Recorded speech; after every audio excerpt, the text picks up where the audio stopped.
And welcome. Welcome.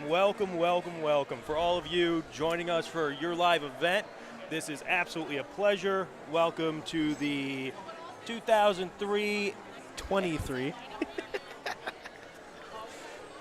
It's going to be one of those days, Preston. It's going to be one of those days, one of those broadcasts. 2023, how about that? Is that better?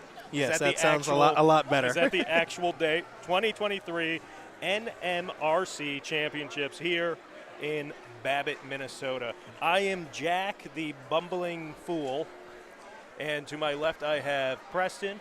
Preston, how you doing? Oh, I'm doing wonderful. And we also have one other person with us. We have Noah. He will be our he's going to be our sideline reporter. I think that's the Let's best call way it that. to put That's it. pretty much the best explanation. Absolutely. 100%. Now, if this is your first time,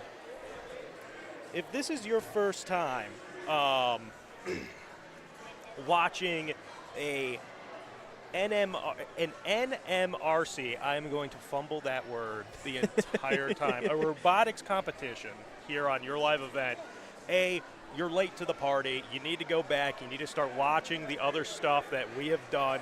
It's fantastic, but it's going to be a little bit interesting. It's going to be a little bit of a more different sporting broadcast, if you will. We're going to kind of go through. We're going to explain what's going on, how folks are scoring, everything else. We're going to have, obviously, interviews with actual experts so we can ask them what is actually happening, and they can tell us what's actually going on. Yeah, we don't have to take a guess at what's happening. Absolutely.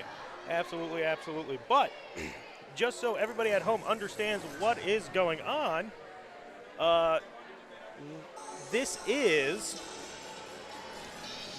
the Charged Up game. Now, I'm going to try to explain this in the most broadest terms possible, and then I'm going to have Preston actually read everything to you that we actually have in front of us. But for the most broad terms, you have a few game pieces, you have a square balloon, you have a cone.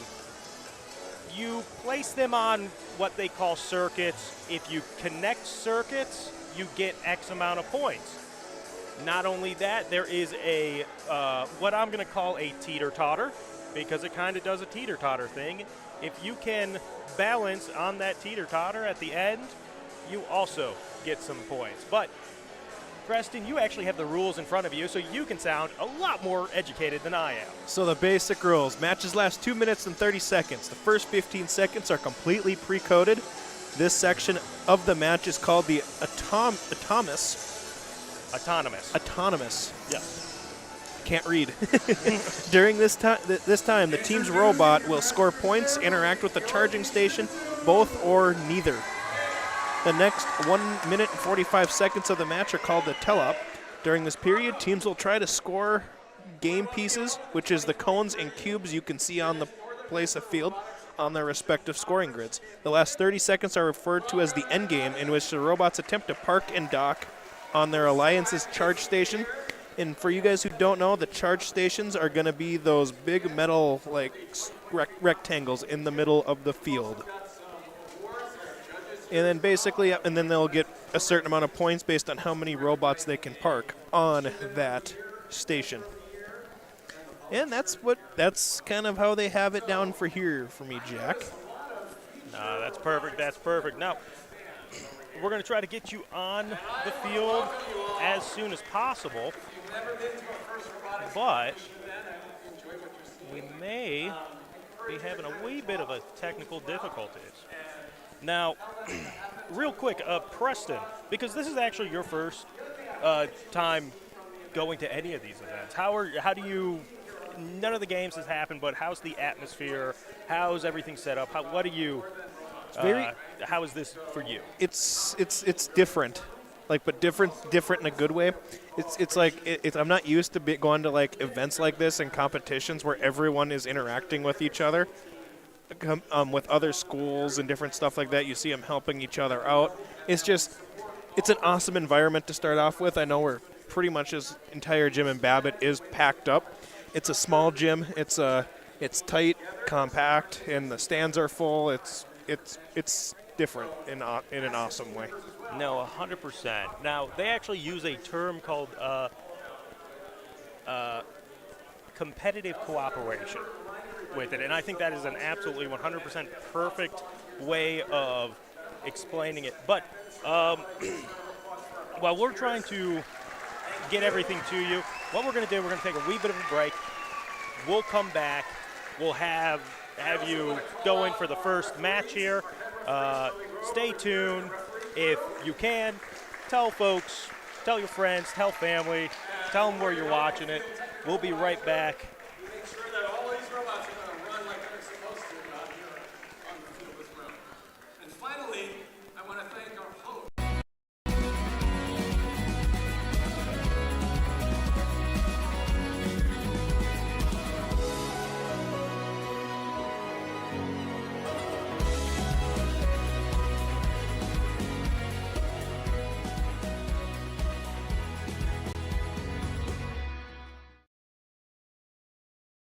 Pequot Manufacturing, a thriving precision manufacturing plant, is 41 years strong and proud to support our local robotics teams. Our focus and success is based on the latest automation and robotic technologies for machining and fabricating components, serving a wide range of industries nationally. Pequot Manufacturing invests in career development through education and progression, creating challenging and rewarding careers for committed and motivated CNC machinists, fabricators, and engineers. Find out more at pequottool.com. Pequot Manufacturing. We don't just meet expectations, we exceed them. Great people, economic viability, a wonderful place to live. Pine River, Bacchus, and PRB Schools. PRB Schools is a small school district with large district opportunities, providing activities and classes that involve students, making sure every student has everything to be successful. PRB Schools also offers a variety of community ed programs, a great way to learn new skills hands-on with others within the community, making connections with families, being involved with the community, becoming a community family. PRBschools.org. The PRB Boosters are happy to sponsor coverage of the Tigers. Like them on Facebook for events and fundraisers. The PRB Boosters could use your help. Be part of great events and fundraisers, all built to give back and present more opportunities for the students of Pine River Bacchus Schools. For information or to get started, email prboosterclub1.com. Meetings are the first Monday of every month at 6 p.m. at the school. Good luck, Tigers, from the PRB Boosters. R&J Broadcasting Incorporated is hiring a full-time play-by-play sports announcer and broadcast sales representative. Duties include selling advertising time for radio, digital, video streaming, and regional cable TV. Play-by-play responsibilities include live play-by-play of local sporting events for radio, video streaming, and regional cable TV broadcasts. Wage plus talent and commission pay structure with full-time benefits package offered. For more information or to apply, email apply@rjbroadcasting.com. That's apply@rjbroadcasting.com. RDK Enterprises is searching for candidates to fill multiple positions. These customer-facing positions require a high level of organization, workflow management skills, the ability to work with and lead others, problem-solving skills, and the drive to deliver an outstanding customer experience. Available positions include shop foreman and service technician. Compensation package based on experience. If interested in joining our team, upload your resume at planterdoc.com. Every Wednesday night at 7, watch the YourLiveEvent.com Coaches Show presented by the Hillsborough Economic Development Corporation. Stay up to date with the latest goings-on in the region, as we'll hear from area coaches in North Dakota and Minnesota. Plus, we'll highlight area high school seniors and their achievements in the classroom and on the court with our Senior Spotlight. That's the YourLiveEvent.com Coaches Show presented by the Hillsborough Economic Development Corporation, Wednesday nights at 7 on YourLiveEvent.com. Zub's Food Market wants to say good luck to the teams competing in this year's Northern Minnesota Robotics Conference Championship. Zub's has been a family-owned business since 1916, known for their delicious old-world smoked sausages and meats. Zub's invites you to stop in while in town for the Northern Minnesota Robotics Conference Championships. Shop a bit, check out the store, and good luck to Team 5653, the Iron Mosquitoes from Northeast Range High School, from Zupp's Food Market, an Iron Range tradition. Find out more online, zupps.com. At Enbridge, we believe sustainability is the foundation of our success. How well we perform as a steward of our environment, a safe operator of essential energy infrastructure, a good neighbor, and a diverse employer defines our success. Learn more about Enbridge's environmental, social, and governance commitments and our Indigenous Reconciliation Plan at enbridge.com.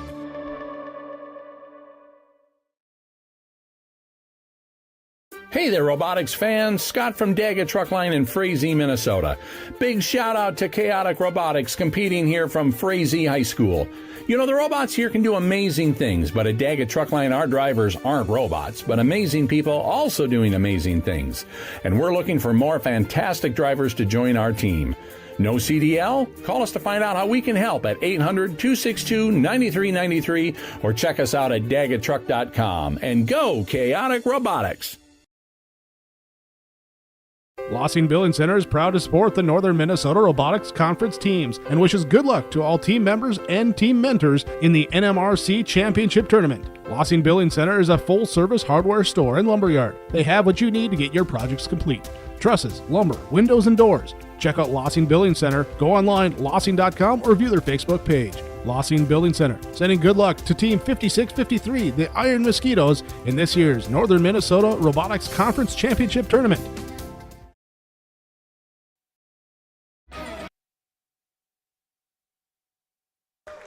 And welcome back. We were able to fix what we needed, but what we're going to do, we're going to toss it right back to the floor while they are introducing the squads that are playing right now. And let's go to the field right now. It's the Iron Mosquitoes. All right, over here on the Blue Alliance end is Team 7677. From Swanville, Minnesota, it's the Bodacious Bulldogs. Their alliance partners, Team 3277. From Lincoln High School in Thief River Falls, it's Prodigy. And rounding out this Blue Alliance is Team 4480. It's UC Robotics from Uppsala High School in Uppsala, Minnesota.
Just one heads up.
Alrighty. Take two. How about that? Take two. Take two, Preston. Remember, it's NMRC. Yeah, NMRC. Well, good thing on the fly. We got everything fixed. We should be good. Right now, we're just kind of waiting. They're doing their final checks. Qualifier match number 1 is 3-3-13 for the red team, 8-7-6 for the red team, and 5-6-5-3 for the red team. For the blue team, you have 7-6-7-7, 3-2, Okay, here we go. 7-7, Drivers behind the line. and 4-4-8-0. 1, go.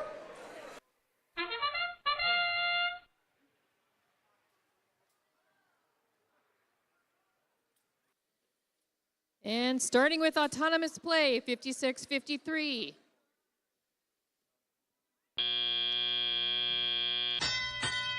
And here we go of regular match play.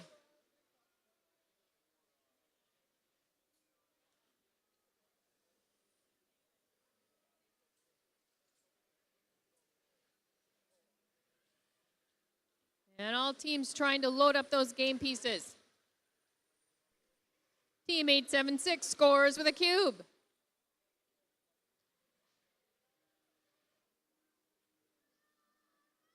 $32.77 trying to load up that cone game piece. 76.77 with a middle cube.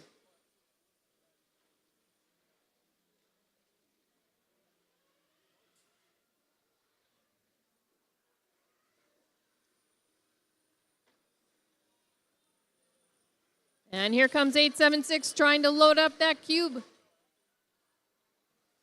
And on the top grid.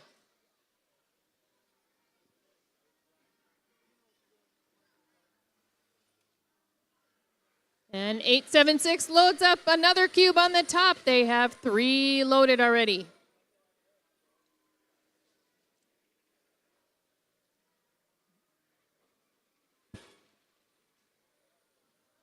$76.77 leaves a cube in the middle. 876 trying to load that cone on the top, and they do it.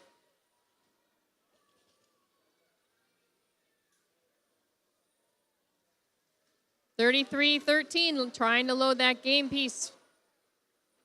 876 back with another cone. And 30 seconds left in the match. All try to get those final points and load themselves on the charging stations. 56-53 up on the charging station for the Red Alliance. 33-13. Oh, trying to get back up there. 4, 3, 2, 1. And that's the end of the match. Alrighty. So real quick before we get the final scores and tallies, and you'll see that on the screen here. At the end here, I mean, you got 33-13 and 560-53. Balanced perfect for the red team. And it seems like for the blue, just a little, we got a little blockage in front of our view, but you do have 2 balanced there as well. I do see a 44-80, which is that group out of Uppsala, Minnesota. Oh, okay. Very nice, very nice. But I will say this. Again, for those of you who this might be your first time watching a robotics competition, there's a few things that happen. Whoa. It's the Red Alliance, 69-68. 1 point.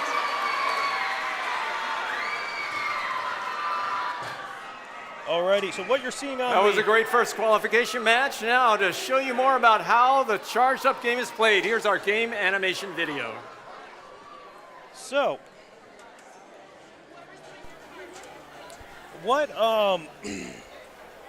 what you saw on the scoreboard there and everything else,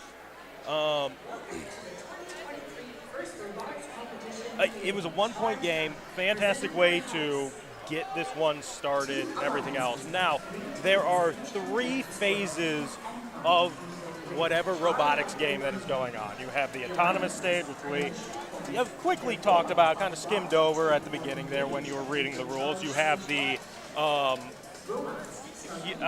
controlled phase in the last 30 seconds. So, autonomous. I want to take a guess. You want to take a guess on what autonomous is. That is perfect. This is exactly how I thought this was going to go. What is autonomous phase? Something to do with AI, like it's all plugged in to where they're not even controlling anything. They have it like preset up to like where the robot will go and pick up its first point, isn't it?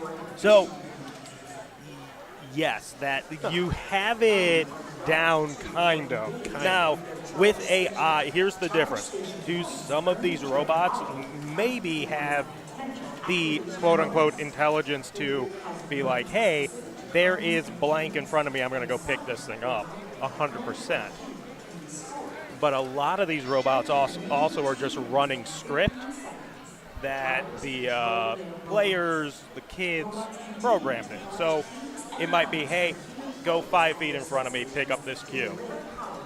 Okay, I'm going to do that, even if there isn't a cube in front of me, and now I'm going to do X, Y, Z. So, yes, it's just not something that they are controlling. Now, the autonomous mode is such an interesting phase of the game, at least in my opinion, because, yes, you have a little bit of just anything can happen, and if you're not really prepared for it, you're probably not getting the max amount. But if you're prepared, you're killing it, and it's such a huge advantage to your team. Now, I will say this: when everything first went off here, it's really cool because I still get that like, oh right, here we go, it's time to go. Your face, Preston, lit up. And you were like, oh, it's happening in front of me.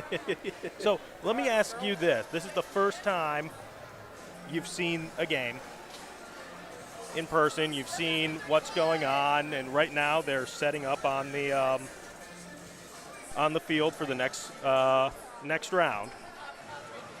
How was it? How did you enjoy your first It's kind of sensory overload, to be honest. Like, you have like 6 different robots out there all doing stuff at once. You got like the sound effects going off, the commentary in my ears. It's like, oh, this is happening. And it's like, it's hard to like focus on all of it at once to know what's going on. So you almost have to kind of focus on like what one team's doing and then just bounce. Kind of, I don't know. It's hard to explain. No. I 100%. I 100% understand. I understand. Well, before they start announcing everybody else, we're going to take another quick little break. We do want to thank all of our sponsors for allowing us to come and do this, but we definitely want to thank Enbridge for sure. But when we get back, we got more robotic action for you. We'll be right back. You're watching your live event. This is the NMRC Championship in Babbitt. I will get that before the end of the day, I promise you. You better.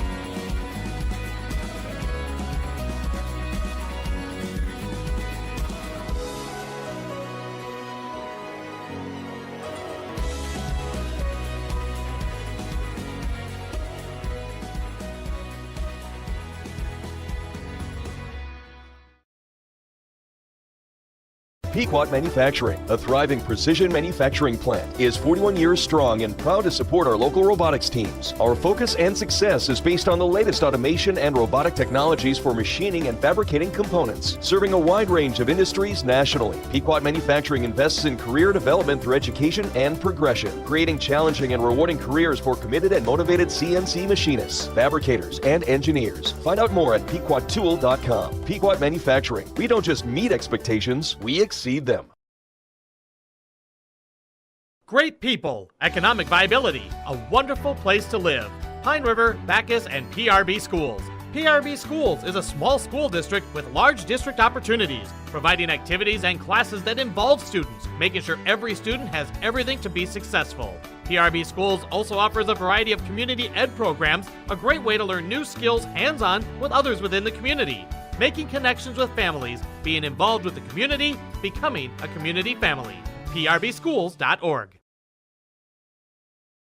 The PRB Boosters are happy to sponsor coverage of the Tigers. Like them on Facebook for events and fundraisers. The PRB Boosters could use your help. Be part of great events and fundraisers, all built to give back and present more opportunities for the students of Pine River Bacchus Schools. For information or to get started, email prboosterclub1.com. Meetings are the first Monday of every month at 6 p.m. at the school. Good luck, Tigers, from the PRB Boosters. R&J Broadcasting Incorporated is hiring a full-time play-by-play sports announcer and broadcast sales representative. Duties include selling advertising time for radio, digital, video streaming, and regional cable TV. Play-by-play responsibilities include live play-by-play of local sporting events for radio, video streaming, and regional cable TV broadcasts. Wage plus talent and commission pay structure with full-time benefits package offered. For more information or to apply, email apply@rjbroadcasting.com. That's apply@rjbroadcasting.com. And welcome back to the EuroLive event coverage of the 2023 NMRC Championship here in Babbitt. I got it that time. You got it. I said before I'm the prou- end I'm of proud the of you. day, but it happened right there. Now, we're about to get started with the second match of the day. Now, before the introductions start, which is going to start any second here. Now, really, this is one of those times. I wish we kind of had one of those old, like, telestrators where I can start circling things and everything else like that. But take a special look at these robots, especially 3134, and I believe that's 32. It would be 3275, I think. 3275. Oh, well, let's figure this out. Lions 45-39. From Frazee Vargas High School, it's the Chaotic Robotics. And their alliance partners from Red Lake 72-35. From Red Lake High School in Red Lake, Minnesota, Red Lake Ogeechee Dog. And the third member of the Red Alliance 52-53. It's the Backwood Bots from Big Fork High School. And over on blue, we begin with 88-78. It's Ashby Aerobots from Ashby High School. Their alliance partners 32-94. From Pine River Bacchus High School in Pine River, Minnesota, Backwoods Engineers. And last but not least on the blue alliance end, 31-34. It's the Accelerators from Cass Lake Bena High School.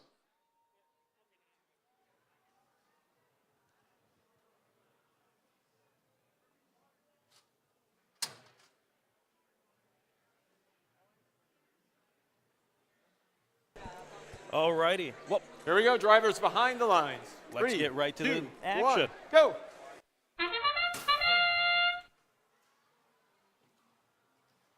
And 45-39 scoring with a cube on the top row in autonomous play.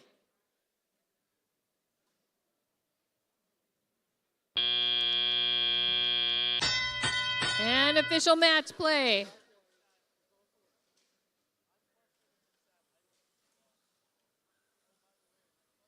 And all bots trying to load up those game pieces to score.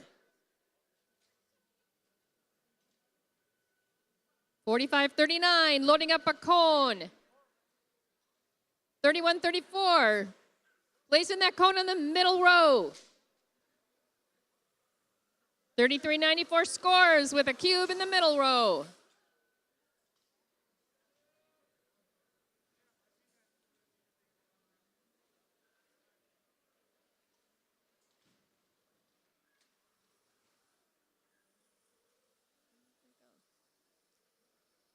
And 45-39, scoring with the top row with a cone. 31-34, loading up with that game piece. And hitting over to try to score.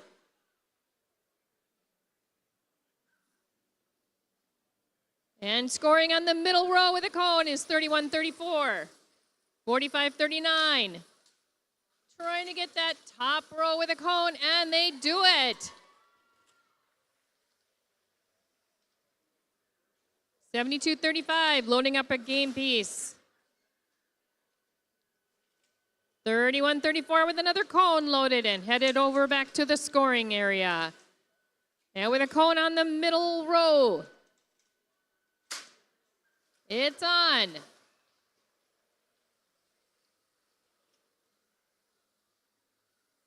.45-39 scores with a cone on the top row. And it's 30 seconds left in play. 30 seconds.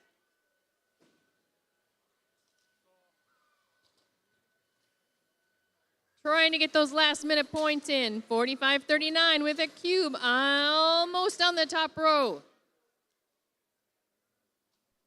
And now teams trying to get on that charging station for some last ranking points.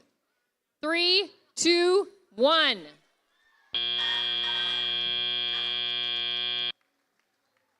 Two for the Blue Alliance on the charging station, 2 for the Red Alliance.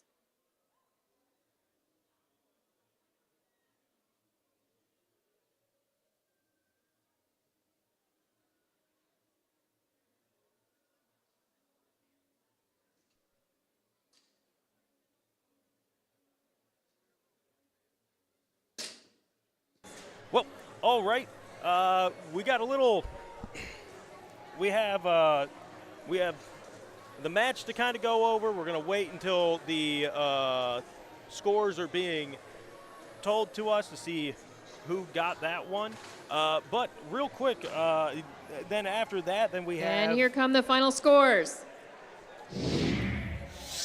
It's the Red Alliance from 86 to 63. The end of qualification round 2.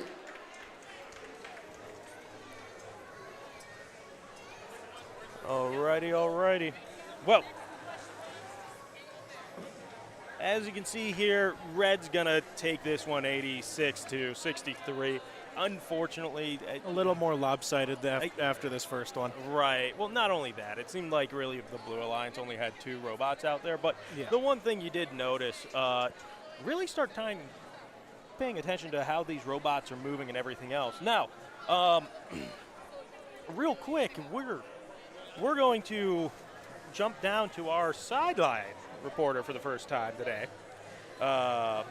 He is here with I believe it's head coach head advisor of Babbitt's robotics team. Oh, okay. Ryan Lindsay. All righty, here we go.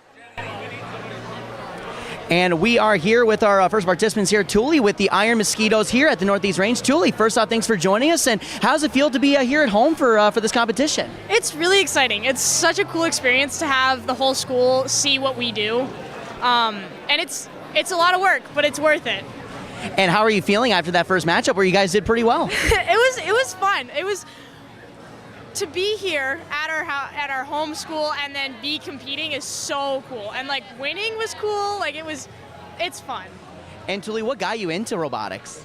So my brother and all of my siblings did it, and like that was really like a very big part of it, was just influence on peers and my siblings and stuff like that. Well, Thule, this is my first opportunity here at the robotics competition, so what's one fun fact I should know about robotics? It's not just engineering. There's so much more. There is that media and that outreach, and it's a lot more fun than people think. It's not all just math. Absolutely. Well, Thule, I hope you guys are having fun. Thank you for joining us. Of course, thank you. And then we have Ryan, the head coach of the Iron Mosquitoes. And Coach, first off, thank you for taking the time to join us. And, I'll ask you, this has been a competition that's been growing, and for you guys to host, how does that feel? It's a lot of fun. You in your community and people see why you put all the hours in and take all the time out of school. And there's local sponsors. It feels good for everyone to participate and understand the passion the kids have. And Coach, this is my first chance being at the robotics competition, so I'm still pretty new to everything. So as a coach, what are some of the things that you're looking for after matches or, kind of in between as you guys get ready? Well, what went well and then what didn't. Right. So like this round, I think we have an air leak or battery problem or something, so we're trying to solve that, and that's life, right? Like next round, hey, just get back up and keep going. So it's real life skills, and you just got to keep working at it. And Coach, I guess I'll ask you, your thoughts after the first round. It was fun. Proud of the kids. I actually wasn't even watching because they are independent and don't need me, and that's what it's all about. So the kids are awesome to work with. All right. Well, I tell you what, you guys make sure to have fun your rest of your time here. Ryan, thank you for joining us. Thanks for hosting. Thanks for being here. Guys, back to you. Thank you, Noah. That was fantastic. Now, I will say this before the announcing happens, everything else for this upcoming match. For everybody at home, one of the most interesting things about, how it's not just the game. What you're seeing on the court or on the field, on the arena, however you want to say it, is really only such a small little glimpse of what, these students, these kids have really done. The building process of this is an entire thing in and of itself. Now, for this year's game, Charged Up, we actually, this past winter and up until, today, we actually had the Robotics show, and we kind of went through and listened and interviewed a lot of these teams that you're going to see today. One of the most interesting things to them, and every single team had this problem or hurdle to kind of go over, and that was, how is our robot going to move? And the one thing I have noticed is something called a swivel drive. Now, what a swivel drive is, you're going to notice that there is going to be a few of these robots. I believe it was 31-34 last match was moving and turning on just dimes out Which there. is the accelerators out of Cass Lake, Minnesota. I think that is their all-girls team, I believe. That would be, the accelerators would be the all-girls team for them. Yes, absolutely. Now, what that is going to do is that wheel, almost think of it like a shopping cart wheel, where they just kind of spin around and do everything else. So that thing's going to be able to move and on a dime. So it's really interesting to watch swivel drive machines go around this track because they seem to have a little bit easier time maneuvering around things. Now, Preston, anything that match you saw that was interesting? Anything? I believe it was a member of the blue team. I want to say it might have been the accelerators, Cass Lake team. You could tell that Red was off to a way better start because one of them was having trouble with it's the automaton. The autonomous Yes. Part of the match, where it wasn't really doing what they wanted to. It was kind of moving all over the place. It wasn't going to it wasn't moving to actually go pick up anything. They're having issues where it didn't really leave the entering spot, so they weren't able to pick up any points. Where the red team was able to jump off to a quick start and get more points because they were able to put the cones and the blocks and stuff into the spots they needed. No, absolutely. Well, we got some stuff going on the field. We'll hop right to it. It's your score, but whether you accomplish certain things in the match. So if you win the match, each team in the alliance gets 2 ranking points, and you get additional ranking points if you do other things like balancing on this charge station at the end or scoring enough of the links on the grids. You can get up to 2 additional ranking points. Over here on qualification match number 3, we begin with team 3313. It's the Mechatronics from Alexandria, Minnesota. Their alliance partners from Brainerd, 2503. It's Warrior Robotics from Brainerd. And team 3102. It's from Nevis High School. It's the Techno Tigers. Over on the blue side, let's welcome 3275. The Regulators from Cass Lake Bena High School. Team 4674. It's the RoboJags from Bemidji. And the Bogbot 6453. From Kellier High School in Kellier, Minnesota, it's the Bogbots.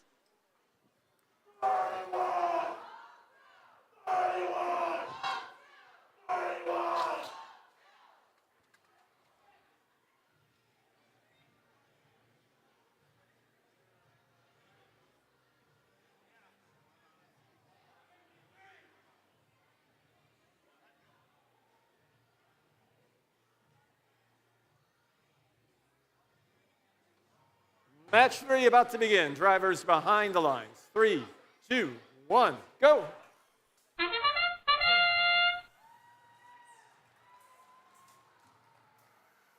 And team starting with autonomous play. 33-13 scores a cone on the top row. 3102 with a cube on the top row. And in regular match play.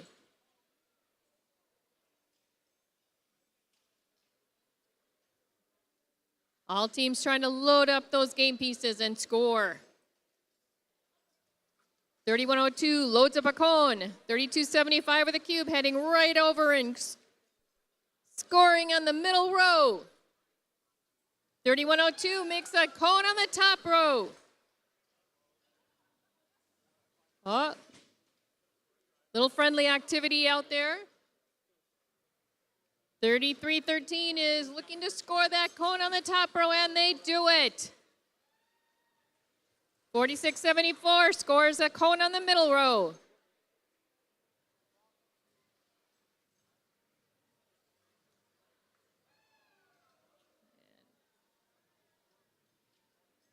$33.13 loads up a cone. 3102 attempting top row score with a cone.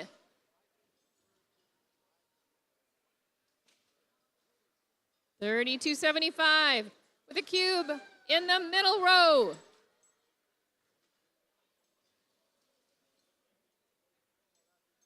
One minute left. And 46.74 scores with a cone in the top row. 31.02 with a cone in the top row.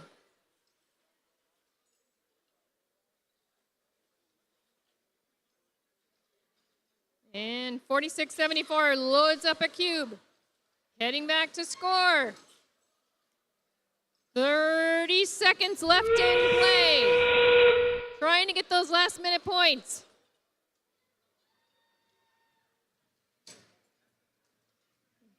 $31.02 scores on the top row.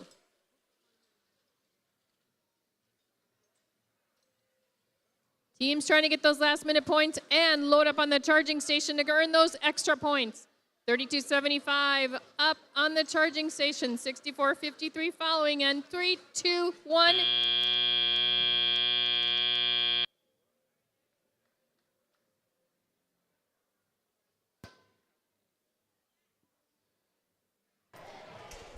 Alrighty, we're going to wait for the scores, the final tallies here, but man, it was that last 30 seconds. I thought the blue squad over there were a little more organized when getting onto the platform, but in the end, I don't know how the platform works. Do they have to be stable on the platform whenever it rings, or if they're on it, do they ring and it goes up?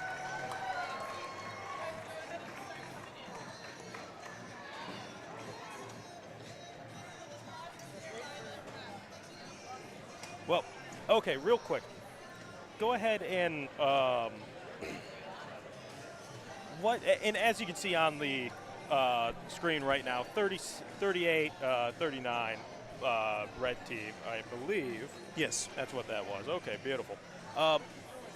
Preston, if you could, go ahead and just ask that question again. So, to get the points on the charging platform, does it have to be stable whenever the bell goes off, or do you just have to be on it when it rings? It has to be stable. So even if it's like tilted a little bit and a team's on there stable, you're not getting the maximum points. No. So that's why that last 30 seconds for the blue team was very interesting in my eyes, because instead of one of the bots just staying on the platform, as I lovingly call it, the teeter-totter. It is the charging station, but the charging station, they actually shot back to try to get another game piece to score, and then they actually did that. I think they did that fairly quickly, too. Again, it's that swivel drive that's able them to move like that and everything else, but once they scored, they actually got up there, leveled it out, but another one of their team was trying to get up on the other side, they had to let them on, so he moved down a little bit, and unfortunately, that's when 3, 2, 1, everything went sour. But with that being said, we're going to try to squeeze a few. We're going to try to step away a little bit here. We'll get you back right in time for the announcing of the teams and everything else. But stay tuned. You're watching Your Live Events coverage of the 2023 NMRC Championships here in Babbitt. I get another standing ovation from Preston. We will be right back. RDK Enterprises is searching for candidates to fill multiple positions. These customer-facing positions require a high level of organization, workflow management skills, the ability to work with and lead others, problem-solving skills, and the drive to deliver an outstanding customer experience. Available positions include shop foreman and service technician. Compensation package based on experience. If interested in joining our team, upload your resume at planterdoc.com. Every Wednesday night at 7, watch the YourLiveEvent.com Coaches Show presented by the Hillsborough Economic Development Corporation. Stay up to date with the latest goings-on in the region, as we'll hear from area coaches in North Dakota and Minnesota. Plus, we'll highlight area high school seniors and their achievements in the classroom and on the court with our Senior Spotlight. That's the YourLiveEvent.com Coaches Show presented by the Hillsborough Economic Development Corporation, Wednesday nights at 7 on YourLiveEvent.com. Zup's Food Market wants to say good luck to the teams competing in this year's Northern Minnesota Robotics Conference Championship. Zup's has been a family-owned business since 1916, known for their delicious old-world smoked sausages and meats. Zup's invites you to stop in while in town for the Northern Minnesota Robotics Conference Championships. Shop a bit, check out the store, and good luck to Team 5653, the Iron Mosquitoes from Northeast Range High School, from Zup's Food Market, an Iron Range tradition. Find out more online, zups.com. Welcome back to the 2023 NMRC Championship here in Babbitt. We are going to toss it real quick to our sideline reporter, Noah. Noah, you have... As we are here with Gregor for the Bogbots of Kelleher joining us. And Gregor, thanks for joining us. How are you feeling after the first round? I'm okay. It's my first time driving in a match, so like it's different, but like, yeah. So yeah, it's fine. And, you know, for being your first time, what got you into robotics? Well, I joined robotics in 8th grade, I think, just because my friend wanted me to join, so that's what I did. And then I've been with it ever since because I liked it. I thought it was fun, so yeah. And, Gregor, what's your favorite aspects of being in robotics? Probably getting to hang out with my friends and, you know, going to all these fun competitions. Yeah. Well, Gregor, I tell you what, appreciate you taking the time to join us, and best of luck. Have fun the rest of the way. Yeah, thank you. Thanks, guys. Back to you. It's always fantastic to hear from the competitors and the kids and everything else. Now, while they're still setting up here for the next event, or next match,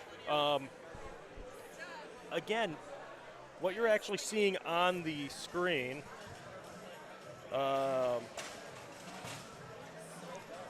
what you're seeing on the screen was people setting up their robots, putting them in their starting position, and everything else. Now, with that being said, what you are going to see once the game gets started, a lot of the robots already have game pieces in their like arm or point scoring device. Let's just call it an arm. It looks like an arm for me, but it is very interesting to kind of see those arm mechanisms, because when it was a different game, there was a lot of the same thing, but we're going to jump right back to the field. How are you doing? Good. If I can have Team 4480 from Uppsala come up here. So I am here representing the Gene Haas Foundation today, and the Gene Haas Foundation is one of the sponsors of the conference here today, as well as First Robotics. They are a strategic partner, and Gene Haas gives his own money to sponsor teams, as well as scholarships and grants and things like that. And so any team here, see me later if you have not yet applied. Every year you apply, and you can get another sponsorship check. So I am, on behalf of the Gene Haas Foundation, excited to present this check for $2,500 to Uppsala High School.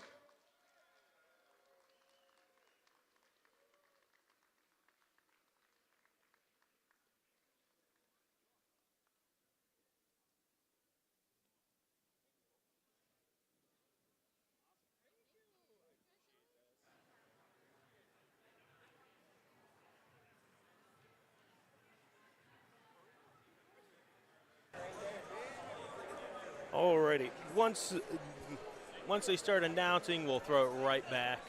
And I think, Jack, don't mind if I butt in. Oh. This is one of my favorite parts right now because you have the guy in the robot shirt. I'll come up and just like wave the flag around as they announce it. That I did not know that was a thing when they first started. So when they first did that, that caught me off guard. But it's like one of my favorite things now because it's just different.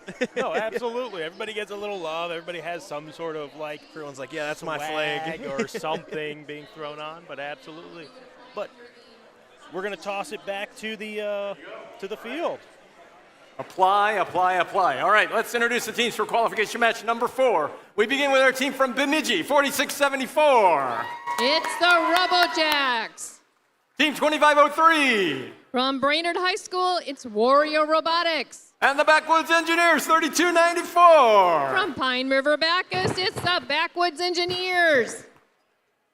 Over on the blue side from Frazee, 4539. It's Chaotic Robotics. Their alliance partners from Uppsala, 4480. It's UC Botics. And traveling all the way from North Dakota, Team 876. Thunder Robotics from Northwood, North Dakota.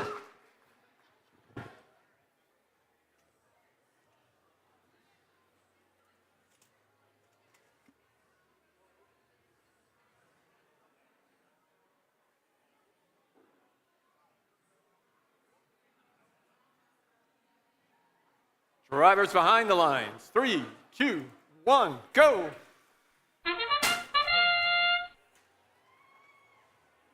And under autonomous play, 4674 scores with a cone in the middle row. 4539 scores in the middle row with a cube. And now under regular play, all teams trying to load up those game pieces and score some points.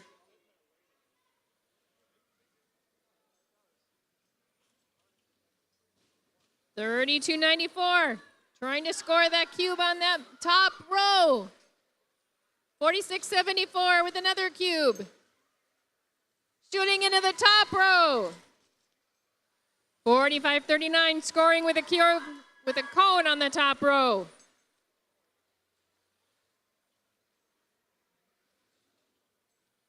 $8.76 loading up a cone and going over to score.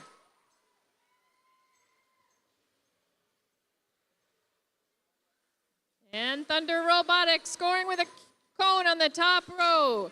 4539. Scoring on the top row as well with a cone. 876 loading up another cone. 4674 scores with a cube on the top row. 876 scoring with a middle row.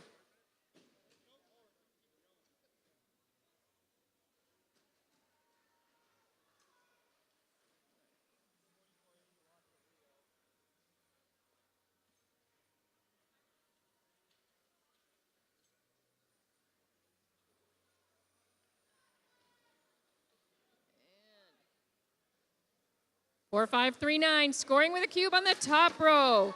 And we are now at 30 seconds left in play. 30 seconds. Teams trying to score those last minute points. Last second points as they try to score extra points by getting on the charging station. "13 seconds left. And 4.539 and 8.76 up on the charging station. 32.94 and 3.21.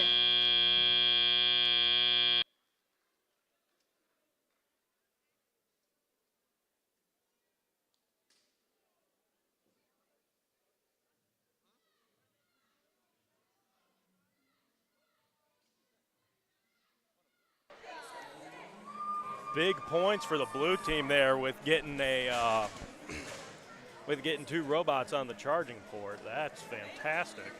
Fantastic. Now, during that, actually, right next to the center robot that's getting worked on right now, right to the left of that, it actually looks like there's a piece of one of, if not that robot's, I don't know if that's its, like, guard and or final scores coming up in just a minute. There was some defense being played there. You saw some robots going out of their way to come back and knock like qualification match number 4. It's the Blue Alliance, 107-41. Highest score we've seen today too there, Jack. Absolutely. Getting in the hundreds now, that's always good. And like you said, that's another part of this game where it's very interesting because all we've really seen thus far is a lot of offense. This is the first time we've kind of seen defense. This is the first time we've seen defense where the robots are going out of their way to kind of knock points out of the other team's hand. I saw it a little bit more from the blue team. Yes. They seemed to be the ones that whenever a red team was making a good progress moving one back, you just saw them kind of come back and almost do like a little hip check to knock the cone out, and then they would just grab their cone back and just drop it in for a couple points. No, absolutely. And getting a little bit more, as we said, a little bit more chippy. Everything else, that's the best part about this. Hey, we're actually seeing some defense now, but it seems like I'm trying to see real quick. That might have been the first second match for any of these robots. So Team 876, which I believe is Thunder Robotics. Let me just double check here. That is Thunder Robotics out of Northwood, North Dakota. Are they the only North Dakota team here today? Let's double check that. That's a fantastic question. It seems like, no, you got Red River. Oh, yeah, yep, you had Grand Forks. And you got Grand Forks as well. But that, Thunder Robotics, that's the first team robot to actually see it twice. And like you said, it seems like you got more of a chippy defensive game out of there. And not only that, our first 100 points scored. Yeah, and with the whole defense thing, I wonder how much wear and tear does that do to a robot, even being the one on defense, hitting and getting all these hits and chips. That's probably, I'd take a guess and say that's why you didn't really see much defense in the first, because, I mean, these robots could probably only take so much hits before even they start losing pieces. Am I correct in saying that that's probably why the lack of defense in the first?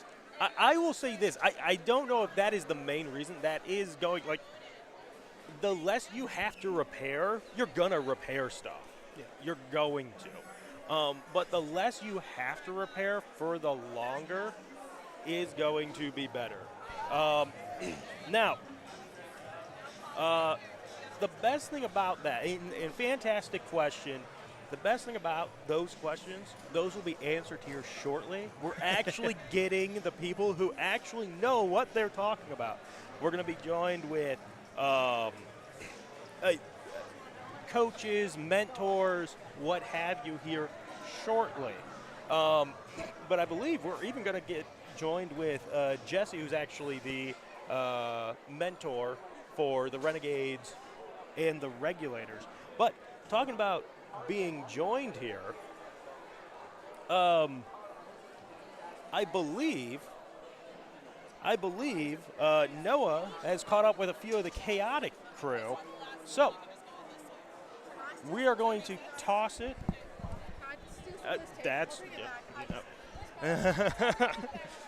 You see, that is the best thing. I will say this. We've said it before.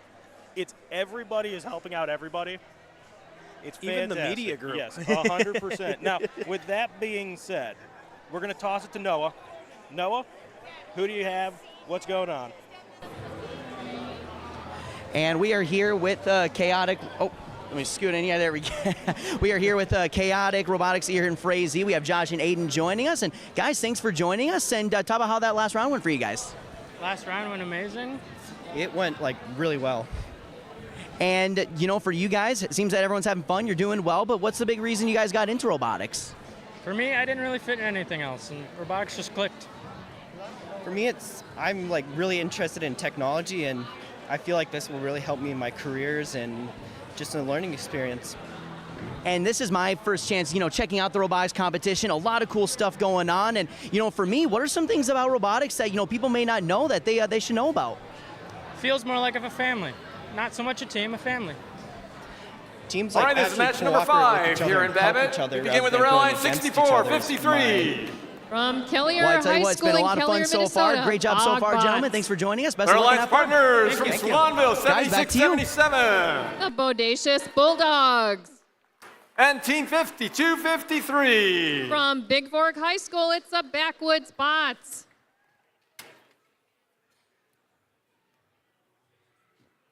Our 3 teams over on the blue line, so we begin with Team 32-75. From Cass Lake Bena High School, it's the Regulators. Team 88-78. Ashby Aerobots from Ashby High School. And Team 72-35. From Red Lake High School in Red Lake, Minnesota, it's Red Lake Ogeechee Dog.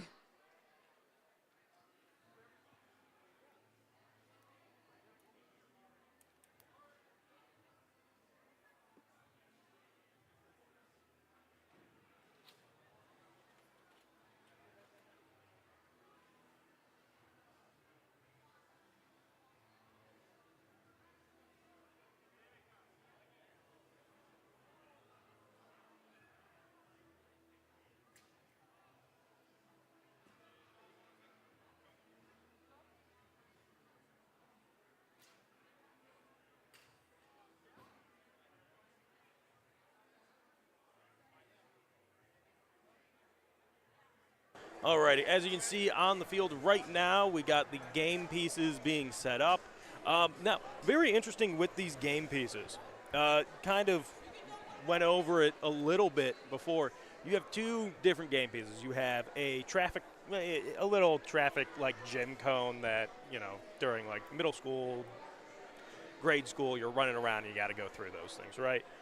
Then you have a cube, but the interesting thing about this cube, it's a beach ball cube, which I didn't understand. How are you making a cube out of a beach ball? But with that being said, just that alone, and we will get a little bit deeper into these questions once the experts Once the people who are actually experts come. 100%. Once they come in and start talking with us, and that is coming. That is coming soon. I promise you all that. But one of the most interesting things is the difference between how hard something can be gripped when it comes to the cones and those beach ball cube things. Because if you're going at it the same way, one's going to pop. Do they ever We've got pop? a thumbs up. Drivers Yes, it behind has the happened line. before. 3, 2, 1, go.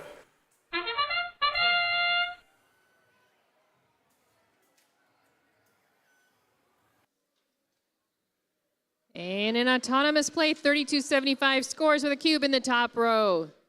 72-35 scores with a cube in the middle row.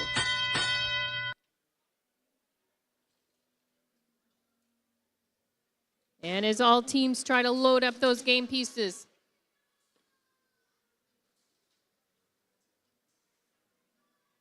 $32.75 scores with another cube in the middle row.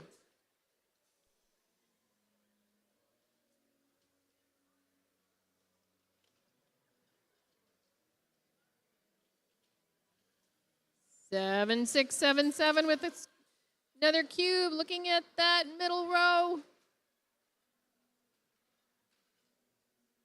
And they score.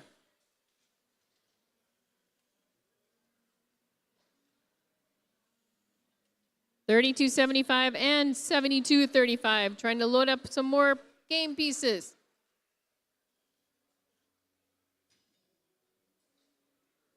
And 32-75 scores with another cube.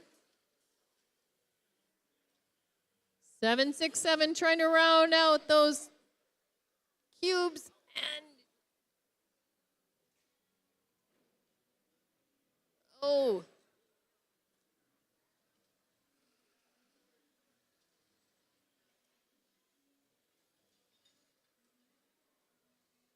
And 3275 scores with a cube in the top row.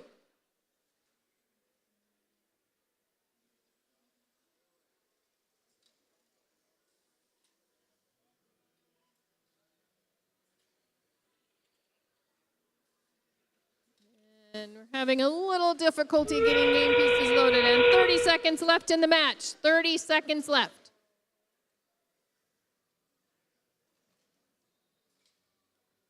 And teams trying to get up on that charging station, get those extra points.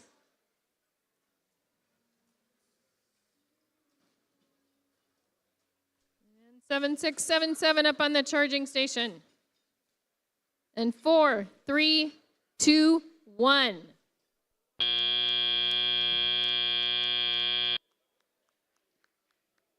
That is the end of qualification number 5. We'll have those scores in a minute. Alrighty. Well, they're tallying up their scores for the final here.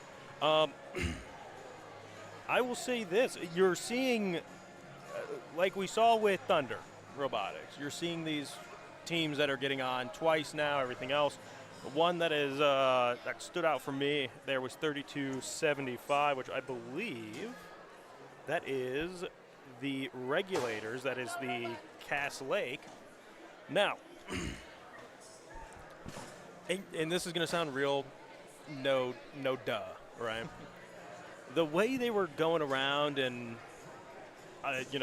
operating their things, it was absolutely robotic, but in the best way possible.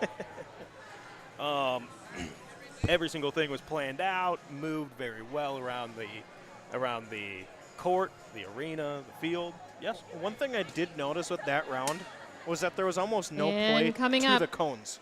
It was almost they were specifically Winner of round doing 5 That's is the very Red Alliance interesting. with the Because score of 40 to especially 36. on the blue side here, Yeah.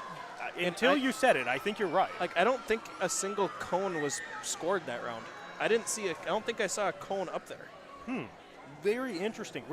We'll have to see what was going on with that with an interview or something. Now, but it's completely I find that interesting because I think the round before, blue almost had all cones, right, onto their pedestal. So now in the second round there was like no cones.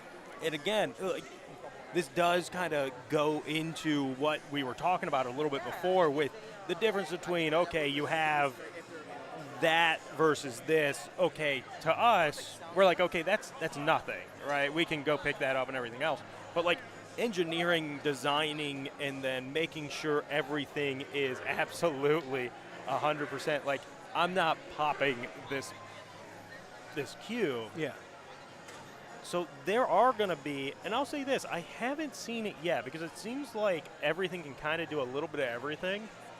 But I've seen in the past where some of these robots, instead of doing the whole, we're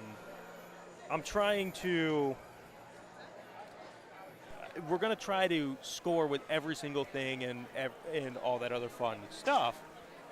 It's more, we're going to specialize in one thing. And maybe that one thing is, I'm 100% going to get on that, the charging station. I'm going to grab every single cone perfectly. I'm going to do this, but you ask me to do anything else, it's not going to happen. Maybe that's when you start playing defense. So I don't know. Maybe that was something that the team of, I believe the blue team only had 2 robots in that one. Maybe that was just a straight up choice that they talked about before.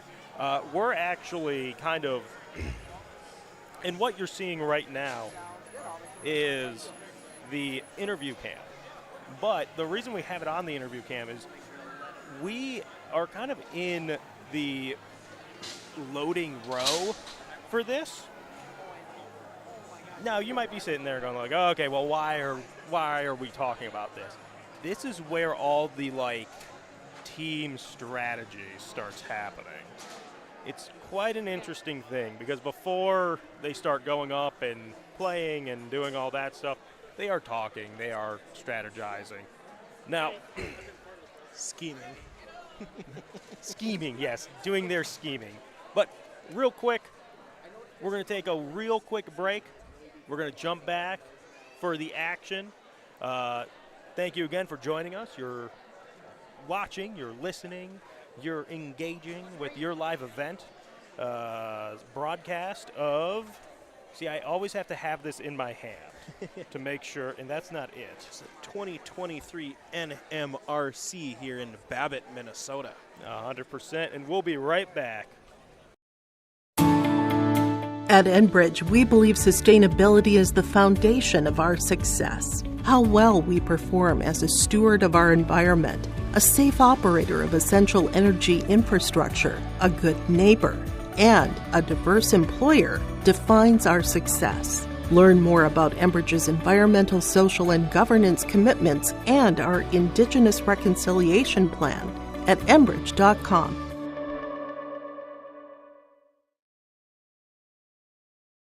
Hey there, robotics fans. Scott from Daggett Truck Line in Frazee, Minnesota.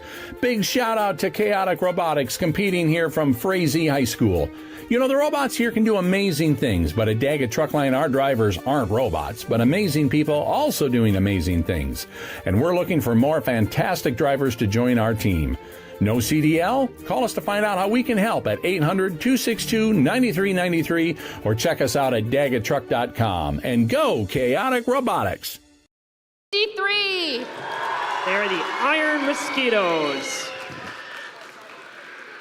And team 4674. Robo-Jacks from Bemidji, Minnesota. And from the Accelerators, 3134. The Accelerators. Team 2503. Warrior Robotics. And rounding out the Blue Alliance, Team 3277. Prodigy from Thief River Falls, Minnesota. Okay.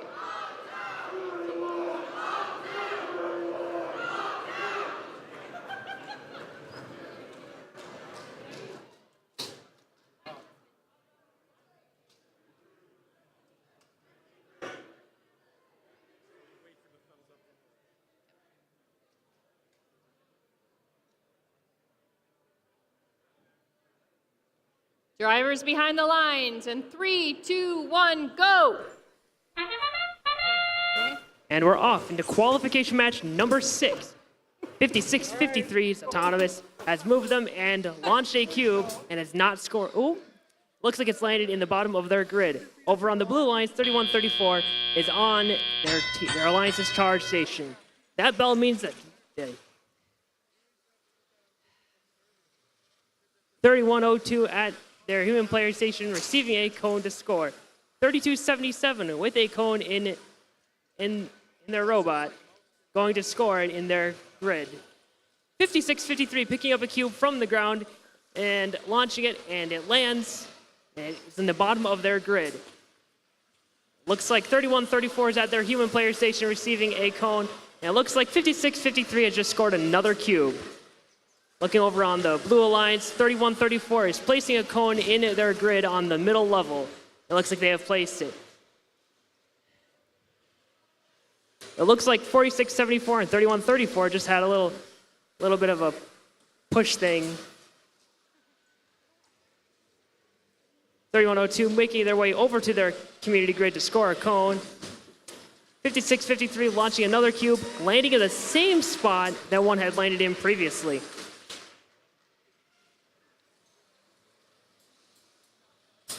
It looks like 2503 is trying to play a little bit of defense on 5653, but they make it through anyway. There is 1 minute remaining in the match.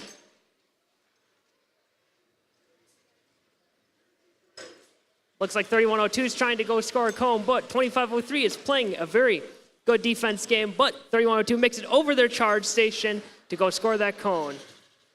And they're lining it up and they're placing it in the top level of their community zone. There are 35 seconds remaining in the match. We're quickly approaching the end game. That whistle means it's end game. There are 25 seconds remaining in the match. It looks like 2503 is stuck in the middle of the field, unable to move. And there are 15 seconds remaining. Looks like on the Blue Alliance, 3277 is lining up to dock and engage. But there are 5, 4, 3, 2, 1.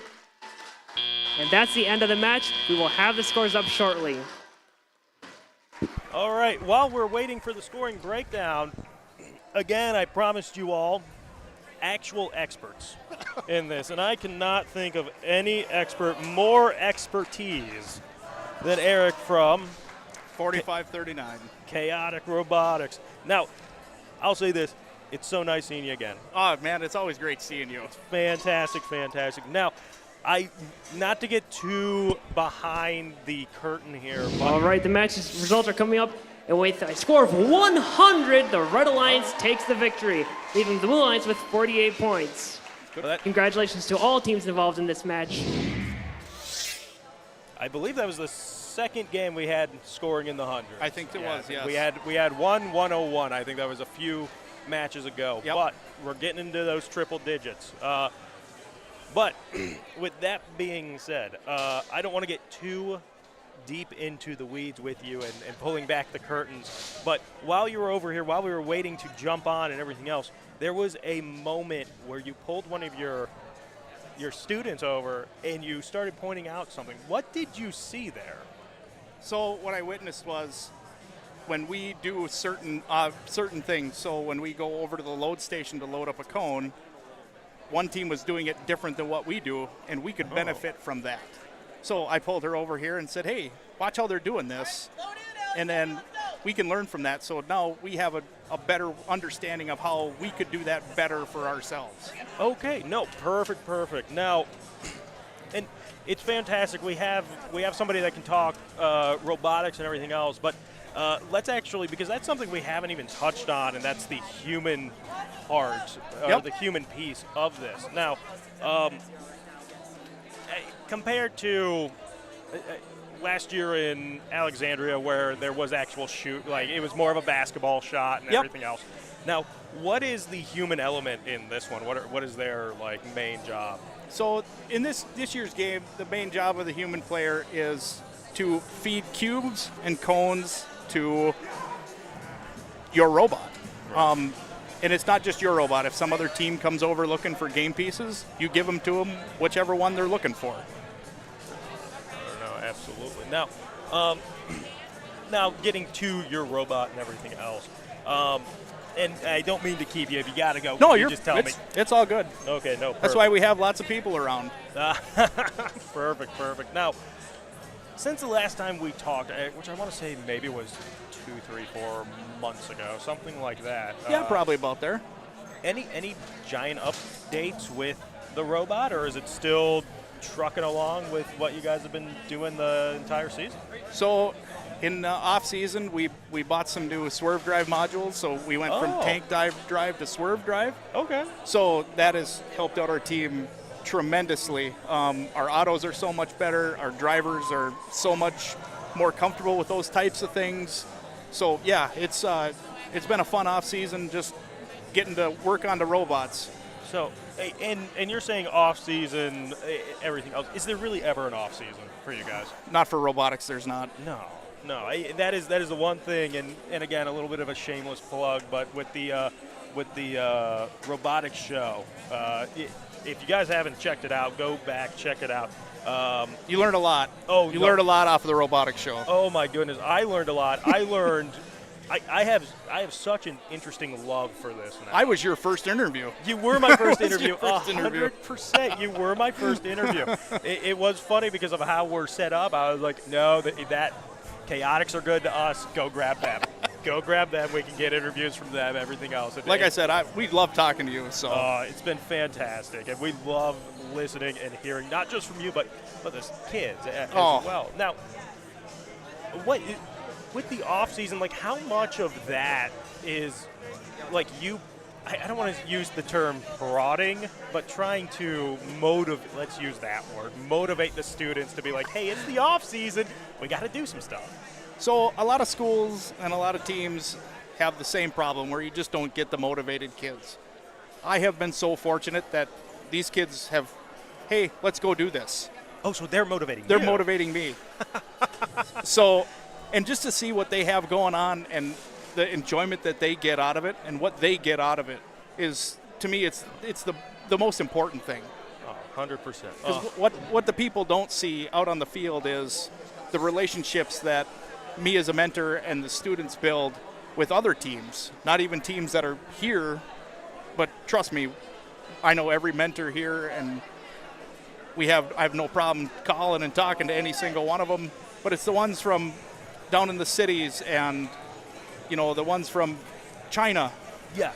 It's a global community. So it's those relationships that the kids build and I build that make everybody a better person in this world. No, 100%. Now, it's very lucky, happy to have you here, but you guys are actually setting up to go this round. And while you were saying that, I was peeking over, and 100% perfect to the absolute thing that you're saying. It seemed like your team was the one kind of gathering everybody around and saying, hey, let's do this, that, everything else, kind of strategize. It's what it's about. We typically get the shyest of shy kids, and you just kind of go, hey, at some point in your life, you're going to have to go talk to people. So now's a perfect time. No, 100%. And not only that, doing this, like you said, you have more people that can go and help, but I'm staring at it right now. They're over there doing that without their mentor forcing them, everything else. Like you said, this is one of those things for students, if this does tickle your fancy, or honestly, with everything else we've learned, even if it's not, hey, I want to pick up a controller and control a robot. I want to grab a wrench and work on a robot. There's so much more to it. Those robots on the field are one of the smallest portions of what we do. We teach kids fundraising, wiring, pneumatics, design, build. Even if you enjoy drawing, most teams would love to have a digital artist on their team. Right. I mean, my students design our shirts. Not only the shirts, I'm seeing the hat too. The hat's real nice. It is. Everything. And it's digital artistry. It's all of these things. Right. And to that point, the first thing our sideline reporter came in, Noah came in and said, man, some of these logos are awesome. And he's like ripping off like, this one's cool, this one's cool, this one's cool. So just like you're saying, there's something here for you. Oh, there's something for everybody. If you think that there is not a spot for you on a robotics team, go talk to them.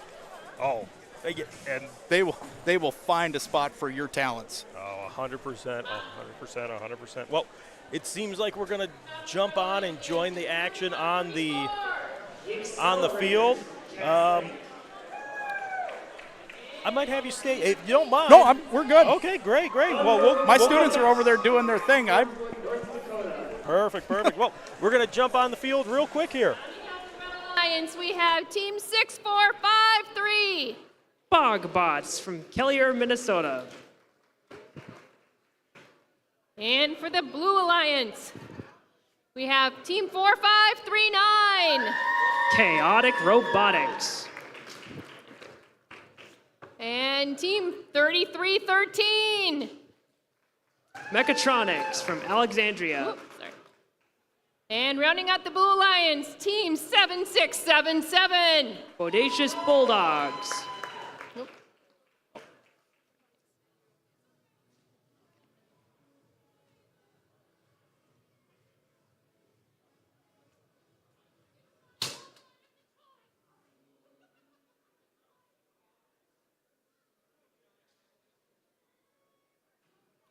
Drivers behind the line. And 3, 2, 1, go! And we're off into qualification match number 7. 10 seconds remaining in autonomous. All 6 robots are moving. There are 3, 2, 1. That sound means the human drivers have taken the controls and are now operating the robots. On the blue lines, 33-13, just coming out of their community, looking to intake a game piece to score. Over on the red alliance, 876 has scored a cube on the second level of their community grid. Over on the blue alliance, 7677 picking up a cube off the ground of the field. And back over on the red alliance, 877 to score a cube on the top level of their community grid, while 3134 is scoring a cone on the middle level. Over on the blue line, 7677 is scoring a cube on the top level of their community grid.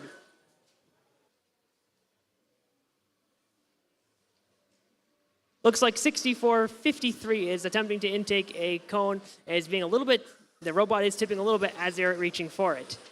Over on the center of the field, 7677 almost ran into 3134, but they moved out of the way. 7677 intaking a cube on the floor of the field to going to score in their community grid. Over on the red alliance, 3134 scoring a cone on the middle level of their community grid. There is 1 minute remaining in the match.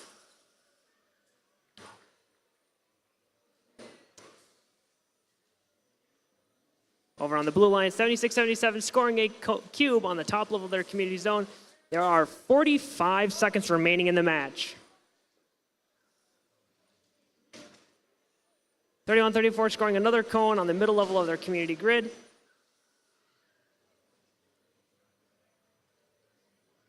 There are 30 seconds remaining in the match. Endgame has begun. Over on the blue line, 7677 going on to their charge station and is attempting to level it out. Looks like 6453 is in the middle of the playing field going to their charge station, while their alliance partner 876 is already on the charge station and is attempting to level it. It looks like 3134 is just finished placing a cone on the middle level of their grid, and that's the end of the match. We will have those scores up shortly. Alrighty. Now, a lot of things there. Yep. To unpack. Let's start with what just happened.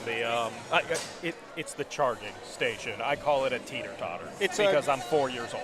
It's a teeter-totter. Yeah. Yep. I'm not going to lie. Yeah. Now, I realized, and this is not a bad thing at all, how much smaller your machine is to anything else that was out there during that game. Blue with 80, red with 102. So there's the highest score with 102, actually. That's the highest score there.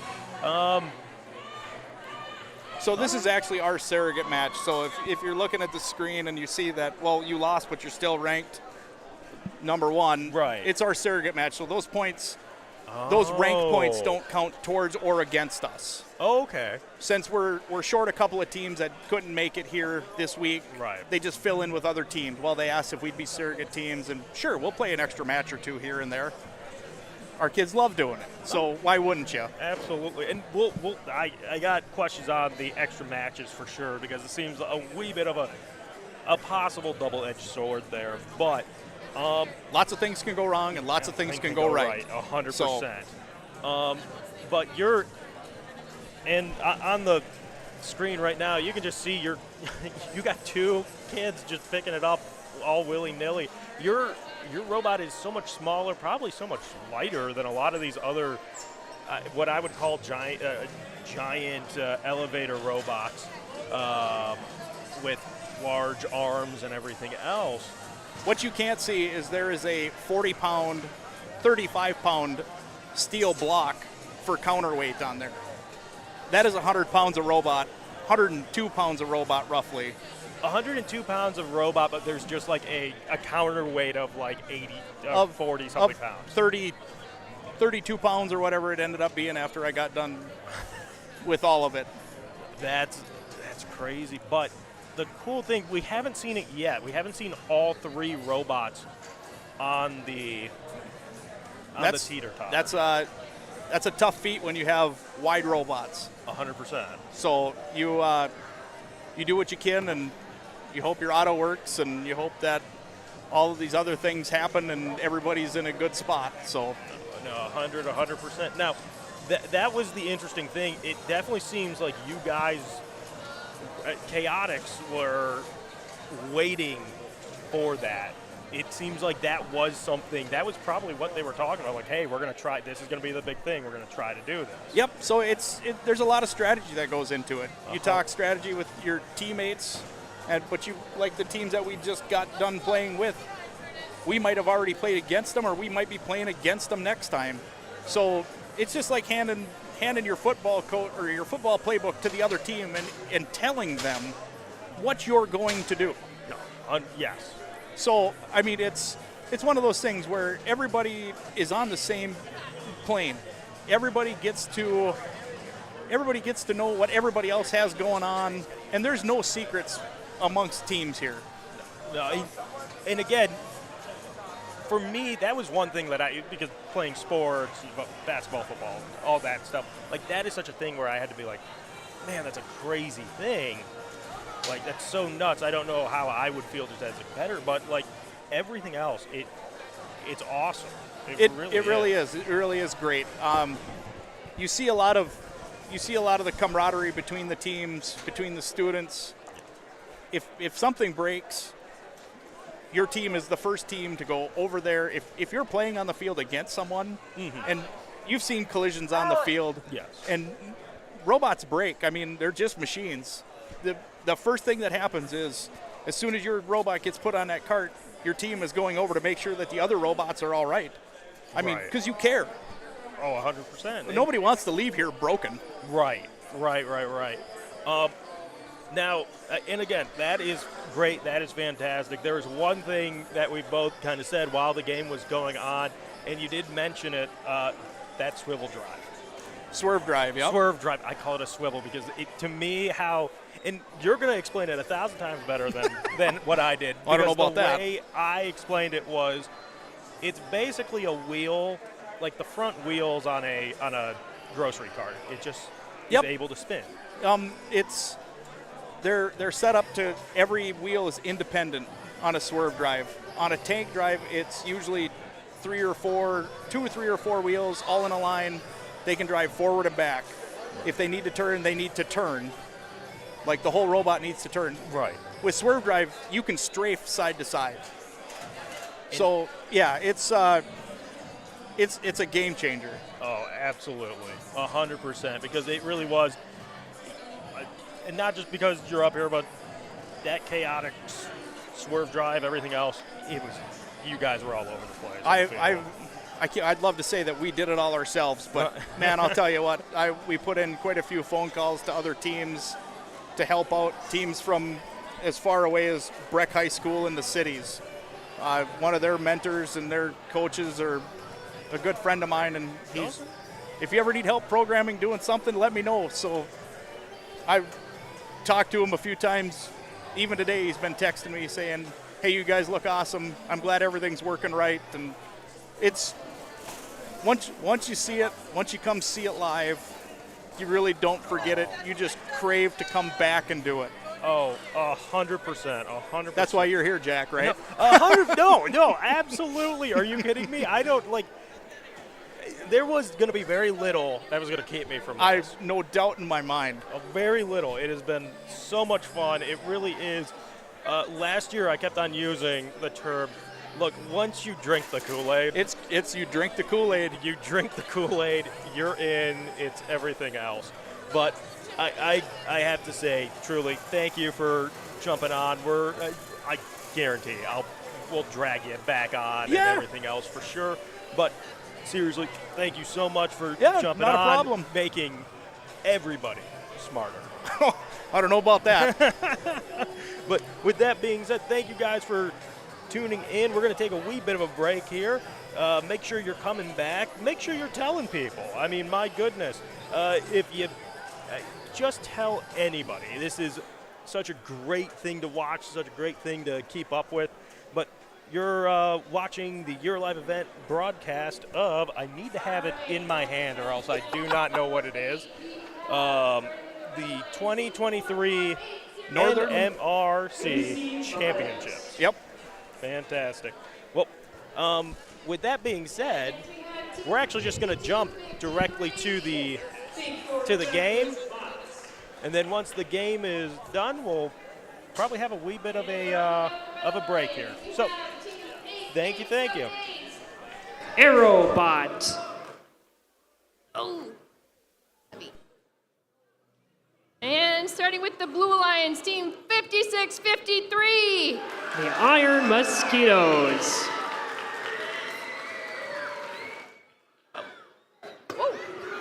Sorry. And team 32-75. The Regulators. And rounding out the Blue Lions, team 3294. Backwoods Engineers. Okay.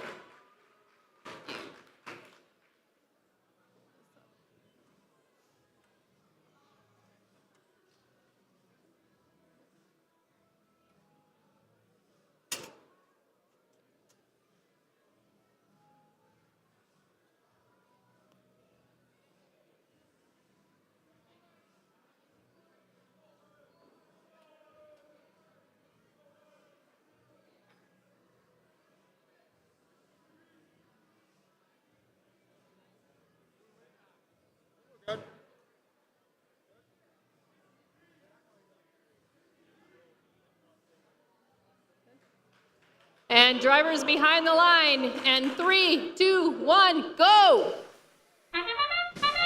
And we're rolling into qualification match number 8 with all 6 robots moving on the field. There are 10 seconds remaining in autonomous. All right, on the red alliance, looks like 52-53 tried to dock, but they are not engaged. Over on the blue alliance, 32-75 is off with a start, moving all the way to their single substation portal. And they have a cube in their possession and are going to score it. Looks like 56-53 is scoring cubes in the lower level of their community grid. All right, looks like 52-53 has a cone in their possession and are going to score it in their co-op grid. It looks like the cone may be a little stuck in their intake, and it looks like they are working it out. Over on the blue alliance, it looks like 32-75 is going all the way over to their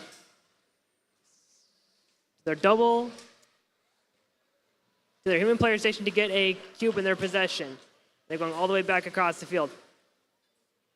On the red alliance, 52-53 is scoring a cone on to the upper level of their grid. Over on the blue alliance, 32-94 having a cube and scoring it in the lower level. Looks like 56-53 is going all the way back to get another cube. There is 1 minute remaining in the match.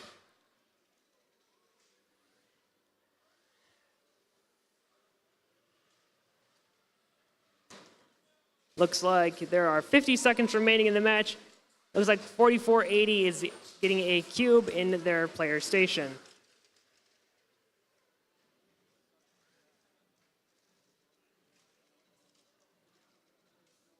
And it looks like there are 35 seconds remaining in the match. Oh, 32-75 almost tipping over, but they avoided falling. That whistle is the end game sound. There are 25 seconds remaining in the match. It looks like 56-53 is on their charging station, while their alliance partner 32-94 joining them shortly. Over on the red alliance, 44-80 is making a run for the charge station. It looks like we have 2 robots docked on the blue side. There are 5 seconds remaining. 4, 3, 2, 1. That buzzers the end of the match, and we will have those scores up shortly.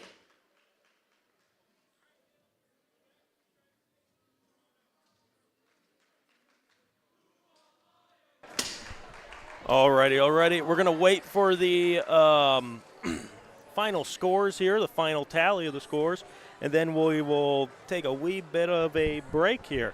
But again, thank you so much for tuning in to the Your Live event 2023 NMRC Championships in Babbitt, Minnesota. For me, I'm loving it. This is fantastic. This was awesome. Super excited to do the rest of this. Now, we have the scores coming up here. It looks like the Blue Alliance has a score of 82 points with the Red Alliance score of 14. The shooting seemed to work. Yes, we had a very interesting robot out there that we're going to try to get. We're going to try to get somebody to come interview for it. But with that being said, like I said, thank you so much for joining us. We'll be right back. Lossing Billing Center is proud to support the Northern Minnesota Robotics Conference teams and wishes good luck to all team members and team mentors in the NMRC Championship Tournament. Lossing Billing Center is a full-service hardware store and lumberyard. They have what you need to get your projects complete. Trusses, lumber, windows, and doors. Check out Lossing Billing Center, go online, lossing.com, or view their Facebook page. Lossing Billing Center, sending good luck to Team 5653, the Iron Mosquitoes, in this year's Northern Minnesota Robotics Conference Championship Tournament.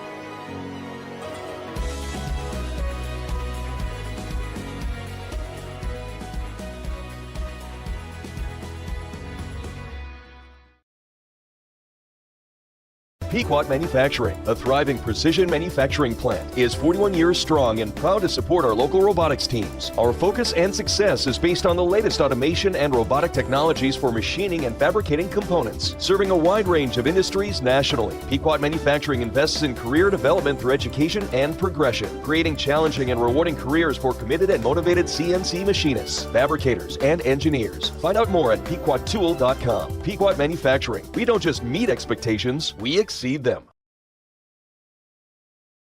Great people, economic viability, a wonderful place to live. Pine River, Bacchus, and PRB Schools.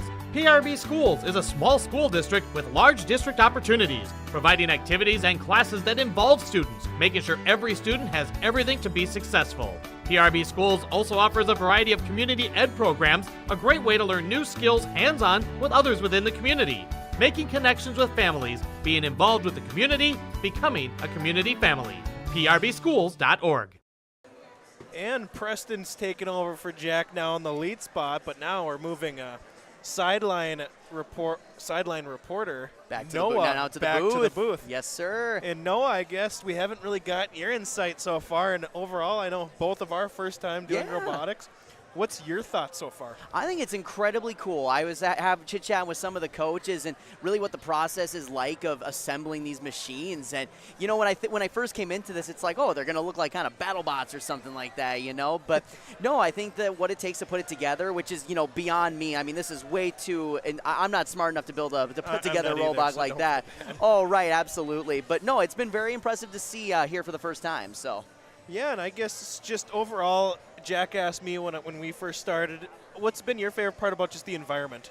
I think the biggest thing about the environment is that the teams are really high energy right now. I mean, right when we started, of course, here at Northeast Range, you know, they filled up the crowd. Crowd was good. Teams seem to be having a good time. When I was interviewing, you know, couple of the players, they said it feels like a team environment. You can feel that everyone's like huddled up watching the robotics. I love just the energy about it's pretty good from a team perspective. I know. I was surprised about how rowdy the fans were. Yeah, I know. That's another thing I noticed. At first, I thought they were going to have a pep band the whole time when they were warming up for the national anthem. Like, are they have a pep band for this and everything? This is great.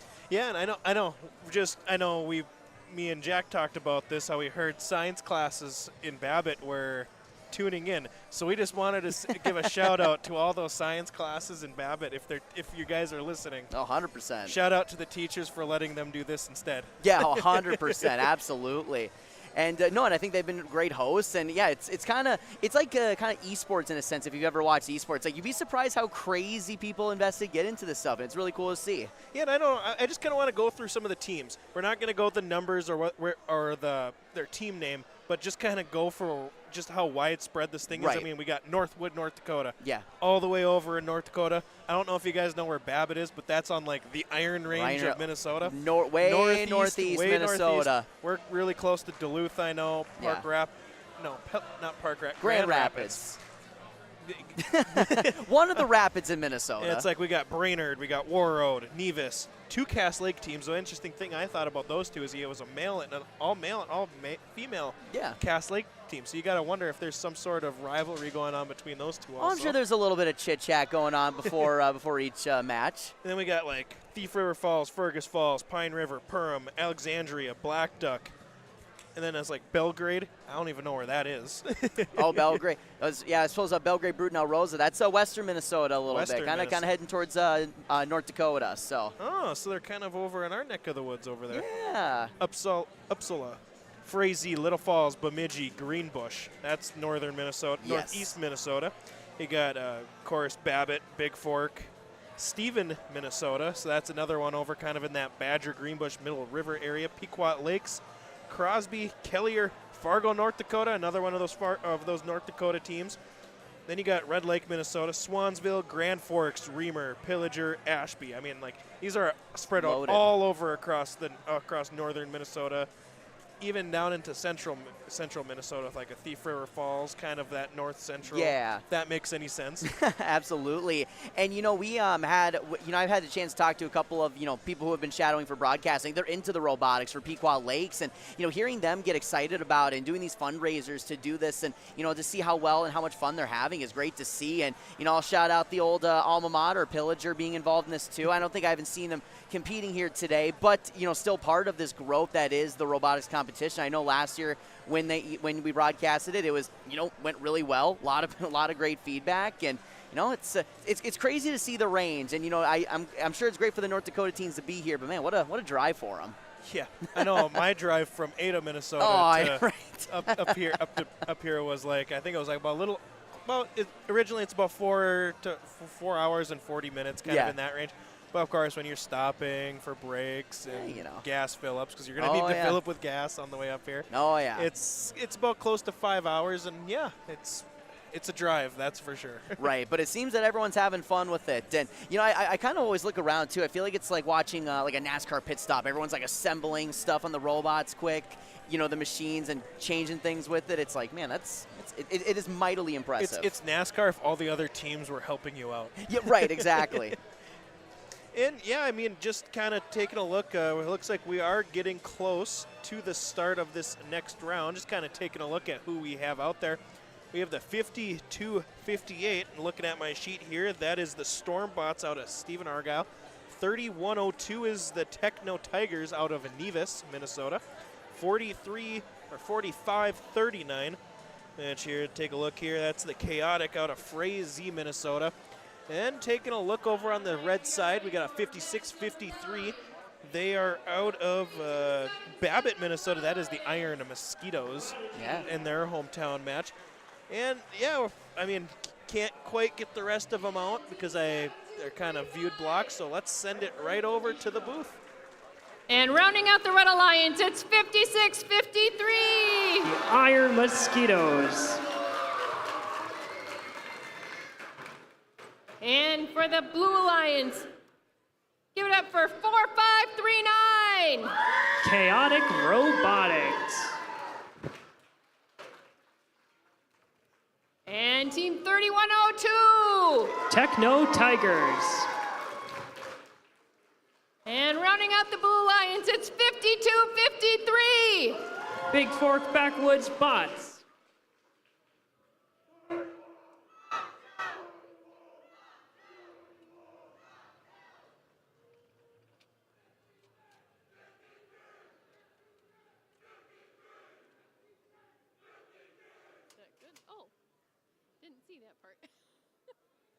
Thank you.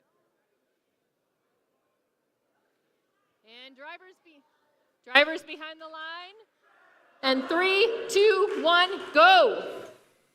And we're off into qualification match number 9 of the day. On the Red Alliance, 56-53 immediately going on to their charge station, while their Alliance partners are slowly but surely making their way out of their community zone. Over on the Blue Alliance, 3102 is on their charge station. That's the end of autonomous. And now drivers take the controls, and we're off into the teleoperated, human-controlled portion of the match. On the Blue Alliance, it looks like 52-53 is grabbing a cone from the field.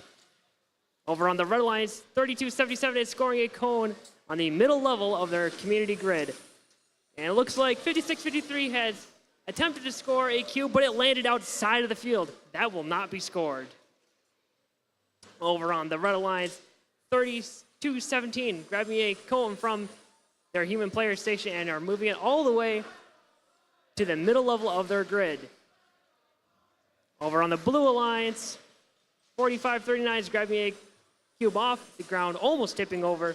On the Red Alliance, 32-77 is grabbing a cone, while 31-02 on the Blue Alliance is going to score a cone in their community grid. Looks like they're aiming for the top level and have gotten it on the scoring node. Over on the Red Alliance, 32-77 is scoring a cone on the middle level. It looks like it made it right onto the node. There is about 1 minute and 5 seconds remaining in the match. Quite a lot of action on the field.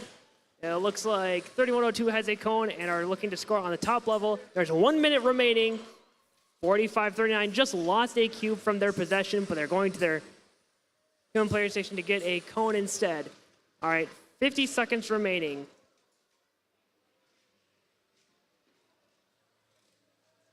It looks like 32-77 scoring a cone on that middle layer, but it did not make it on the node, and it will not be scored. And it looks like there is 30 seconds remaining in the match. Endgame has begun.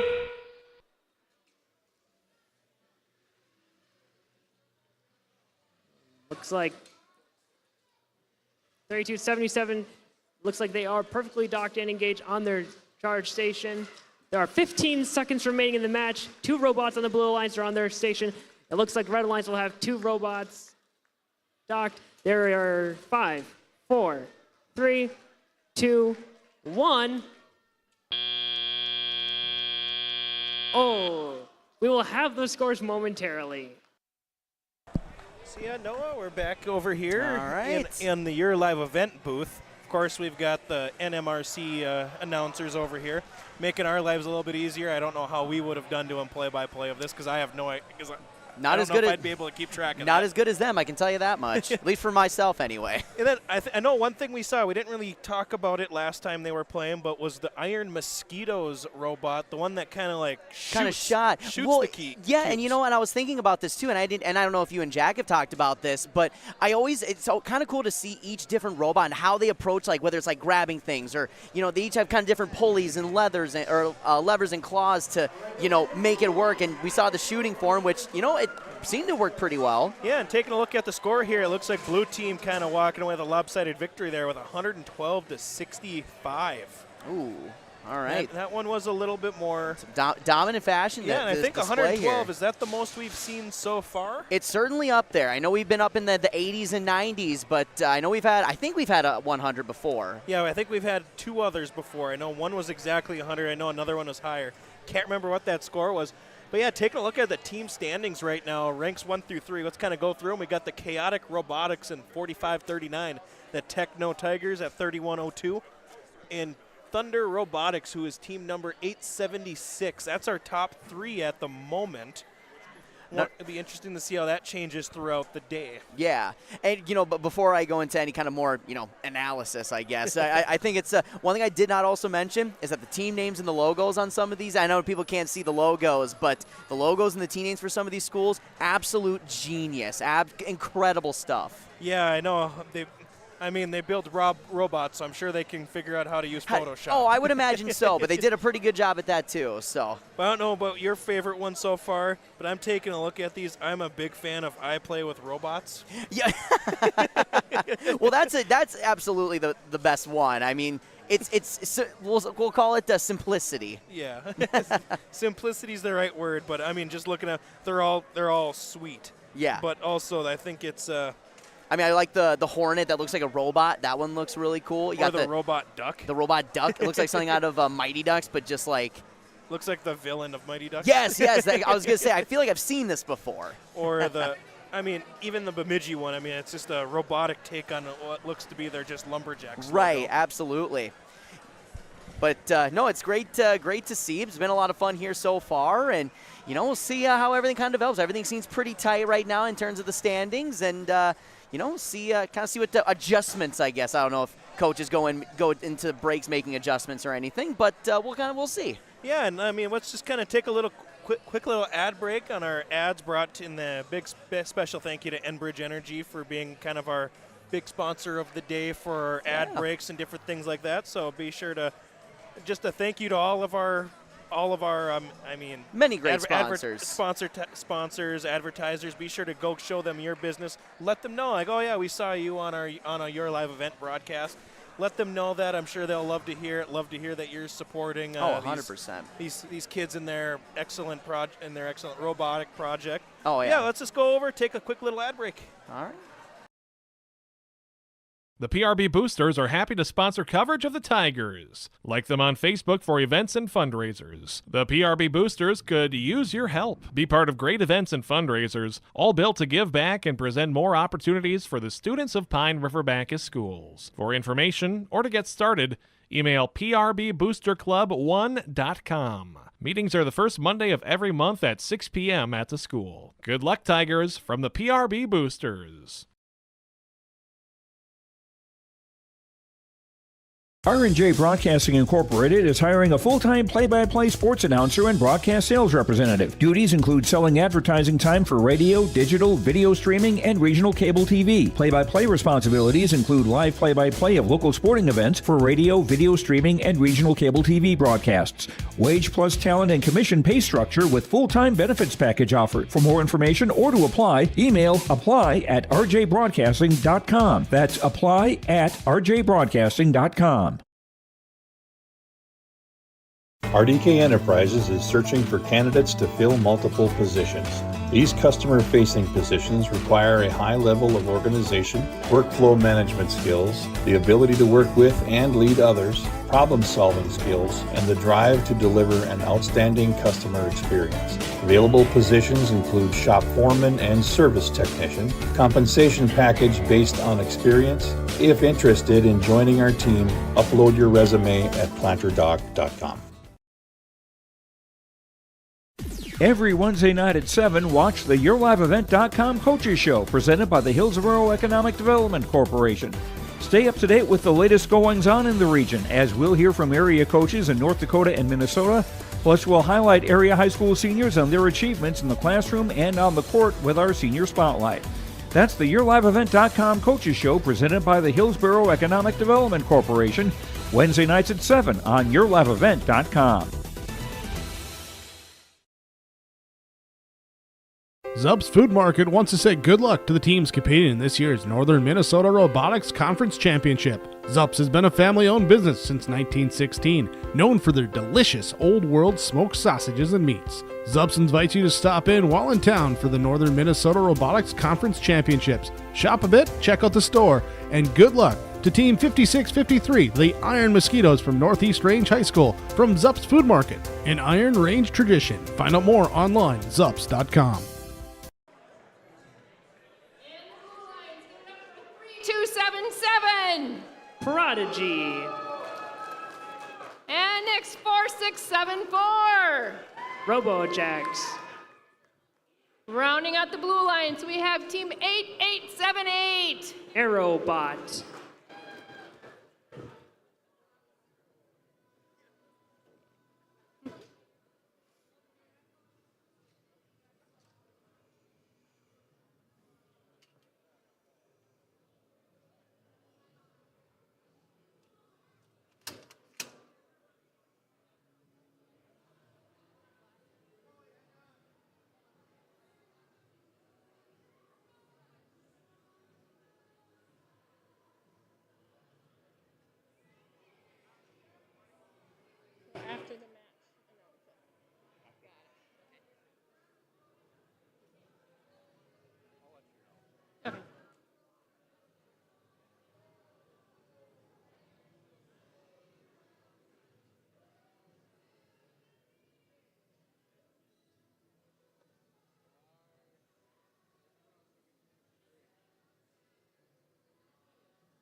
So yeah, we're just kind of waiting for this round to start, and I mean, just gonna kind of ask you a quick, Noah.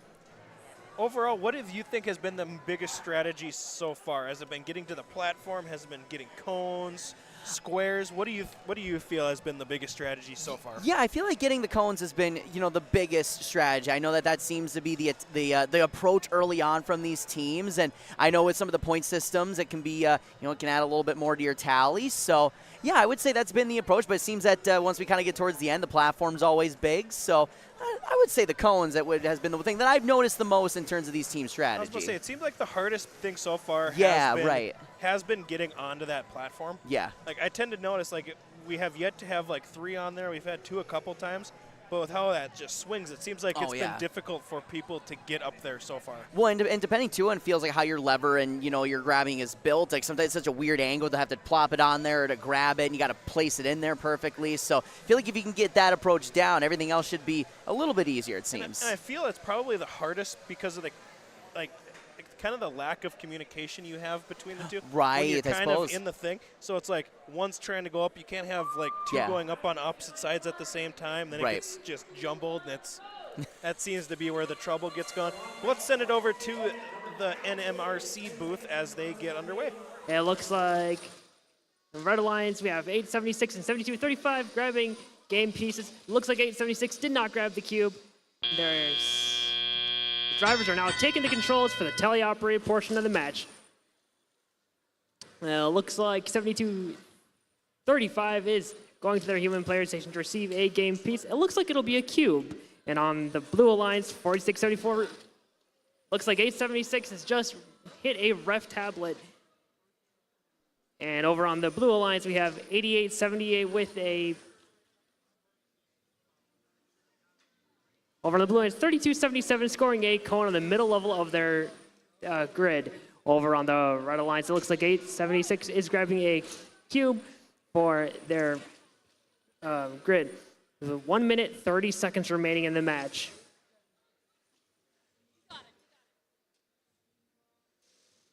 It looks like 4674 scoring a cube on the top level of their community grid. And it looks like on the Red Alliance, 7235 is grabbing a cube from their human player station.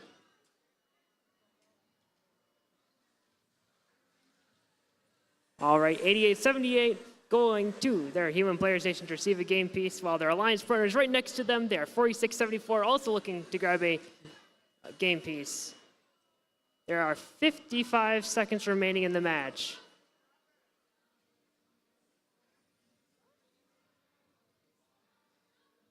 All right, there are 45 seconds remaining in the match. Looks like 3277 is scoring a cone in the middle level of... Looks like it's going the middle level on the middle level of their community station. There are 33 seconds remaining in the match. That is it. That sound means the end game has begun. On the Red Alliance, 7235 going to their charge station. And it looks like they are leveling themselves out. There are 15 seconds remaining in the match. Over on the Blue Alliance, looks like we have 2 robots on the charge station. 10 seconds remaining. All right. 5, 4, 3, 2, 1. That buzzer is the end of the match. We will have those scores in a minute. So Noah, we just finished up another round here, and it seemed to be a pretty close match. I bet it's going to come down to pretty much the platform scoring here. Yeah, it seems. I mean, it looks like the blue team got a couple on the platform, so that's going to be huge for them. And yeah, that could ultimately be the decider. And what was close as we get the score here. Oh, 47-43. It looks like the platform might have been the decider on that one. Oh, absolutely. Kind of one of the more closer matches we've had so far. Yeah, I was just going to say, we've had a couple of close ones, but this one was a true barn burner in the sense. So this was probably the closest we've seen, or at least that I can remember. Yeah, and just overall, I guess I don't know what I was going to ask you there, so nah, it's all right. Scrap that. Well, hey, we're just here to have fun. I mean, it's both of our first time talking about robotics, and it might be just learning things as I go, but we're having fun with it all. So. Oh yeah, for sure. I mean, and one thing I've noticed is that the different time slots in between setup, it seems like sometimes it almost seems like it takes 10 minutes, and sometimes they're like, Yeah. boom, shoot. I'm trying to figure out like what's the big difference in time discrepancy. I wonder if it's just like just different people working on their robots, or Yeah. what it is. You know, and I think another big. Oh, what's that? Oh, okay. I was confused. I thought it was an ad. I was looking at our screen over up there. I thought it was an ad. Never mind. But no, and one thing I always kind of keep an eye on too is, with how everyone's kind of making changes as they go. Because when I was doing some sideline reporting, I was checking out everyone back here because we have some teams right behind us, or as you can even see on our screen where everyone's setting up. But I think that's kind of interesting to see kind of what little changes are being made. And do I know what they're doing? 100% no. Am I intrigued to see what they do and how it affects everything on the arena there? Absolutely. Basically, how I'd take a look at it is the amount of work they have to do is just based off of facial expressions. If they look nervous, they probably have a lot they have to get done compared to if you're a little bit more calm, they're probably just like, yeah, we're good. Also, I'm seeing like when these teams lift them off their wheelie and bringing them out there. I wonder how much those things weigh. I feel like they might have a little bit of weight to them. Yeah, I mean, they can't be too light, I imagine, with all the metal and all the different things, but I mean, hey, they haven't dropped one yet. So no, right. Yeah, no, it's been great to see, and obviously we get set for another round here, another matchup, and we'll shout out one of the teams from Pine River Backus. Of course, it's up in my neck of the woods where I'm driving from. So it's great to see all these local area teams, not only from your guys' area, in the Ada location, to even up for our area. So it's good to see the amount of range and growth that it's been. So. Yeah, and then I kind of did a news interview a while back with a member. I think it was Dilworth Robotics. Yeah. Or it was one of them started up a program, or I think it was Holly, Minnesota. Holly, Minnesota started up a program, and they were talking how big this sport has expanded in the state of Minnesota. They said you could have went to a game back in 2010, and it was like just not a whole lot of schools involved at the time because it was just getting started. But now it seems like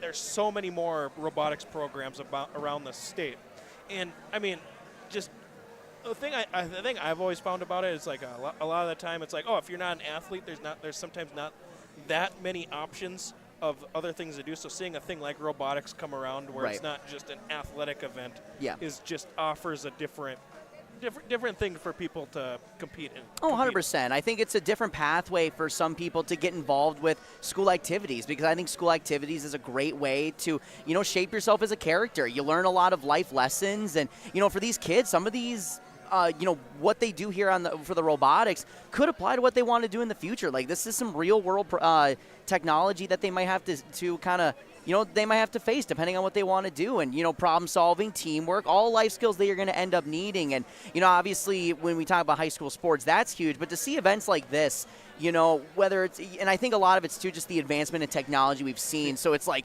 I'm sure what robots looked like in 2010, probably look a little different than what they are now. Probably a little bit more advanced. That's what, yeah, exactly. It might be a little more, not saying if someone from 2010 Robotics is listening, I'm sure they were still cool, but some of those robots we see here, I mean, they are pretty impressive. Yeah, and I mean, just to kind of go back to like those career opportunities, I know we've seen at this thing, I know I've seen some Army guys walking around, kind of probably sitting here recruiting for some of the more engineering aspects. Absolutely. You've got, I know, colleges, I think, that were out there. I know people are mentioning, like, you got, like, the Gene Haas Foundation, which, of course, they do all their stuff. I know they're in NASCAR. They're in F1. They kind of work on motors, small engines, different things like that. A lot of electronics in that. You got to think that they're probably involved with this just for the technological stuff in it. Yeah. And, of course, you got companies like 3M and different things like that who are always innovating. And, I mean, you got to think that they're kind of scoping out these places looking for a future employee potentially. 100%. And, kind of going back on the athletics, aspect of things. And,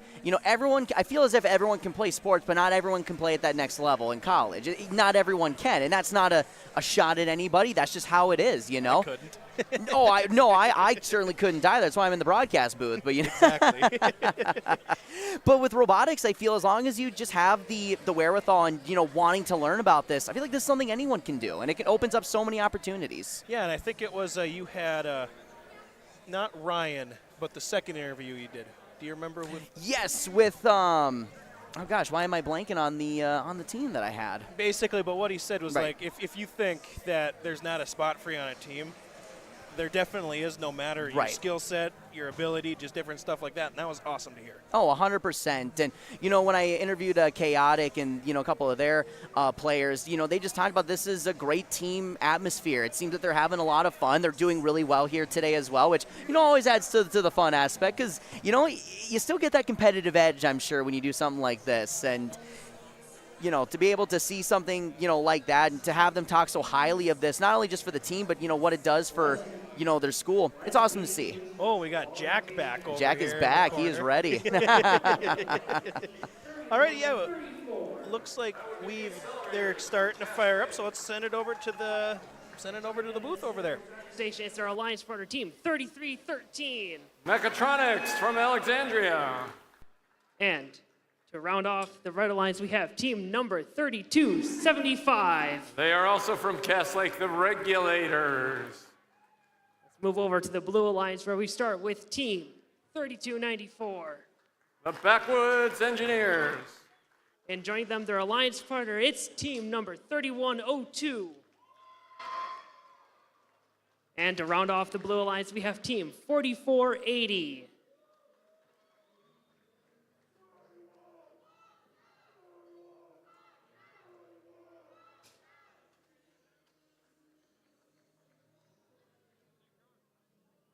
All right, drivers behind the lines in 3, 2, 1, go.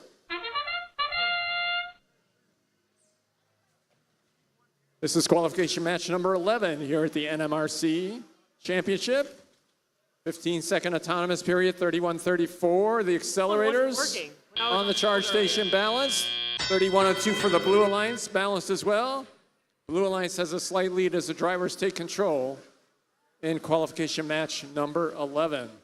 We have two teams here on the field that were defending champs of this tournament. 31:02 on the blue side and 33:13 Mechatronics over on the red side of the field. 31:34 the accelerators, placing a cone on that middle grid. 32:75 their alliance partners, also scoring a cone. That puts the Red Alliance out in front by just a little bit. 31:34 also scoring again for the Red Alliance over on the blue side. Techno Tigers, 31:02, looking for a score on that upper grid. They get it done. Their alliance partners are 32:94, the Backwoods Engineers. They can place that cone. They've got a first link. Extra points for the Blue Alliance. Very close match, 52-50 right now between red and blue. The Blue Alliance, Techno Tigers scoring another cone. Their alliance partners, Uppsala, 44:80, also trying to score a cube on the bottom grid.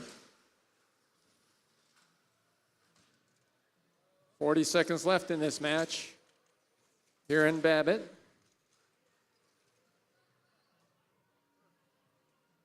Accelerators and regulators cycling back and forth between the loading station and the grids. That's the mark for 30 seconds left in this match. Look for teams to get on that charge station. Blue Alliance, all three docked and engaged. That might be our first one here this afternoon here at the NMRC tournament. Let's see what the Red Alliance can do. 31:34 and 32:75, trying in the last few seconds. 3, 2, 1. And that ends qualification match number 11. Alrighty, Noah, we saw it first here. 3 Yes. on the charging platform. Yeah. And I mean, blue was kind of down a lot, kind of heading up onto that platform, so I'll see how that'll affect the scoring of this match. I know Yeah, I feel as if the Red Alliance was still able to pull through just because of how well they were able for the to get the cube or the cubes and the cones and whatnot. But I tell you what, getting 3 on the pad, I mean that could go a long way. Like I said, I think that's a first today that we've seen. I think that's what they were saying. So that's and gosh, it has to be so difficult, you would think too, and everything's moving so fast. You have the platform moving to fit these 3. Like in a very tight knit spot, I feel like that's impressive. Especially since like you're not like talking to the other teams, right? You can't, exactly. Like, talk each other through the moves. You kind of just have to go off of instinct on Oh, 100%. And, sometimes, like, my gut instinct's terrible. So, like, something like this, I would be all over the place. Yeah, I know. I know when I've played video games, even trying to get a slight movement, all of a sudden just spinning around, right? But and blue kind of comes back. It looks like that did that help did them that. out in the Yeah, long that run. was probably it. Getting all three on the platform. So blue with another. The Blue Lions with another victory here. We'll see how that affects team standings, of course. But looking at what we have for the top three, we have Techno Tigers as of right now in first place, Chaotic in second, and then we have the 5250. My 5250, the big fork backwood bolts. All right. That's a tongue twister. I see a lot of B's. But I had to glance back here, but. But yeah, now we'll move on to move on here. We'll see how these kind of how it affects everything down the road, and I guess for the final standings. And sure, it's always you gotta work as a team, but it's gotta keep an eye out for yourself as an individual team. But and it'll be interesting to see when they kind of start the more defensive exactly measures. I assume it's probably more toward the end when it's like a person in a lead. Mm-hmm. They're trying to protect that lead. Right. I assume that's kind of when the defense starts, and then another thing is just wear and tear. I wonder. I mean, by the time like around a team's playing their 7th, 8th, 9th round, you got to wonder how much of a wear and tear is being done on those robots. Yeah, absolutely. And that's kind of another factor that I'm going to keep an eye on as well is, when eventually you have to work on these things, and if it's a reoccurring issue, how does that wear down later on in the matches? It looks like we got Jack moving into the sideline reporter. So how about we send it right over to Jack? Well, hi, it's fantastic to be back, very happy. But I have Matthew here from RoboJax. And first and foremost, just kind of walking around the pits, you guys had an experience today. So just explain to me what you guys were kind of telling me back in the pits there. Yeah, so it kind of started out yesterday. We got our swerve drive finally working, except we had some control issues. I believe it was just some negative signs in the code somewhere, or a Boolean just opposite of what it should have been. So when we got here today, we got that all sorted out. Then we had a wheel break off. We had a wheel break, which then we put back on backwards. And then in the match following, we then had some of the Spark Maxes get unplugged from power. So then they just stopped working and the carriage didn't go upwards. Okay, so a lot of hurdles that you guys have already gone through, everything else, but besides the hurdles, how's everything going today in Babbitt? So far, everything's gone great. Just before the 10th qualification match, we went into our impact presentation. That went well. And otherwise, I'm honestly impressed we managed to get the robot actually working properly with swerve drive as well. Now, real quick, with the swerve drive and everything else, just for people that might not know what that is, could you explain swerve drive? Yeah, so swerve drive basically allows it so you can move along the flat plane that you're on in any direction, and then also at the same time rotate which direction you're facing. And the other alternative you have is tank drive, which is what your cars have, which moves you straight forward, and then you can turn your wheels and move at different velocities to be able to turn. Well, you did that immensely better than I could, so I'm just going to give you this, and you can just do my job from here on out. But the other thing I got to ask you, a lot of buttons, everything else. Tell me about the button shirt and everything else. Yeah, so this has been a plan we've had for 5 years, I think. We've just been collecting buttons from regionals and other conference championships and any other event we've been to, and we've just collected buttons, and we have over 100 on here. All right, well, thank you so much. Truly appreciate it. Thanks for your time, my man. Thank you. Thanks. I don't know about you, but I was happy that we finally got to talk to the button guy. Oh, I know. We were eyeing him when we got here. That's a lot of buttons. He's got to be someone we talked to. Oh boy, he knew exactly what he was talking about too. I tell you what, I feel like I learned again. I'm learning a bunch of new stuff here. Yeah, and it looks like we are about ready to start the next round, so we'll send it right over there.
All right, drivers behind the lines in 3, 2, 1, go.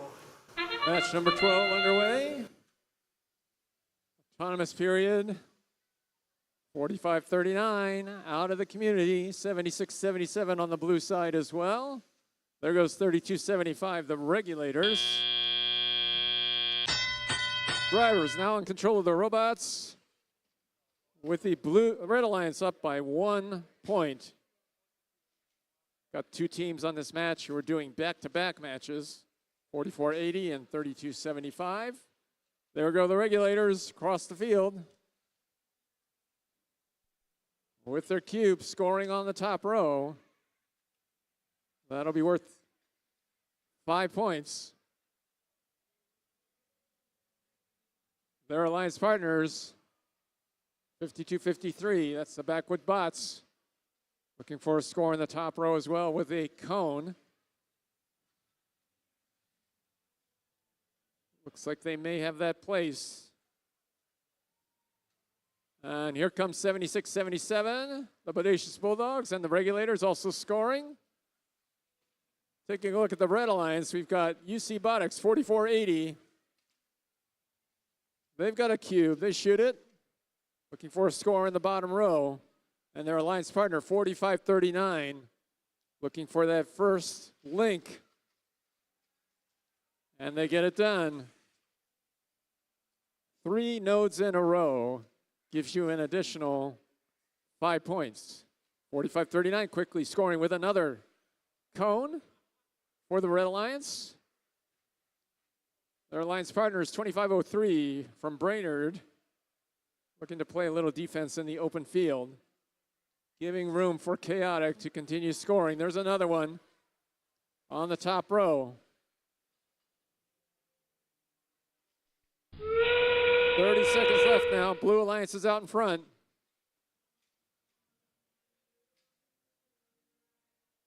Look for those robots to get onto that charge station. Regulators, 52-53, 76-77, looking to dock and engage. Not quite there. Still a few seconds left to make it happen. 3, 2, 1. And that's the end of qualification match number 12. Final score in just a minute. Alrighty, we saw some more action by the blue team Hold up my here breath trying there. to get 3 up. They ultimately didn't get 3 up by the looks of it, but they were still able to get 2 up compared to none on the platform against. You're gonna wonder. It's gonna be interesting to see how that affects it again. Well, it seems to be like the strategy here at the end has been more focused on now getting robots onto the platform. Well, and it's won a few matches for, you know, whether it's for the Red or Blue Alliance. We get the final score here, and there you go. Yeah, I mean, it seems like so far it's just the team that's able to get the robots back up onto that charging platform have been able to be the ones that have just to edge out the other side. When it seems the last couple of rounds, and I also feel like too, like the later you get into these rounds, we might see we might see even some better strategy going forward, where it's like, okay, we see how it's developing now, so now this is how we can get it on the platform, or we've seen some of these machines that let's like maneuver this way. So that I think that's why I've seen a couple of close calls for, you know, obviously we had the 3 on the 1 platform a couple rounds ago and almost had it again here. Yeah, and you got to wonder if maybe, I know one thing I've noticed early was when that 30-second whistle goes on, there's still some more people try to get more points up on by cones or cubes, I was looking for the word there, and then they kind of hustle back to the thing and try to and have a little bit of limited more time. You got to wonder if at some point they're going to start maybe bailing out on those extra few points from the cubes and the cones to get on the platform. Well, I think what's going to be huge is you have to be efficient early. Like we've seen a couple of robots where they have just been able to bam, a cone here, bam, a cube there, bam, you know, go quick, and then, yeah, shift your focus on the platform. But it seems that has been obviously a huge, you know, innuendo factor for a lot of these teams so far in terms of getting a win for their respective alliance. So I definitely feel like moving forward as these teams continue, that's going to be something they especially keep an eye on. Yeah, and I mean, just another thing is just the early start seemed to be a huge too. Just with the automation, I can't say the word, but whenever they don't have control over their robots, it's all the scheduled stuff basically is what it is. I wonder how much of that's going to play a role in getting these early points also. Oh, 100%. And I think one thing I've really been surprised too is, and I don't know, maybe it's just because I don't get the laws of physics and everything like that, but I'm surprised we haven't seen more like tip over or anything like that. Trying to get on that platform, we've seen a couple of close calls, but everything's been pretty steady, efficient in terms of everyone staying upright. Yeah, and that's going to be, I think that's going to be more of an issue with these ones that sit higher also. Oh, yeah, absolutely. You're going to have the low center, you're going to have the ones that are low sitting. I don't think you're going to have to worry too much more of those tipping. Yeah. But those ones that sit high, I think we almost saw it last round where the 3 were on there and they shot back and it looked like it almost went. Yeah, almost came tumbling back, right. Well, you don't want the robots to get hurt because, I'm sure they have feelings too, right? Maybe not. Well, yeah, they're probably a little more sturdy than some of these athletes we see nowadays, but definitely in high school. Well, yeah, right, absolutely, but. Yeah, and just to kind of play a role in that, if they do tip, you gotta wonder if how much damage that could do to even some of the mechanisms. Yeah, well, and jokes aside, obviously, there has to be some kind of, damage that happens to the machine once, should that happen. But I feel like as long as you pinpoint it quick, you kind of figure out, okay, as long as nothing like breaks, where it's like, well, we can't fix that because that would be a huge, that would be detrimental. Yeah, and one thing I've started to notice more of is since they're kind of walking by us, they have the laptop in like the laptop controller pieces that they carry up to the platform. And one thing I've noticed, it's like none of the controllers are the same. I know one of them, it's like kind of more that joystick type thing. And I've also seen like a couple Xbox controllers. Yeah. So I wonder like how it's decided. I wonder if the gamers more kind of go for the Xbox controller. Or, well, I wonder how that selection goes. See, I'm curious of what would obviously I'm sure it's preference, but I kind of want to see for myself, like what's easier? Would it be easier if I had the one that looks like you're on an airplane or the Xbox? Like obviously I play a little bit of Xbox here and there, but I don't know if I could control a robot with it. I can barely control myself on a game sometimes playing, Call of Duty or something like that. Yeah, so I wonder just like how that selection process just goes. Yeah. In general, just I imagine it has to be off of just feeling, right? I think, yeah, and obviously, as you mentioned, if you game a lot, you might be used to having those steady fingers and those slight movements, and because I feel like that would be a huge thing with the Xbox controllers. You'd have to really have steady fingers, make sure you're not overcompensating to one side or another when you're, on the joystick and whatnot. See, and I wonder if the buttons, it'd be really cool if the buttons work to A to grab, A to throw. A to throw, I'm seeing that's what I see. Now that's my next question is I wonder how that, is the right trigger or the right bump going to do something? Is that going to, RB to boost speed? Like, who knows? Yeah, I will say, though, I doubt the PlayStation guys are going to be using the Xbox controller. See, that rivalry will never end. It's only a matter of time before we see a PlayStation controller here, though, I feel. Yeah, and it tends to see that the more popular choice have been more like that joystick version. Mm-hmm. Well, and it's crazy because I've seen, and kind of related but not really, I guess when you do flight simulators, they also, I've seen, them use this really advanced Xbox controller, so I wonder if even in the future as this is becoming more popular that, companies like that will be, hey, we need to make a robot-specific controller, because that would be pretty cool. Yeah, and just kind of looking at this play field here, overall, very colorful. Yeah, I'm digging it. I'm digging the light fixture. Yeah, the light show. I feel like I'm in an NHL arena, just right next to the glass. Yeah, and you know what? How about we stop talking and send it over to the people 100%. You know what they're doing. I know. It seems like they're ready, so I'm sure they don't want to be listening to us anymore. And to round off our Red Alliance, it's 31-34. The Accelerators. And over on the Blue Alliance, we start with 25-03. Warrior Robotics from Brainerd. And joining them in the center driver station, it's team 88-78. Aerobot. And to round off our Blue Alliance, it is team 72-35. That would be Red Lake. Go get you, dog, from Red Lake.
All right, drivers behind the lines in 3, 2, 1, go. Match 13 has started. 2503 out of the community for blue, same for 7235. On the red alliance, 3313 is also out of the community at 3134. No one on the charge station. Blue alliance all tied up after the autonomous period. Drive teams are now in control of the robots.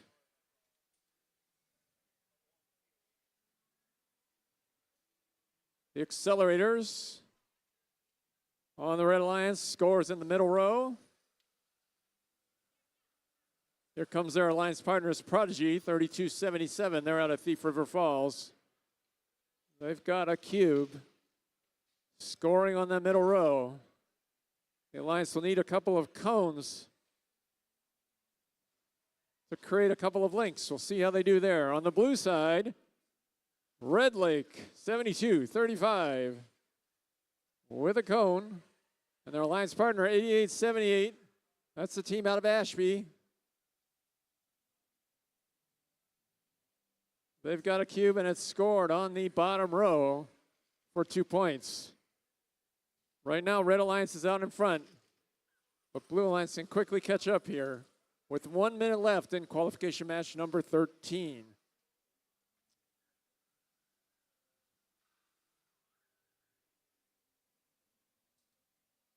On the Blue Alliance, 7235, Red Lake. They've got that cone in the bottom. They need to kind of dislodge that off of their robot if they can. Because you can only have one game piece in control at any given time. 8878, their alliance partner, scoring again on the bottom row. On the Red Alliance, looks like they've got 2 links. Looking for more. Here comes 3134, the accelerators, also scoring in that middle row. On the Blue Alliance, 8878 and 7235 are up on that charge station. Let's see if the Red Alliance can do the same. They've got 3313 and 3277 with a few seconds left. 3134 in the community, 2, 1. And that concludes match number 13. Scores coming up. And that will conclude another round. Jack, do you have an interview for us? A little bit? Perfect. I was supposed to say, I know we had some people back here, but looks like they ran off for something. I imagine maybe they had something go wrong with a robot or they're helping out. But yeah, I mean, it looks like we get our final score and the red team does handle a win off of that. I think a big part of that was being able to match the blue team on the platforms there. Yeah. Kind of limit the amount of points blue team has to make up there. I think I noticed too. It seemed that a couple of the blue alliances were having a little bit of some issues there. They were having an issue grabbing one of the cones that like plopped into their whole setup there. There's some getting stuck, and I don't think they were able to capitalize the way that they would have liked to. Yeah, no, and then just kind of taking a look at some team standings. We got the Techno Tigers in first place still. They were in first last time we did this check. The Chaotic Robotics in rank number 2. Then the Big Fork Backwood Bats. Again, that's a tongueful. I couldn't say I can't say that 3 times fast. And they kind of cap it out in third. I know Jack is not quite ready for us, as we do have some interviews with some contestants coming up. Looks like we're kind of got a little jam here in front of our little booth here, as we've got a bunch of teams kind of piled up right next to you, Noah. Yeah, I know. I'm getting a first-hand look, and tell you what, some impressive machines. I can tell you that much. Yeah, I'm looking at. I don't even know what I'm looking at with that circuit. Oh, I 100% don't know. I do not know what I'm looking at, but I just know that it makes the thing go. So, but no, I think that. Have you ever been to like any kind of like a NASCAR, like a drag racing, especially where they all kind of line up and like the fans can kind of see it all develop and stuff? Again, I have no clue what anything does, but I just know it makes it go. Yeah, I mean, just look at all those wires. Like, I would absolutely plug something in wrong or connect something to the wrong. Accidentally unplug something. Oh, it would be terrible. I can promise. I would just be complete liability to a team. Well, see, and I sweat when I get nervous usually, so I would just be like sweating on the robot, short circuit. It would just be a disaster. Yeah, and then, I mean, just taking a look at just how different each robot is. I mean, you go from that one that has kind of the circuit board out, and this one you can't even see one. Oh, yeah, and this one looks pretty, I mean, they all look well put together, but yeah, this one's not a lot of wiring showing, and got some tubes and what have you for airflow, I would imagine. So, yeah, it's interesting to see, and what resources everyone has to be able to put these, to put each one, make one unique. Plus, I mean, you kind of mentioned NASCAR. It's kind of cool to look at some of these, how they have their sponsors even like stickered to the robot, just kind of like it is a race. Oh yeah, right. You got the sponsors on there and everything, and but it's I tell you what, we'll see how these next few rounds develop as we're kind of getting we're a few rounds down. Everything's kind of starting to take shape for the team standings, and it's going to be pretty important here down the stretch to see how these how each alliance works here. Yeah, and as we're at it, let's kind of go to a quick commercial break. I know we haven't had one in a while. So this is the NMRC Robotics Championship here in Babbitt, Minnesota, and we'll be back here on YourLiveEvent.com. At Enbridge, we believe sustainability is the foundation of our success. How well we perform as a steward of our environment, a safe operator of essential energy infrastructure, a good neighbor, and a diverse employer defines our success. Learn more about Enbridge's environmental, social, and governance commitments and our Indigenous Reconciliation Plan at Enbridge.com.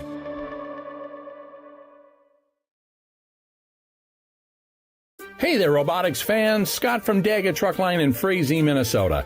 Big shout out to Chaotic Robotics competing here from Frazee High School. The robots here can do amazing things, but at Daggett Truck Line, our drivers aren't robots, but amazing people also doing amazing things. And we're looking for more fantastic drivers to join our team. No CDL? Call us to find out how we can help at 800-262-9393 or check us out at daggettruck.com. And go Chaotic Robotics! Lossing Billing Center is proud to support the Northern Minnesota Robotics Conference teams and wishes good luck to all team members and team mentors in the NMRC Championship Tournament. Lossing Billing Center is a full-service hardware store and lumberyard. They have what you need to get your projects complete. Trusses, lumber, windows, and doors. Check out Lossing Billing Center, go online, lossing.com, or view their Facebook page. Lossing Billing Center, sending good luck to Team 5653, the Iron Mosquitoes, in this year's Northern Minnesota Robotics Conference Championship Tournament.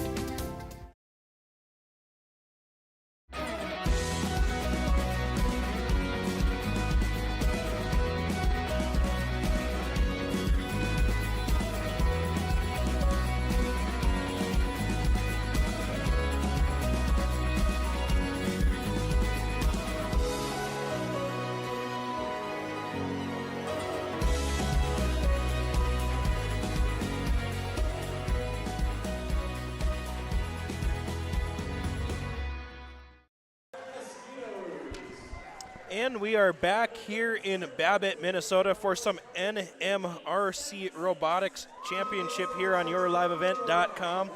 And yeah, just taking a quick look at our timing at the moment. We are approaching the 4 o'clock hour. I think we're kind of sitting in that. We're about 7 minutes behind on the schedule is what it says out there.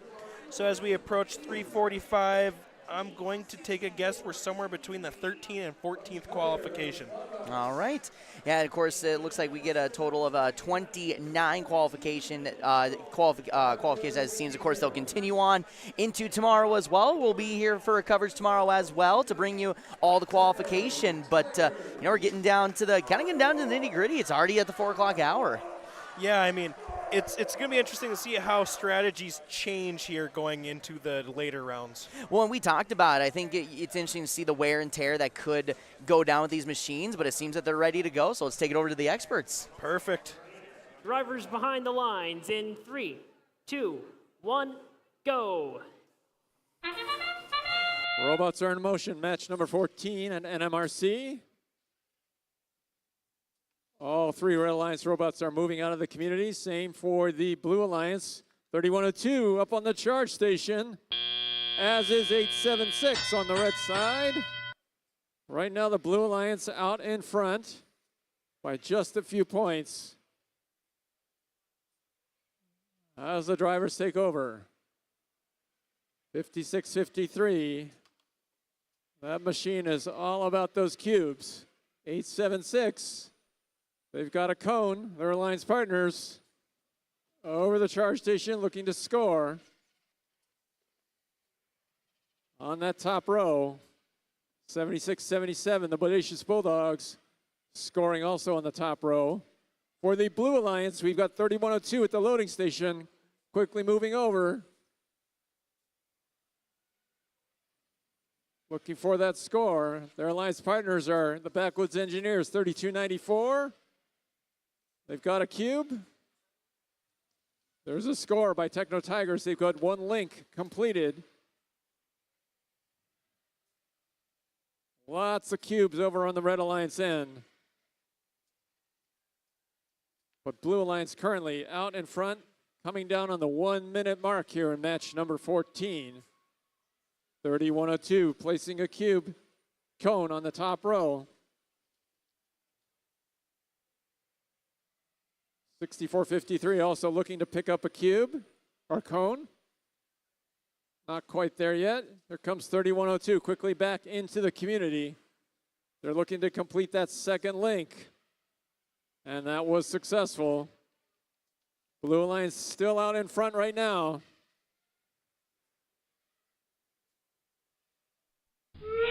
Red Alliance looking for some more scores. 30 seconds left. Here we go. Look for the robots on the charge station. Blue Alliance has one. 3294. Waiting for some alliance partners. Red Alliance 76-77. The Bodacious Bulldogs on the charge station. Also waiting for some alliance partners. Last few seconds. Two Blue and Black robots are balanced. 3, 2, 1. Not quite there, it looks like, for the Red Alliance. Final score coming up. All right, Noah, before we get into the analysis of this round, let's just kind of take a look at what else is coming up on the schedule for yourliveevent.com. Of course, tomorrow we do have day 2 of this robotics conference coming up. But taking a look at the schedule for today, we've got some volleyball action over in the northwest area. We've got Hatton Northwood taking on Thompson for some North Dakota Class B volleyball. Hillsboro Central Enderlin, same thing, some more Class B, and then it's followed by some Lisbon in Sargent County. And we kind of move over to the Minnesota side. We got Fertile Beltrami versus Ada Borup West, Park Rapids versus Hawley in East Central versus Pine River Bacchus. And as we get the score, we've got That's the closest we've seen today. Yeah, I was about to say, I think it's the second 1 point spread we've seen, and that's, of course, the closest it can be. Right, close. Well, right. I mean, I couldn't remember if there was another one-score game. The first one, since being in the I guess we'll call it the play-by-play booth, I guess. Yeah, essentially, yeah, I think the very first game was a one-pointer, and this is now our second one-pointer. Also, it's been a good stretch, this right. one's a high-scoring. Yeah, this is one-pointer. The highest-scoring one-pointer we've seen. And, yeah, I mean, I don't know all the specifics about what each team's strategy is kind of moving forward, but I know Jack is on standby with an interview, so we're going to send it right over to you, Jack. Well, I'm here with Jesse from Accelerators and the Regulators. Not only just those two, if I'm remembering correctly, are you chairman, president? I'm trying to remember. I'm trying to remember without asking you. Sure, I'm also the president of the conference. Okay, you're also president of the conference. So let me ask you this: How is the event here in Babbitt going? At least in your mind, wearing your president hat. Sure, I think it's going great. Each space provides its own unique challenges. For our lighting system, we couldn't hang that from the ceiling that we use normally. So every year, it's a little bit of making sure all the boxes are checked, but I think it's a great experience for these communities to see these different events, and that's why we travel around. So I think it's been going well so far. Oh, perfect. And 100% I agree, especially when being in Babbitt School and having the kids kind of walking through almost like a field trip, and you have some kids that are just kind of like, oh, maybe staying in one place a little too long, but no, it's awesome to see. Now, as mentor of the Accelerator and Regulators, how do you feel that you guys are doing right now? It kind of goes with how the matches get paired up. We haven't had the best pairings probably, but we've been doing okay. I think we're going to continue to climb up in the rankings here, and we got some new kids on the team. We have a new graduate that is now an assistant coach on the team, so they're all kind of just getting the feeling of what this is like at this event, so they can be ready for the official competition season coming in January. Now, having somebody come back, I mean, how awesome is that to have like a student like, they still want to be a part of it? Sure. Well, that's great. We have 4 alumni that still hang out and work with the team in their own capacity. Some are able to devote more time than others, but it shows the younger students that these kids are off, they're in college, or they've got careers and they're successful, and they still want to be part of it, and how much it meant to them when they were in high school transfers down to these new kids too.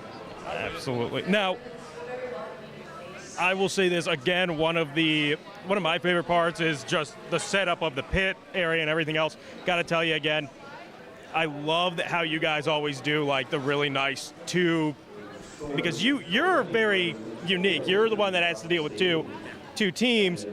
Very good, very nice setup, very clean. Yeah, we're pretty unique. 2 teams, one all male, one all female. It's twice as much money. I don't know if it's twice as much work, but it's maybe close. But then we have some equity and equal opportunity for everybody. Everybody feels like they can take ownership in the things that they create, and having the pit set up and having our kids being able to work together and compete against each other at the same time is pretty awesome. Absolutely. Now, last question: any big changes from either one of the robots from Grand Forks to now? From Grand Forks to now, the girls have a new intake that we've used, focusing more on like the player station acquisition as opposed to the ground. The boys have been trying to get a new chassis going. It's kind of similar to the girls with the swerve drive capability. We just didn't quite get it together in time for this event, but they're excited to try that during the off season here before the season starts. So. Perfect. Well, thank you so much for stopping by. I guarantee we'll probably run into each other again. Thank you so much. Thanks. Back to you guys. Awesome, Jack. We appreciate the more of the sideline interviews coming forward. Hopefully we have a couple more coming up soon. Oh, yeah, no, we have a few more just as a wee bit of a preview. I believe we're going to have Techno Tigers coming up sometime shortly. Techno Tigers still believe they are in first place. They are. So it'll be interesting to kind of sit down with one of them and talk. And again, we appreciate the great work doing the behind-the-scenes stuff, Jack. Oh, yeah, no, all the behind-the-scenes stuff. But I will say there's a little bit of, I don't want to say breaking news or anything like that, but the team standing board that is in here is a little bit slower than what they're hoping. So, and not only that, also the website's kind of a little bit slow on the uptake. So what we're seeing, it's not horribly out of place, but there's going to be a few things. There's going to be a lot of movements, especially coming to tomorrow's when, the finals and the playoffs actually start. So that did sound like breaking news. I don't know why you're trying to play that down. Yeah, Jack, I was going to say, that's huge. Reporting. Investigative journalism at its finest, let me tell you. Yeah, it looks like we are about ready to get back into the round, so we'll send it over to the pros. Aerobot from Ashby. And to round off our Red Alliance, it's Team 3313. Mechatronics. And over to our Blue Alliance, we start with Team 876. Thunder Robotics. And joining them in the center driver stations is Team 5253. Big Fork, backward spots, 5253. And rounding off the Blue Alliance is 2503. From Brainerd High School, Warrior Robotics.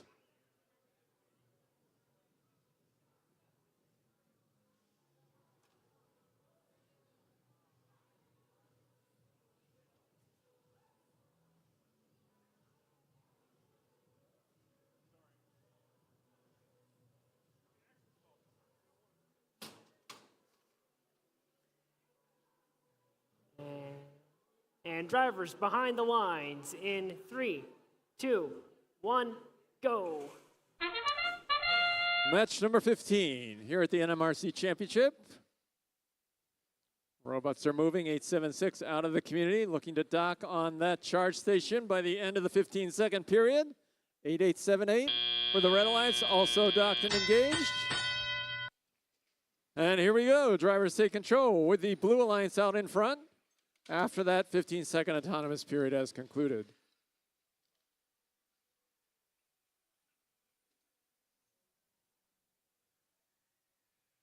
Brainerd, Wario Robotics, 2503, picking up a cone. They'll be moving over across the field. 876, Thunder from North Dakota, also picking up a cone, quickly moving over. Couple of scores there for cones.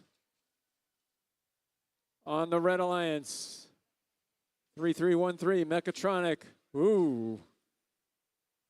Recovered nicely there. Looking for another cone. Their alliance partner, the Robojacks, 4674. They're working on cubes.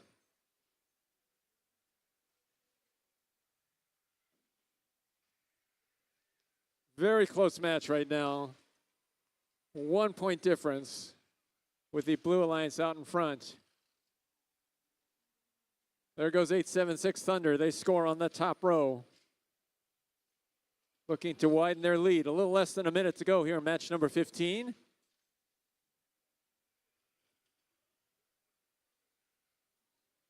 Ashby's team, the Aerobot from 8878. Looking for scores on that bottom row. Every score counts. Here comes the Robojacks looking to complete a link. They get it done for the Red Alliance. Blue Alliance still looking for their first link. 876, Thunder Robotics. They get that first link for the Blue Alliance. 20 seconds left in the match. Blue Alliance still out in front.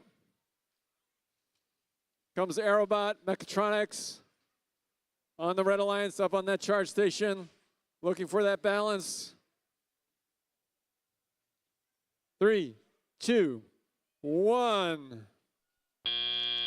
Not quite there. Match number 15, final score coming up.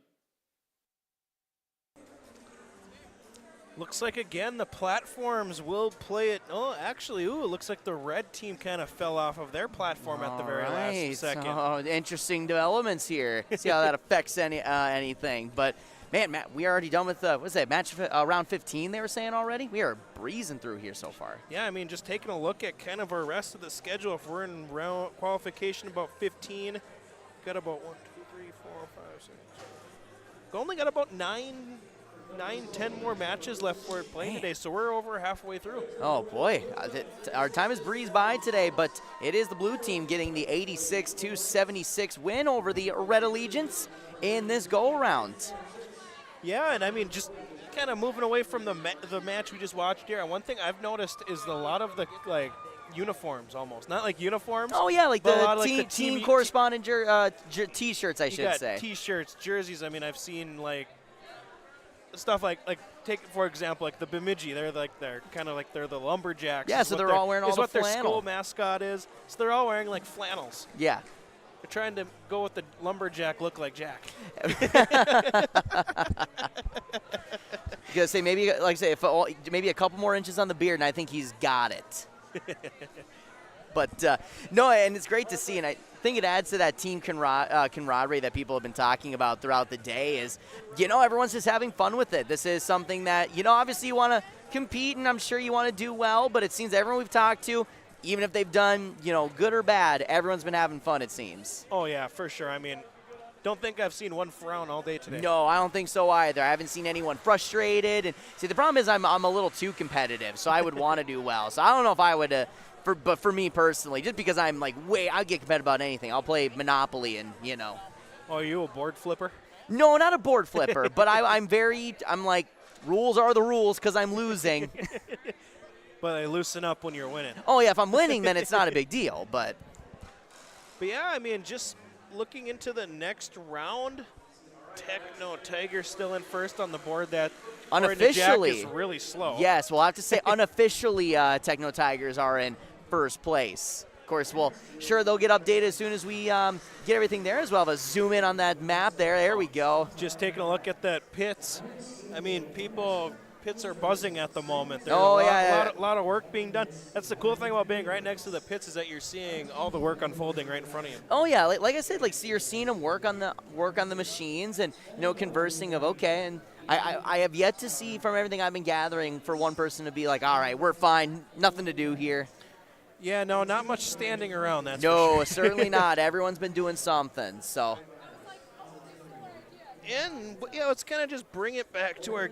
Nope, never mind. They are not currently not quite ready. Still on the field. Still loading up here, but as Jack might be go getting an interview or something or another. But no, nonetheless, we are about to enter.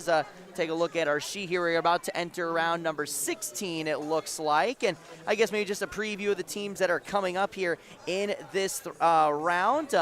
For the Red Allegiance here, make sure I correspond here, is team of 3102, the Techno Tigers, 3134, the Accelerators of Cass Lake, and we have 7235, which is Red Lake. And then we have for the Blue Alliance 4480, the UC Robotics in Uppsala, 5653 of the Iron Mosquitoes here for the host Babbitt, and then we got 6453. That is the Bogbots of Kelleher. Those are the teams we're looking at here in this next round. Yeah, and one thing I wonder is how do they come up with some of these names? I know they're so creative. Like the Iron Mosquitoes. Like the Iron Mosquitoes is super clever.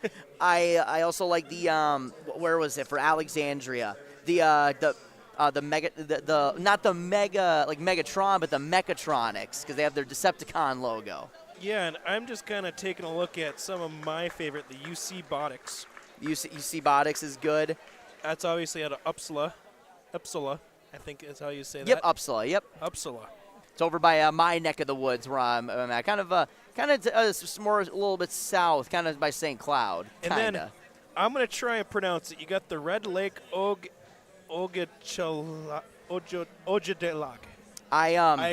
I know that's Ojibwe, I assume. Yes, right. I know that one's in Ojibwe. And, I mean, just these names, some of these are just great.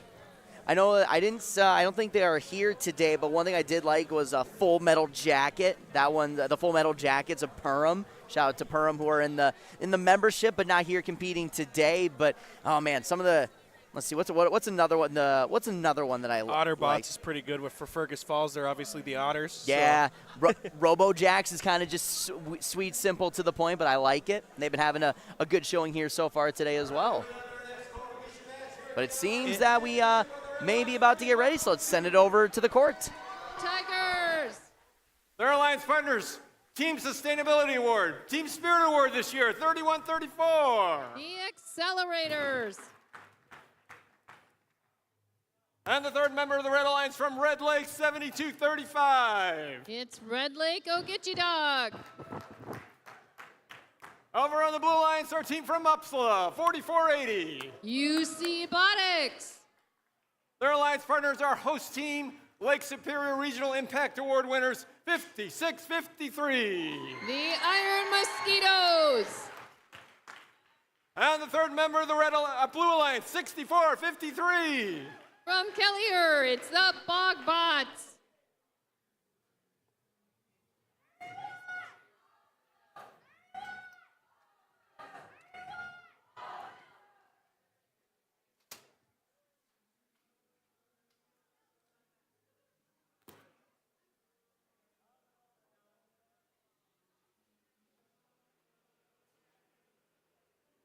Drivers behind the lines. 3, 2, 1, go.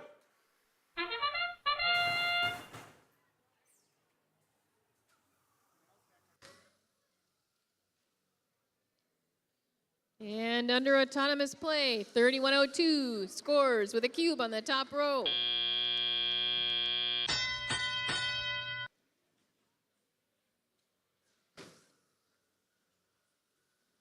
And Allbots quickly picking up game pieces to try to score in this round.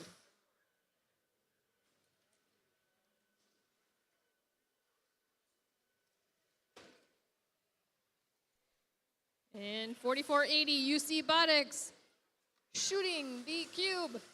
5653 trying to shoot over with a cube on the other side. 3102 with a cone on the top row. 3134 with a cone on the middle row.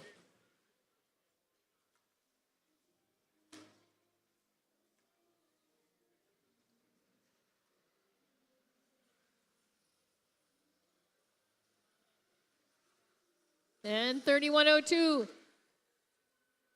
comes over and goes to the top row with the cone. And scoring 5 points.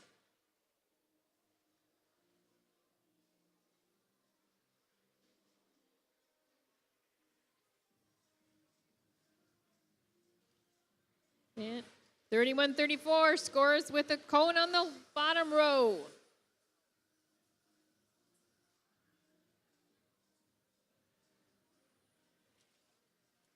And 3102 with a cone on the middle row.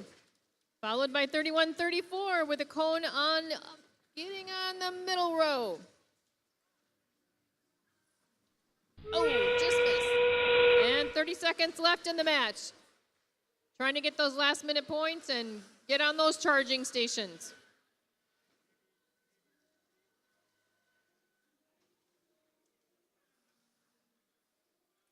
And the Iron Mosquitoes on the charging station for the Blue Alliance.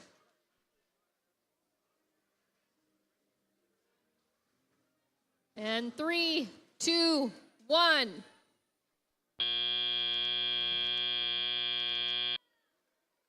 That is the end of round 16. As they just said, we finished up round 16. All right. Yes, absolutely. Great analysis there. But no, but another close one there. And, you know, again, we've seen the Iron Mosquitoes here of Babbitt. It seems that, like, when they still have the one where it, like, shoots out a little bit. It's still a very interesting strategy. I kind of want to eventually get a chance to chat with them and just see, like, oh, like, what leads to that? But looking at our score, Red Alliance with a 79-55 victory here for their respective allegiance. And then, according to Jack, our sideline reporter and analyst, yeah, breaking newser, according to him, the rankings are now accurate. Yes, they are up to date. So as we take a look at what we have for the standings in first place, Techno Tigers, Chaotic Robotics in second place, and then Big Fork Backwoods Bots. I have to say that, yeah, that's a real tongue twister there. But also looking at Thunder Robotics and Iron Mosquitoes, also rounding out the top 5. So that's where we're standing. Yeah, and I know you mentioned mosquitoes. Have you seen the mosquito hat walking around? Yes, I have. I have the little kind of. That's interesting. Yeah. Again, I think you see all the. We've seen a couple of crazy, uniform choices. Of course, we saw with Bemidji had all the buttons there. That was really cool. The mosquito hat, the sparkling hats, the sparkling hats. I know we've seen it all today. It seems that everyone's showing out tonight. Oh yeah, and I wonder, or even look behind you, like the light hat. Oh yeah, that was the first thing I noticed when I came in, and I'm like, that I don't know. But well, first the fact that it's been light. I don't know what's charging that battery for that light, but it's been going on like since we got here. Yeah, I think we need to kind of be looking at whatever batteries are in that thing. Yeah, no kidding. That is going strong. If that can last the rest of the night, then we see it tomorrow. Man, that'll be Jack's next breaking news. Is what batteries is that guy using? Yes, Jack, we need you to get on that investigative journalism. All right. Jack's not even paying attention. No, right. It's like, what are these guys talking about? Jack's down to just tune us out. He is in the Z, as they say. But I know Jack was talking. We got an interview with some members of the Techno Tigers coming up soon. First place team. So interesting to see kind of what because I know Jack will probably have some much more detailed questions than I had earlier. So, no, what's your favorite color? We're not getting any. Yeah, right. Yeah, right. We can get down to the nitty gritty at this point, like what's leading to success for them, what's working, what's not working. Get the in-depth analysis. Plus, I'm sure it helps to have a little bit more knowledge on what's going on. Well, and that'll be my excuse as just asking. Well, why are you in robotics? Well, everyone likes to be.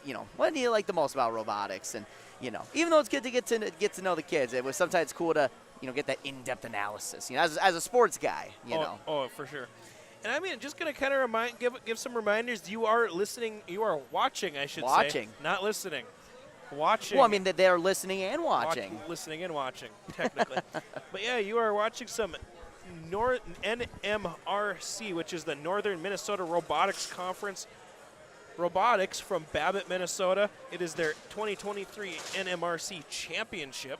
Yeah, and special thanks for Northeast Range High School for having us here, and fantastic job set up here by all the volunteers. And as everyone can see, I mean, the setup looks super clean, super professional. You got the Jumbotron right behind us that is giving us our feed for the in-game action. So everyone has done a great job for hosting us, and shout out to all the volunteers. And yes, for the folks at home, you did hear that right, Jumbotron. Yeah, right. No, it's a legitimate Jumbotron. I was going to say, I saw them putting that up yesterday for setup, and let's just say it's work. Yeah, it is really cool. Yeah, and then I mean, just look at again, just thanks to the NMRC for being wonderful hosts. I know 100%. they're even feeding us here. I know they fed us really good, and I didn't know what to expect for a meal, but we got a good delicious meal, and I'm feeling pretty good right now. We're energized, ready to go for this next round. It seems as they're still getting all set up, but so far it's been a good day so far. Oh, great day. Great day. I'll even say great day.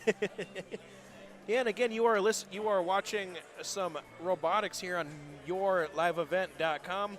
Be sure if you see any of our sponsors or anything like that, if you see any of their businesses, be sure to go out, say hi, let them know that you saw them on our broadcast. Let them know. I'm sure they'll love to hear it.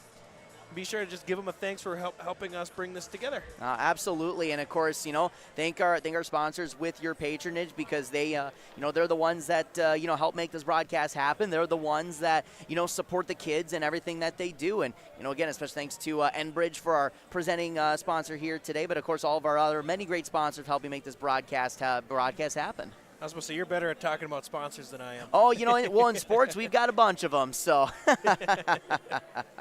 As Jack kind of gives us a whole rundown of the whole setup. As you guys can see, a little tight here. And I think it's actually kind of cool because everyone gets a good view of everything. And obviously, when we've been trying to, do the interviews and everything, it makes it, we got to keep clear of the robots. But, outside of that, it's, but it's good to be close to the action. I feel like I'm like courtside or rinkside for like an event or something, but. Yeah, and it looks like they are about ready to start the next round, so we'll send it right over to them. From Frazee, Minnesota.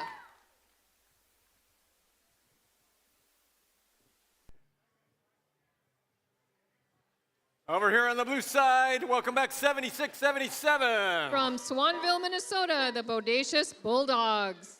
Finalists at this championship last year, 46-74. From Bemidji, the Robojacks. And from Thief River Falls, 32-77.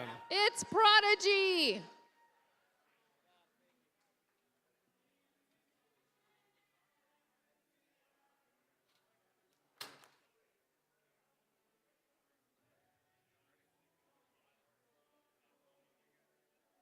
Drivers behind the lines. 3, 2, 1, go.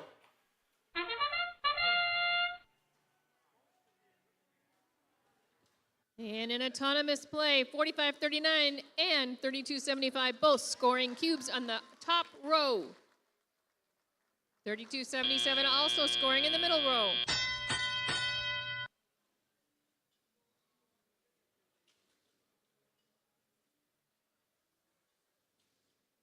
And all teams picking up their cargo pieces and the game pieces. 32-75 grabs a cube. 32-77 scoring on the middle row.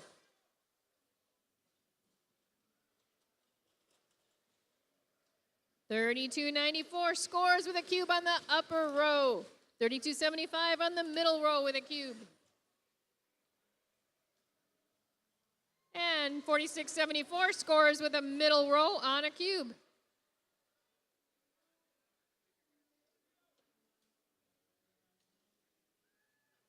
$32.75 with points on the middle row with a cube.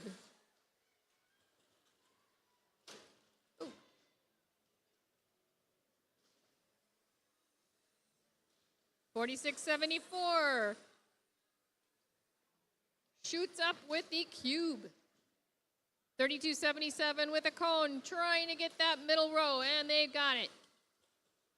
32-75 scores a cube on the lower row. 45-39, Chaotic scores on the top row with a cone.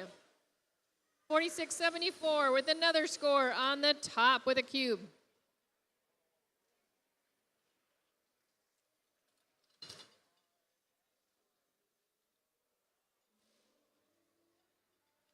And we are down to 30 seconds in the match.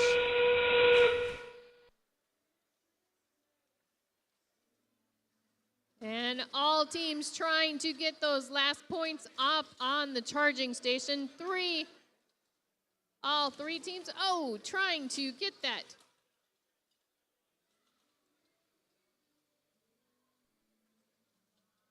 And all three on the Red Alliance up on the charging station, engaged. 3, 2, 1. 2 on the Blue Alliance up on the charging station. Looks like we got a triple over there on the platform. Yeah, we've had 3 for red. We even had 2 for blue, so a good showing here in this round. Yeah, it should be a nice and close one. And we will take a quick look at the score, and red does finalize it out. But as we get ready, we'll send it right over to Jack as he does have another interview. All righty. Well, first and foremost, I'm just going to let you kind of introduce yourself there. Sure. My name's Olaf Nedeberg. I'm a mentor for Team 3102 out of Nevis, Minnesota, and I've been doing this for about 15 years. Absolutely. And I will say this, because we were talking before and everything else. It's awesome to hear that you're watching the weekly updates for the Robotics show while you're out ice fishing. That's awesome. That's the best way to do it. But this is something I've wanted to talk with you just because, I admire the beard. I have to tell you that. I admire the beard as another beard connoisseur. Yes. Fantastic. I just got to tell you that. Absolutely. Yeah. So I've been waiting for this. But getting more nuts and bolts and everything else. How do you guys think you're doing today? We're having fun. No, we're having fun. It's going good. So we had a real modified team here today. A number of our team, right now in our school, our football team is undefeated. Our volleyball team is basically undefeated. They're in playoff mode. Our girls are playing tonight. Our boys are playing tomorrow. And we're in a small school where we share kids. So half of our robotics team can't be here because they're in playoffs for their successful athletic teams. And so our pit crew is about half strength of who's normally there. We're missing people from our drive team. We're missing our head scouts. So today has been really fun watching our other students kind of step up. And that's what this NMRC fall event is. It's last year's game, last year's bot, but you know what? You probably graduate some key players. And so here's a shot to get like that next generation in, Hey, you go from backup whatever to now it's you. And I had to I'm in a new role today. First time ever I've coached behind the glass as the coach, and I'm always in the pit. I've seen 4 matches now in my life from behind the glass, and I'm blown away. So, yes. And that's so. It's your first time behind the glass coaching the drive team. The drive team, absolutely. But we're going to take a step back. Not just your sports teams are doing fantastic, volleyball, football, all that stuff. I mean, right now you guys are sitting at the top of the pack. We're having a good day. I was going to say, for having fun and having a skeleton crew, not bad. Yeah, we're having fun. Our pit is just killing it today because that's typically where I am, and I've spent no time back there, and it's just fun watching from a distance. They got it. I got complete faith in them. They're killing it. The robot's running good, which always makes life easy, and the robot's running good. We're sitting in a nice spot. Now, you brought up how this is. I don't want to call it an off-season tournament, but it's a new season, old bot, old game, right? Correct.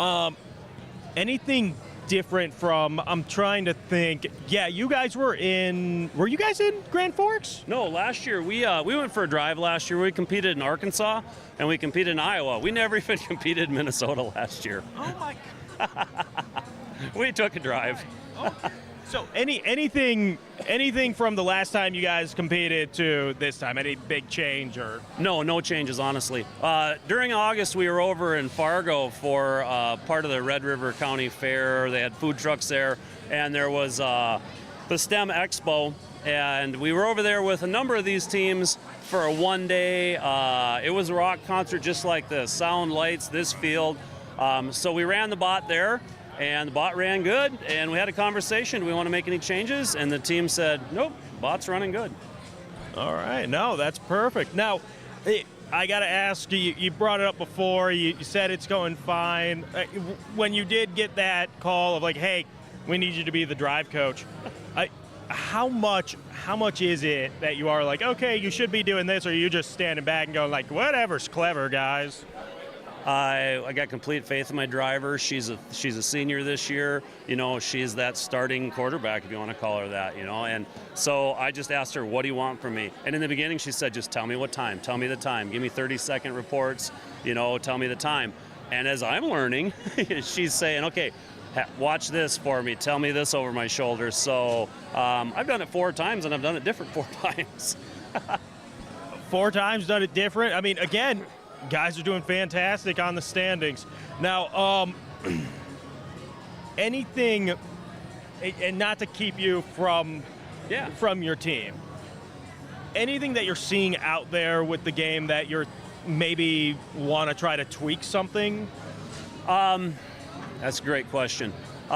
So it's trying to learn some strategy. I'm learning strategy because I always watch this from the pit or the stands. And when you're watching a robot go side to side, it looks pretty quick. When you're watching the robot behind the glass and it's driving straight away or straight at you, it's slow motion. It's blowing my mind. And so I'm trying to wrap my head around, what would this look like from over there in the stands? You can't see much back there. You don't know if you can't see the traits that robots have. You know, we have scout teams. A lot of teams run a scout team, and the scout team tells the drive team what to do. Like, hey, you're going to be with this team and this team. Here's your strengths, their strengths. Here's where the weaknesses are. You know, we're going against this alliance. They're best bot at doing this, this, and this, and you create this game strategy. Well, we haven't quite seen that yet. We're going to see that more and more throughout the day. And so I'm learning. I'm learning. Is this something, like you're saying it's completely different from where you typically watch to now? Is this something you might want to just kind of like come up maybe, you know, during next season, the next competition, and just like take a look at how it's going? Or is this something you're like, nah, I'm cool with being second stringer on this one? We honestly have a new mentor this year who we're pretty committed to having her be our drive coach. When we were in Fargo this summer, was her first exposure to it. It was kind of an experiment with chemistry with Kiana, our driver. Hannah, our new mentor. Hannah and Kiana have great chemistry. Hannah's a competitor. She became a mentor because she's a teacher with us, and she's watched what we do with students, and she's been very kind and gracious in saying the reason she got involved is because she likes our model and what we do. And yeah, that's awesome. That's a good compliment to us. So, no, I don't need to be the coach. I'd love for her to be the coach. Oh, perfect. Well, seriously, thank you so much for everything, for coming by and talking with us. Thank you for everything you did last year with us as well. Hopefully we can talk with you some more, especially tomorrow, maybe a little bit later on today. But I'm going to let you get back to your pit. Appreciate it. Thank you. Hey, thank you so much. Here, guys. Thanks. Thank you. And thank you, Jack, for the great coverage of our of interviews. And I have to say, I think Jack might have found his competition for best beard in the building. I thought for sure he was number 1 walking in, but I don't know. I was about to say it's close. It's I almost got to give the nod to Techno's for Techno Tigers coach. I almost got to give him the nod. The slight edge, slight advantage. But no, continuing on with some great analysis. I think Jack has earned his spot there as the sideline reporter. He's done a great job. Oh, for sure. Yeah, adding some. Not a dig at you or anything. No. I dig myself because I dug myself. I guess I don't know if that's the proper term, but no, I just don't know as much as he does, and I'm kind of learning all this new stuff, and I'm not as knowledgeable as the robotics as our friend Jack is over there, but. Yeah, and it looks like we are about ready to get into the next round. I know it looks like everything is out, maybe not. Oh. Yeah, I'm not sure what the holdup is. It looks like they are working on something over on that red side. But, nope, I see 3 out there. So all right. I say we get this thing. I think we're ready. I think we're. Oh, yeah, we're getting the flags ready. And that looks to be the Thief River flag for over there for the Thief River Falls team. Yeah, and just, I guess, a little quick synopsis here. So we are looking at, I believe this is 19, if I am to be accurate. 19 or, no, 17 or 8. I don't even remember. One of those sounds right. Well, I was going to give the, which team is actually here. I can just do this. Let me just see. Here we go. We are in round 18 right now. Round 18. So just the teams that are going to be participating in this round, we have 4, 5, 3, 9. That is going to be Chaotic out of Frazee. We have 6, 4, 5, 3. That is Bogbots of Keller. These are for the Red Allegiance, by the way. And the last for the Red Allegiance, the 3-2-7-17. 3-2-7-7. That is Prodigy out of Thief River Falls. And then for the Blue Alliance, we have 5-2-5-3. That's Backwoods Bots out of Big Fork. Then we have 3-3-1-3. As that is, are we ready to go? No, I'm going to mute myself. I thought signaling. I thought you were signaling me in. No, I'm like, oh no, we're ready. No, Stop I was about talking. ready to cough, and I know the audience doesn't want to hear that. Well, it happens, but no. And then just rounding things out, it's team 3-3-1-3. That's Megatronics of Alexandria, and then 4-4-8-0 to round things off. UC Botics out of Uppsala. So those are our teams here for again looking at round number 18 here. Yeah, and it looks like we got some trivia yes, coming along the screens. So, yeah, let's play together. Okay. How many NMRC teams competed in the Minnesota State Tournament? I'm going to say 70. 70? It seems like a big number. What was it? Oh, we missed it. Oh, it looks like they are. Yeah, I don't know. Oh, no, we missed it. How many NMRCs or teams are based out of North Dakota? I'm going to go 3. 3? I think 2. Say 2 because I know we have the shucks. I was supposed to say I knew that because there was 3 North Dakota teams on the list. I couldn't remember if there was 2 or 3. Have an insect in their logo. Well, I know Babbitt does. We know we got Babbitt. We've got Purim. Let's go. I'm gonna go 3. I'm gonna go 4. It's gonna go 1 off. Oh, it was just those 2. Huh. I should have stuck with my gut there. Goodness, dang it. Of course, we're still waiting to get things started here. Again, we are in round 18 here on yourliveevent.com, but seems that they're about ready to go. I was supposed to say we got the guy in the robotic shirt getting ready to wave the flag. Yes, as we get to introduce the teams. Yeah, we'll just send it right over to him. 539. That's Chaotic Robotics from Frazee. 6453. From Kellier, Bogbots. And Prodigy, 3277. From Lincoln High School.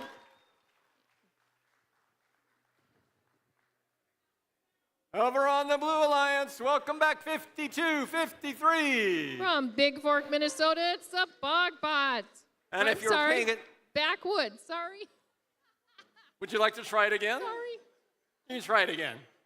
5253. It is a Big Fork Backwoods Bots. All right. In the middle driver position, if you were listening to watching the trivia contest, the most number of judged awards in the Northern Minnesota Robotics Conference, 3313. From Alexandria, it's Mechatronics. And the third member of the Blue Alliance, UC Botics, 4480. UC Botics from Uppsala.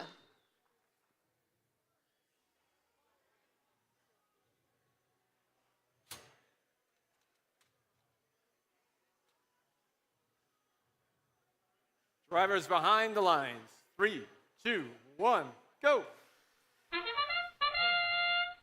And right in autonomous play, 45-39 and 32-77 score with the cubes.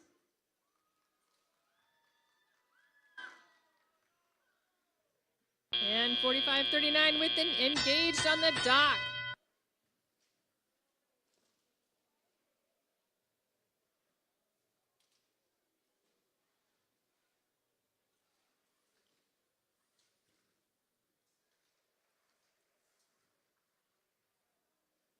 And 32-77, Prodigy scores with a cone on the middle row.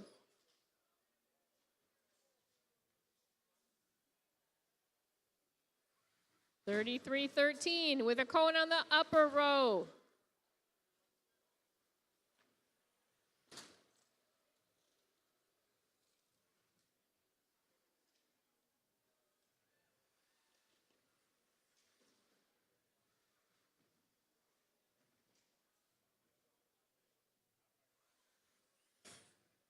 And 33-13, Mechatronics, loads up a cone and scores. 45-39 with a cone on the upper row.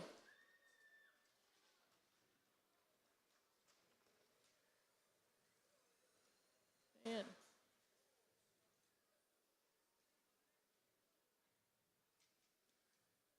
And 32-77 scores with a cube in the middle row.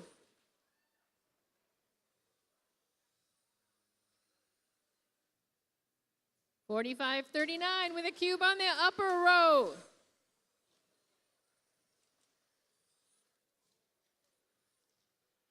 And we are down to 30 seconds left in the match. 30 seconds.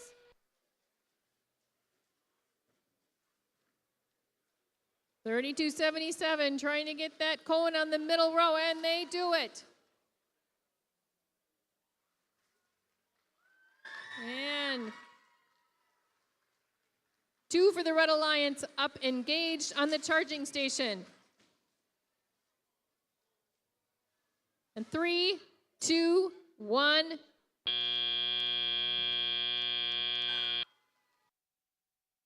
And Noah, that concludes another round. We saw some big hits on that one. I know we saw the one. It was both going full speed. I know. I'm starting to feel like battle bots in here. I'm loving it. But yeah, I heard a couple of loud thuds in there. Get the action going, the intensity in the building. But yeah, another solid round of robotics here.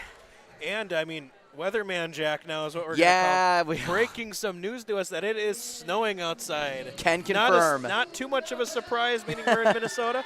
And it looks like we did get our scores through. The red team beats the blue team 89-49. Yeah, no surprises for the red team as they dominate in this round. So we'll again move on to round number 19 here coming up as we are, we're trucking along here for our rounds as we got more teams setting up. And taking a look, it looks like Chaotic has taken the lead from the Technobots. I mean, they had back-to-back rounds, basically. They didn't have to leave. Wonder how much being able to go back-to-back helped them there. Oh, absolutely. And then I guess you kind of wonder, too, because after you go, it's like, all right, hopefully nothing's wrong with anything, and we can just keep things rolling. But you get a feel for it after. It's something when you take a break, you're just kind of like, gotta do what we gotta do, and I guess I don't know how much mental aspect is involved in this, but we talked, I know that Jack was talking about that was going to be a bit of a factor if they were going to claim the lead, and they were able to do just that. They've been having a great day so far. Yeah, and I mean, you know what? How about we go to a break? I think that's a great idea. You know what? Yeah, let's go to a break here. Give us some time to get our thoughts together. Right. And you are watching some NMRC Robotics here on YourLiveEvent.com. We will be back in a few minutes. Pequot Manufacturing, a thriving precision manufacturing plant, is 41 years strong and proud to support our local robotics teams. Our focus and success is based on the latest automation and robotic technologies for machining and fabricating components, serving a wide range of industries nationally. Pequot Manufacturing invests in career development through education and progression, creating challenging and rewarding careers for committed and motivated CNC machinists, fabricators, and engineers. Find out more at pequottool.com. Pequot Manufacturing. We don't just meet expectations, we exceed them. Great people, economic viability, a wonderful place to live. Pine River, Bacchus, and PRB Schools. PRB Schools is a small school district with large district opportunities, providing activities and classes that involve students, making sure every student has everything to be successful. PRB Schools also offers a variety of community ed programs, a great way to learn new skills hands-on with others within the community, making connections with families, being involved with the community, becoming a community family. PRBschools.org. The PRB Boosters are happy to sponsor coverage of the Tigers. Like them on Facebook for events and fundraisers. The PRB Boosters could use your help. Be part of great events and fundraisers, all built to give back and present more opportunities for the students of Pine River Backus schools. For information or to get started, email prboosterclub1.com. Meetings are the first Monday of every month at 6 p.m. at the school. Good luck, Tigers, from the PRB Boosters. R&J Broadcasting Incorporated is hiring a full-time play-by-play sports announcer and broadcast sales representative. Duties include selling advertising time for radio, digital, video streaming, and regional cable TV. Play-by-play responsibilities include live play-by-play of local sporting events for radio, video streaming, and regional cable TV broadcasts. Wage plus talent and commission pay structure with full-time benefits package offered. For more information or to apply, email apply@rjbroadcasting.com. That's apply@rjbroadcasting.com. And we are back here in Babbitt for some NMRC robotics here on yourliveevent.com. And just taking a look at the environment, we've talked about it a little bit, has a real wrestling field with it. For all the lights flashing everywhere. I know, I got the announcing ringside. Oh yeah, the announcing ringside. You got things bumping into each other now. You have objects in the ring. You know that you got the jumbotron right there. As a true wrestling fan, those are the vibes I got when I walked in. I was kind of picturing, okay, if they were to put a wrestling ring in there, what would the setup look like? And this is pretty much it. Yeah, and just taking a look at what we have coming up, I think we are in, what, 17th, 18th? We are in 19, I believe, 19. If I remember right. So I was wrong for both of them. That's all right. But looking at round number 19, and I had my sheet on me somewhere. Did Jack steal it? I think Jack might have stolen it. He, in fact, did take it. Oh, my goodness. So you know what? Let's just kind of go down the list of teams. Just kind of taking a look at it. We got Thunder Robotics out of Northwood, Warrior Robotics out of Brainerd, FRED, a.k.a. Fred, out of Warroad, Minnesota. I don't think they are competing here today. I haven't seen them yet. Then you got Techno Tigers out of Nevis, the Accelerators out of Cass Lake, the Regulators out of Cass Lake, Pro Digi out of Thief River Falls, the Otterbots out of Fergus Falls, Backwoods Engineers out of Pine River, Minnesota, Full Metal Jackets out of Perham, Mechatronics out of Alexandria, Quack Attack out of Black Duck. That is awesome. I love that name. You got the Resistance Robotics, the UC Botics, the Chaotic out of Frazee, Minnesota, Flyer Robotics out of Little Falls, RoboJacks out of Bemidji, GMR Robotics out of Greenbush, Backwoods Bots out of Big Fork, Minnesota. The Iron Mosquitoes are hosting today, and they are out of Babbitt, Minnesota. You got the Storm Bots out of Stephen, the Patriotics out of Pequot Lakes, Ranger Robotics out of Crosby, the Bog Bots, another one of my favorite names, out of Killier, Red River Rage out of Fargo, North Dakota, Red Lake Ogeechobee out of Red Lake, Minnesota, the Bodacious Bulldogs out of Swansville, Grand Forks out of Grand Forks. That's another tongue twister. Grand Forks out of Grand Forks. HCN Storm Robotics, Husky Howlers, and the Aerobots out of Ashby. That is just some of the those are some of the teams here today competing. Some of those aren't. They are part of the NMRC. But we're going to send it over to the court. Joining the RoboJacks, Team 876. Thunder Robotics from Hatton Northwood High School. And the third member of this alliance is 3294. From Pine River, it's the Backwoods Engineers. Your Blue Alliance, our team from Red Lake, 7235. It's Red Lake Ogeechobee. In the middle, 7677. From Swanville, Minnesota, the Bodacious Bulldogs. And from Cass Lake, give it up for 3134. The Accelerators.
We've got a thumbs up. Drivers behind the lines. 3, 2, 1, go.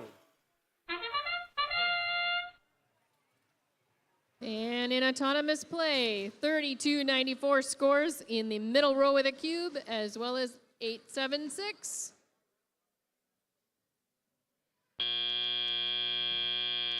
And ready for regular match.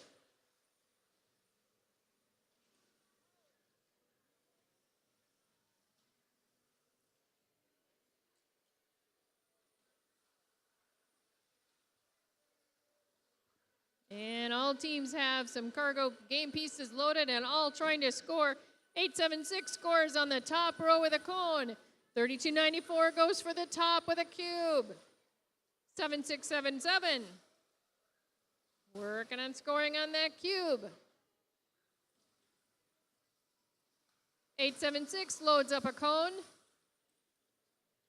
Heads over to the scoring and oh.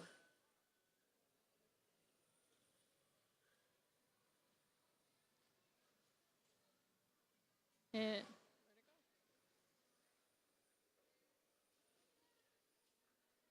7677 scores with a cube on the middle row.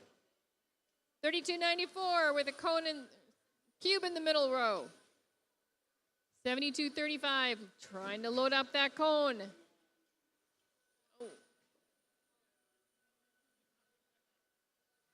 And Thunder Robotics back with a cone. Oh.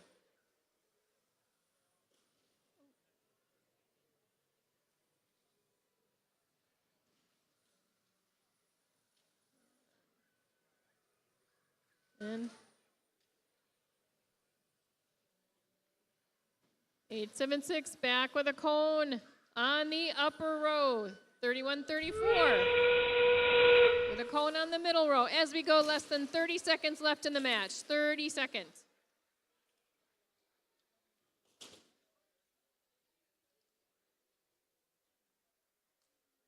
And both alliances trying to get those spots up on the charging station. 2 for the Red Alliance and 2 for the Blue Alliance, which is 10 points each robot.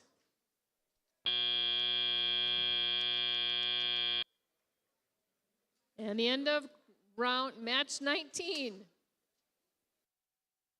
Already, you heard that. We are now getting into the 20s. Oh yeah, next we're getting down to the nitty-gritty here for our Saturday, and just a reminder that we are continuing on with 29 total rounds, and that's going to conclude tomorrow. And before we get into playoff action, but looking at the score, the Red Alliance with the victory, an 86-75 win here in round number 19.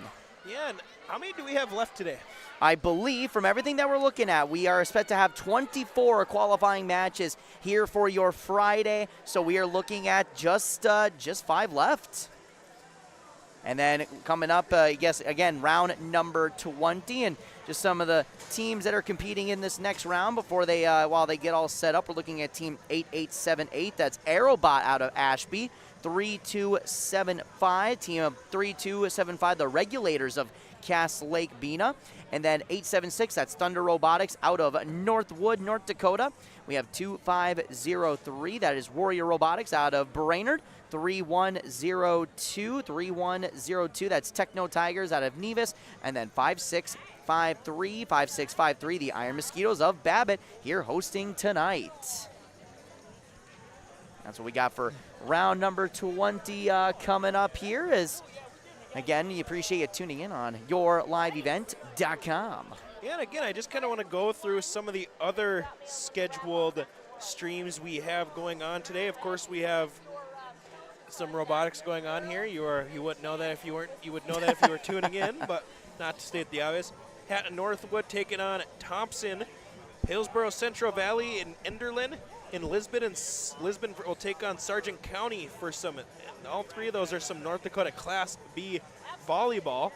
And then we'll move into some Minnesota, Minnesota volleyball. We got Fertile Beltrami taking on Ada Borup West.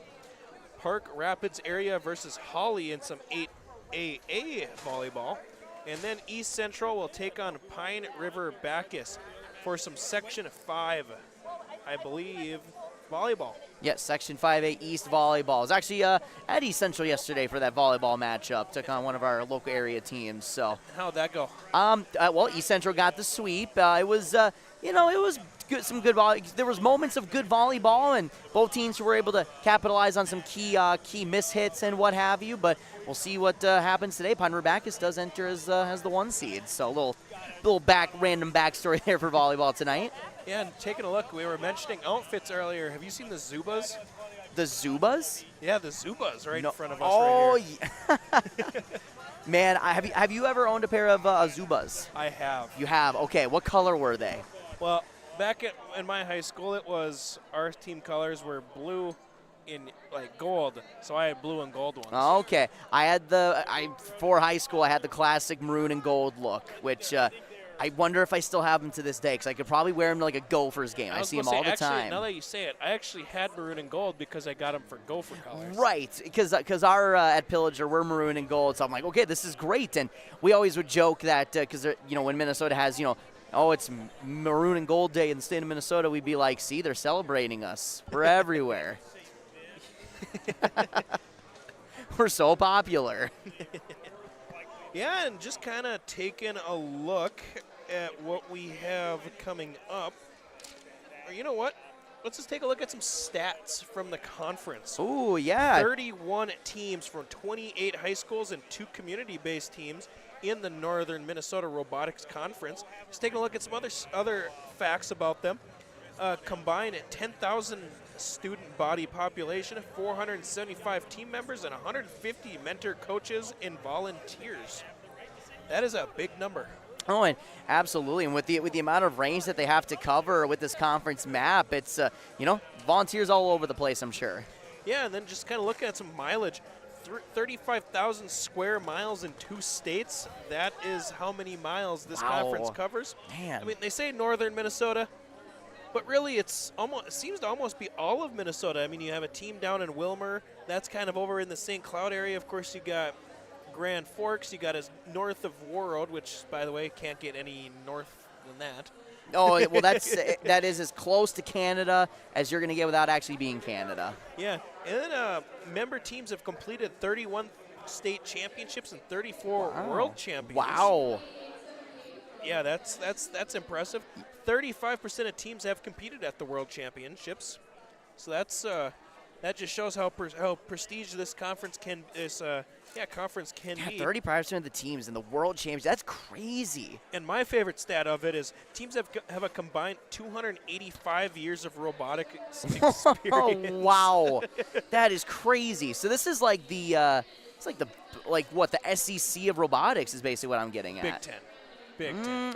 So SEC is a little down this year. Yeah, I got to put the nostalgia to the side. This is the Big Ten. Well, this year it's the Pac-12 if we're really talking about like the elites of conferences. Yeah, too bad they're not going to exist much longer. We're still riding with that Pac-2 of Oregon State and Wazoo, but it looks like they're just taking pictures on the court right now. So just want to do some, awards that they do as well. Of course, they have all conference academic teams. They have the NMRC Student of the Year, the NMRC Volunteer of the Year, Coach/Mentor of the Year, and then they have team awards including the Chairman's Award, the Inspiration Award, Team Spirit Award, and the Judges Award. And of course, if you want to learn just more about the NMRC, be sure to visit their website. That is at www.nmrcconference. So that is only one C. That is nmrconference.org. All right. And, we'll wait to get round number 20 started here. And, well, I don't know. Do you think we have time for a quick little break here? I think we can get at least one in. Get at least one in. So All right. We'll go to an ad break. You are watching some NMRC Robotics here on yourliveevent.com. RDK Enterprises is searching for candidates to fill multiple positions. These customer-facing positions require a high level of organization, workflow management skills, the ability to work with and lead others, problem-solving skills, and the drive to deliver an outstanding customer experience. Available positions include shop foreman and service technician. Compensation package based on experience. If interested in joining our team, upload your resume at planterdoc.com. And we just want to point out, before we get into this broadcast, Jack did bring us a pin Some one of the merch. teams. It is the UC Robotics number 4480. Of course, their logo is one we were talking about earlier. It says "We play with robots" with an I crossed out on it. And you got the classic stick figures, and that looks great. The best logo here. And as we get ready, we will send it over to the booth for this next round. I believe it is 20. Round 20.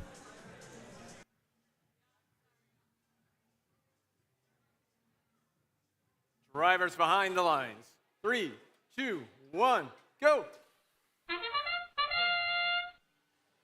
And in autonomous play, Thunder Robotics scores with a cube on the upper row, as well as 3275 scoring in the upper row. Thunder and Techno Tigers with an engaged charging station.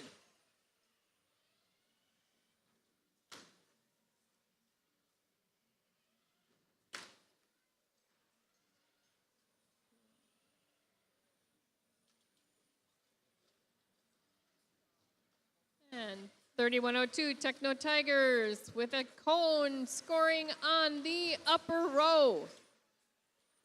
876 also scoring on the upper row.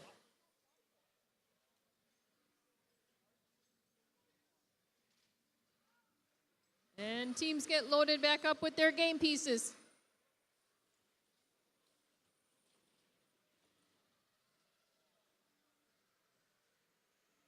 And 876 scores with a cone on the upper row. Followed by 3102 with a cone on the upper row.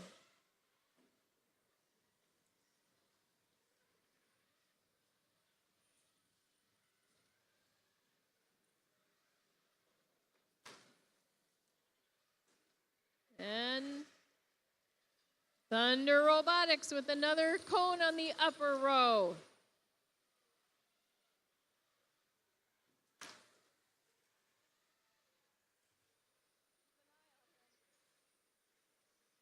And 8878 scores on the bottom row with a cube.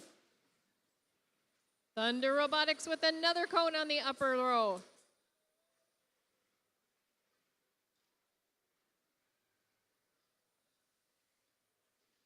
And 5653 scores on the bottom row. 30 seconds left in match play.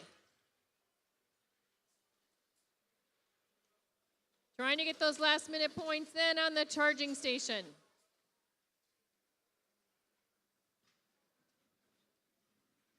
For each robot that is up on that charging station and engaged, they get 10 points. 3, 2, 1.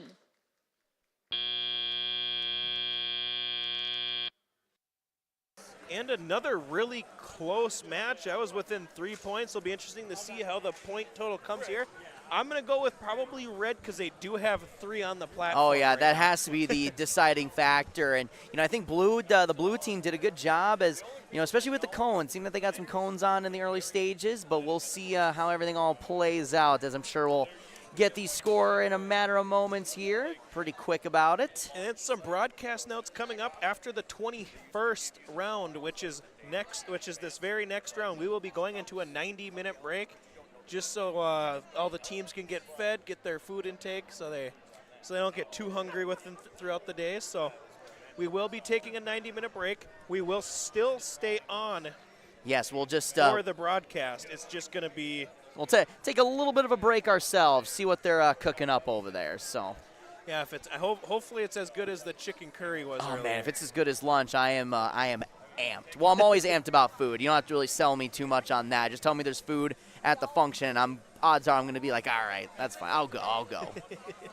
And again, you are watching some Northern Minnesota Robotics Conference Championship Tournament here on yourliveevent.com. We appreciate them giving us a thought whenever it came to their broadcasting of these games. I know me, Noah, and Jacka all have a great time doing it. Oh, yeah, it's been a lot of fun. And, I didn't really know what to expect coming into this. Obviously, when I got here, I'm like, okay, no, I tackle this 3.5-hour drive and you're through. But it's been a lot of fun. I've been learning a lot of new things, and now I can add robotics to my repertoire of the sports and events that I've done play-by-play and commentary for. So, well, if you want to call what I'm doing, commentary. I'm just kind of talking to a microphone, giving you updates. But no, it's been a lot of fun so far tonight. Oh, yeah, for sure, even with the snow. Even with the that I'm kind of worried about to look at. Well, with we'll the 5-hour drive tomorrow. Well, hopefully, I just got an SUV, so hopefully it does its magic. Yeah, we're still waiting on a score, so you got to wonder if we knew it was close, so I feel like it's really coming down to the wire here. So we'll continue to await. It seems that they're going over things at the scores table or trying to wait to see, but maybe a scoring. Maybe they're trying to figure out something. Do we have our first controversy of the night? Who knows? Maybe it's a tie. Maybe it's a tie. I wonder what happened in ties. It's just. I imagine it just stays a tie. It just stays a tie. I have no idea. Wonder if I suppose they're already clearing things out, so I don't think there's definitely not a tie. There wouldn't be a tiebreaker, but we'll see. So we are still waiting on a score. Official final score, but I guess while we wait here, how about we shout out our presenting sponsor, which is Enbridge, as we will go to our sideline cam so you can see their nice logo. So we appreciate 100%. Enbridge for bringing us this coverage today. Absolutely. Always nice to be bringing some exposure to the sport of robotics. 100%. So we appreciate their work with this. I know they are also a presenting sponsor of the conference itself. So just really appreciate everything Enbridge is doing for the sport with the game of robotics. 100%, and of course, as you can see on the lower left-hand side of your screen, the one that says Enbridge, we were just chatting, but of course, many of our other great sponsors for helping us make this broadcast happen, and all the support that they're bringing to their local schools, local communities. Because I always say, shop local. Thank our sponsor with your patronage. You make sure to shop local, support the community and the team in that community, and that includes any post or any after-school activity, including robotics, sports. Doesn't matter. Appreciate everyone who's willing to support. Then go out and say thank you to them for helping bring 100%. helping bring this coverage out here for us. I know these kids are probably loving the fact that they can go back and watch their matches. So just be sure to thank those sponsors. Let them know you saw. Let them know that you saw their ad on your live event, and I'm sure they'll appreciate it. Oh, absolutely. But getting set here for round 21, I have not seen a score final yet from around. I don't know if we may have missed it or if it's still kind of calculating, but they are getting the next round of teams ready to go. So let's give a quick little preview, I guess, into that as we're coming up on round 21. And as Preston mentioned, we are going to be taking a 90-minute intermission. We'll still stay here. We'll keep things on our opening screen, and we'll come back after 90 minutes as there'll be a dinner break in that span. But round 21 coming up here, we have the team of, this will be the red team, the 3-2-7-7 team of Prodigy of Thief River Falls, team of 7-2-3-5, that is Red Lake. And then we have a 6-4-5-3. 6-4-5-3, that's Bog Bots out of Kelleher. And then for the Blue Alliance, we have 5-6-5-3. 5-6-5-3 of Iron Mosquitoes here in Babbitt, which we are so kind to host us here today. And then we have the team of 8-8-7-8 of Aerobot out of Ashby. And 4-5-3-9. 4-5-3-9, that is Chaotic out of Frazee. That's what we got for round 21. Round 21, and you heard that right. We are around 21. 25 rounds total. Quick break coming up after this, or I shouldn't say quick. And it's a nice little break. Well, I tell you what, like you mentioned, you got to keep everyone energized, ready to go. And, of course, we have more coverage coming your way tomorrow with the final qualification matches, as there's going to be 29 total qualification matches, as we will have 5 for tomorrow. We'll also have playoffs, finals, everything coming your way tomorrow for robotics. And I believe coverage begins at 8? 8 o'clock, if I am my... 8 o'clock, I believe. Yeah, just taking a look at this schedule. First match begins at 8:30, so yeah, we'll probably be live at about 8 o'clock. So it'll be approximately 8 o'clock. So wake up for wake up, get some breakfast, cup of coffee, and make sure to turn on some robotics tomorrow. Brew yourself a cup of coffee, throw it on the TV. Yeah, absolutely. Get everyone together, invite guests, as many people as possible, watch party and all. But, no, and again, they're getting ready for round 21. And, again, after this, they will have a little intermission. And, again, appreciate all the volunteers who have fed us, and they'll feed us again for dinner. So we appreciate that greatly. Yeah, we have Jack right behind us, kind of looking like he's a little hungry right now. I'll give Jack my headset. Jack. All right, we're transitioning here. Jack, welcome back. Yeah. First time you and I have had the chance to chit chat. I was going to say, well, with that being said, absolutely. So some updates during the dinner break. So on the schedule, it's like an hour and a half dinner break. But the reason it's an hour and a half is that there's going to be some like little mini games, if you will, going on during the break. I think we should get back on a little bit, possibly early, and just kind of check out some of the mini games. Absolutely, get some more interviews in and everything else. Hey, 100%. I think that's a phenomenal idea. See, this is why we have Jack on to supply us with the great ideas, the great analysis. Absolutely. The in-depth journalism. I didn't even know they were having mini games in between. So again, Jack doing a great job with the investigative journalism. Well, this all just kind of like happened. Apparently, it's more the kids just saying like, yeah, no, we'll do like, what's that viral cup flip? But it's going to be the traffic code. Oh, they're going to do that. Then they're going to do some stacking games and things of that nature. So. Whatever that is, I'll be real excited to see. I believe after this one, after this match, I believe we're going to get I believe we have somebody on deck here. Let me see something real quick. Where is this? That? Nope. No, it is this. We got so many. We have so much page and literature on the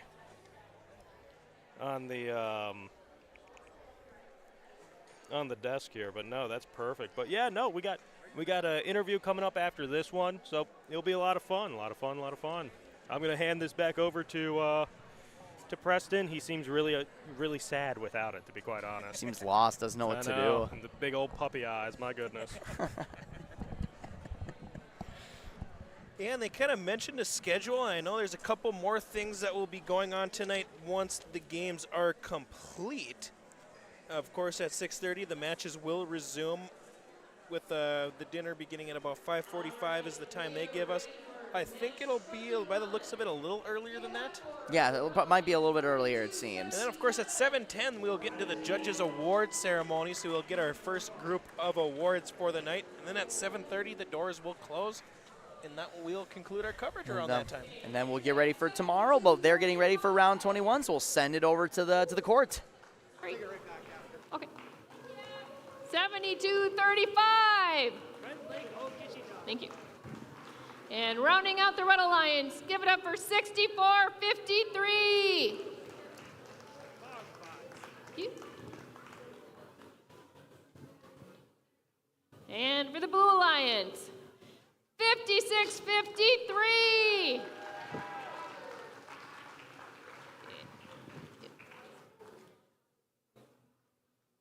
And how about Iron Mosquitoes. 88-78? Aerobots from Ashby, Minnesota. And rounding out the Blue Alliance, it's 45-39. Chaotic Robotics from Frazee, Minnesota.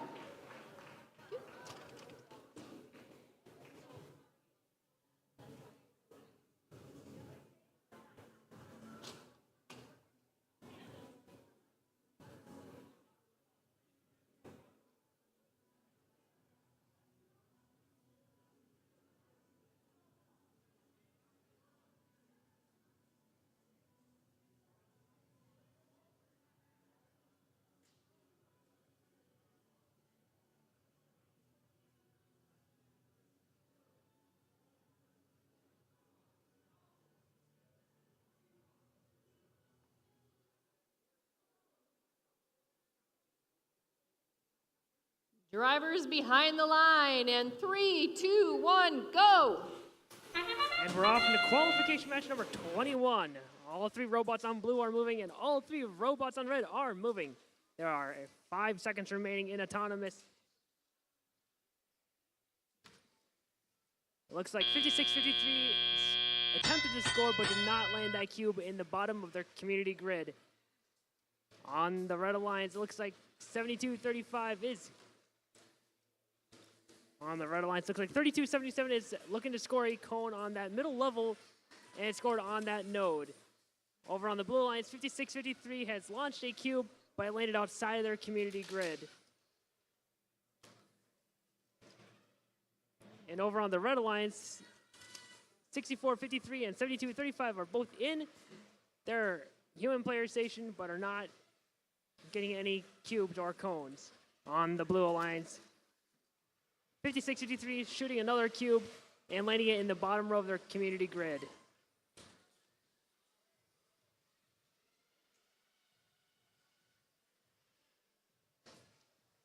On the blue alliance, 5653 shooting another cube, but it landed outside their community grid.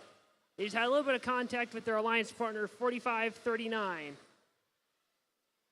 And it looks like on the red alliance, 3277 is looking to intake a cone from the human player station.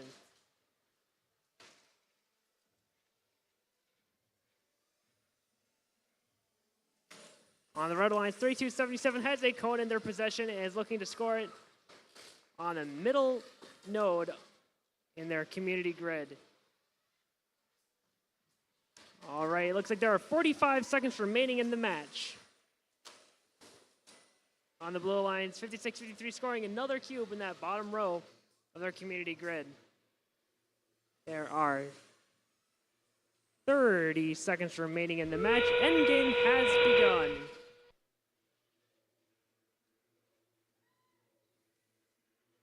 $20 seconds remaining. It looks like on the red alliance, all three robots are trying to line up to dock and engage. And on the blue alliance, none of the robots have made it to their charge station. 15 seconds remain. 78, 88 looking to dock and engage, but has not leveled it out. There are 5 seconds remaining. 4, 3, 2, 1. We will have those scores up in just a minute. Alrighty, that concludes round 21, as it seems Purple was crushing it with the cubes. Oh, 100%.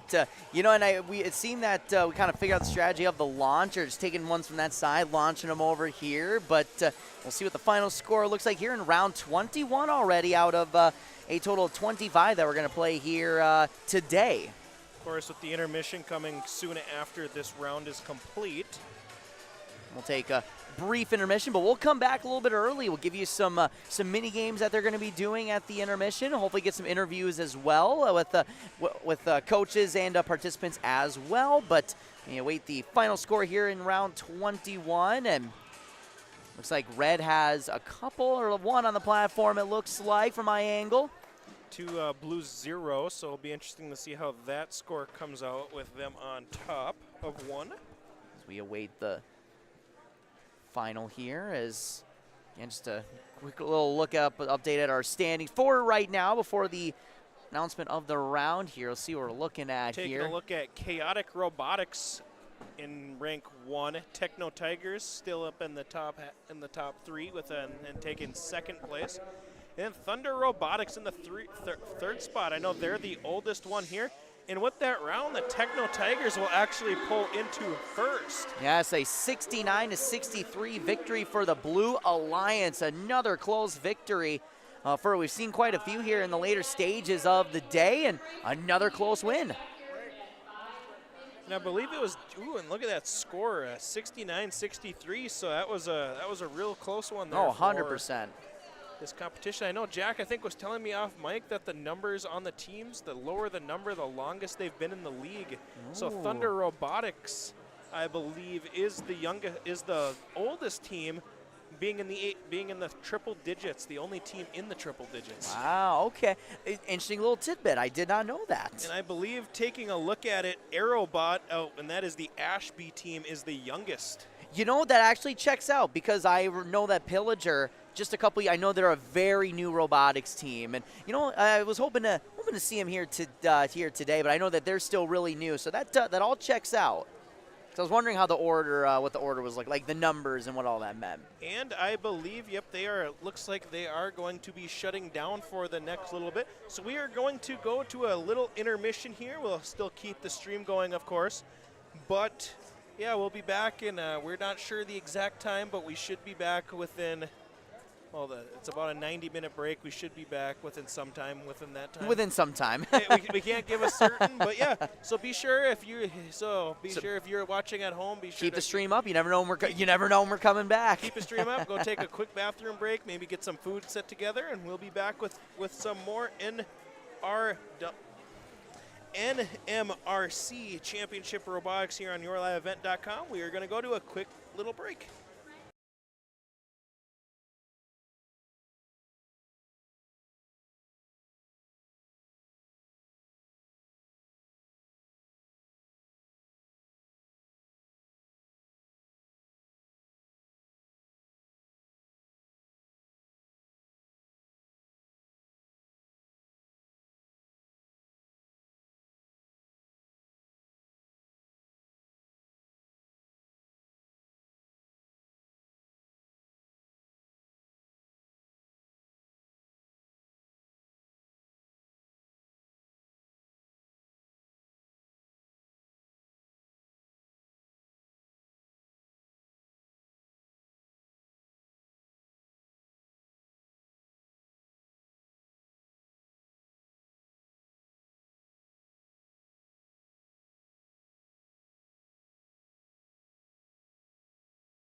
And we are back here for the 2023 NMRC Championship.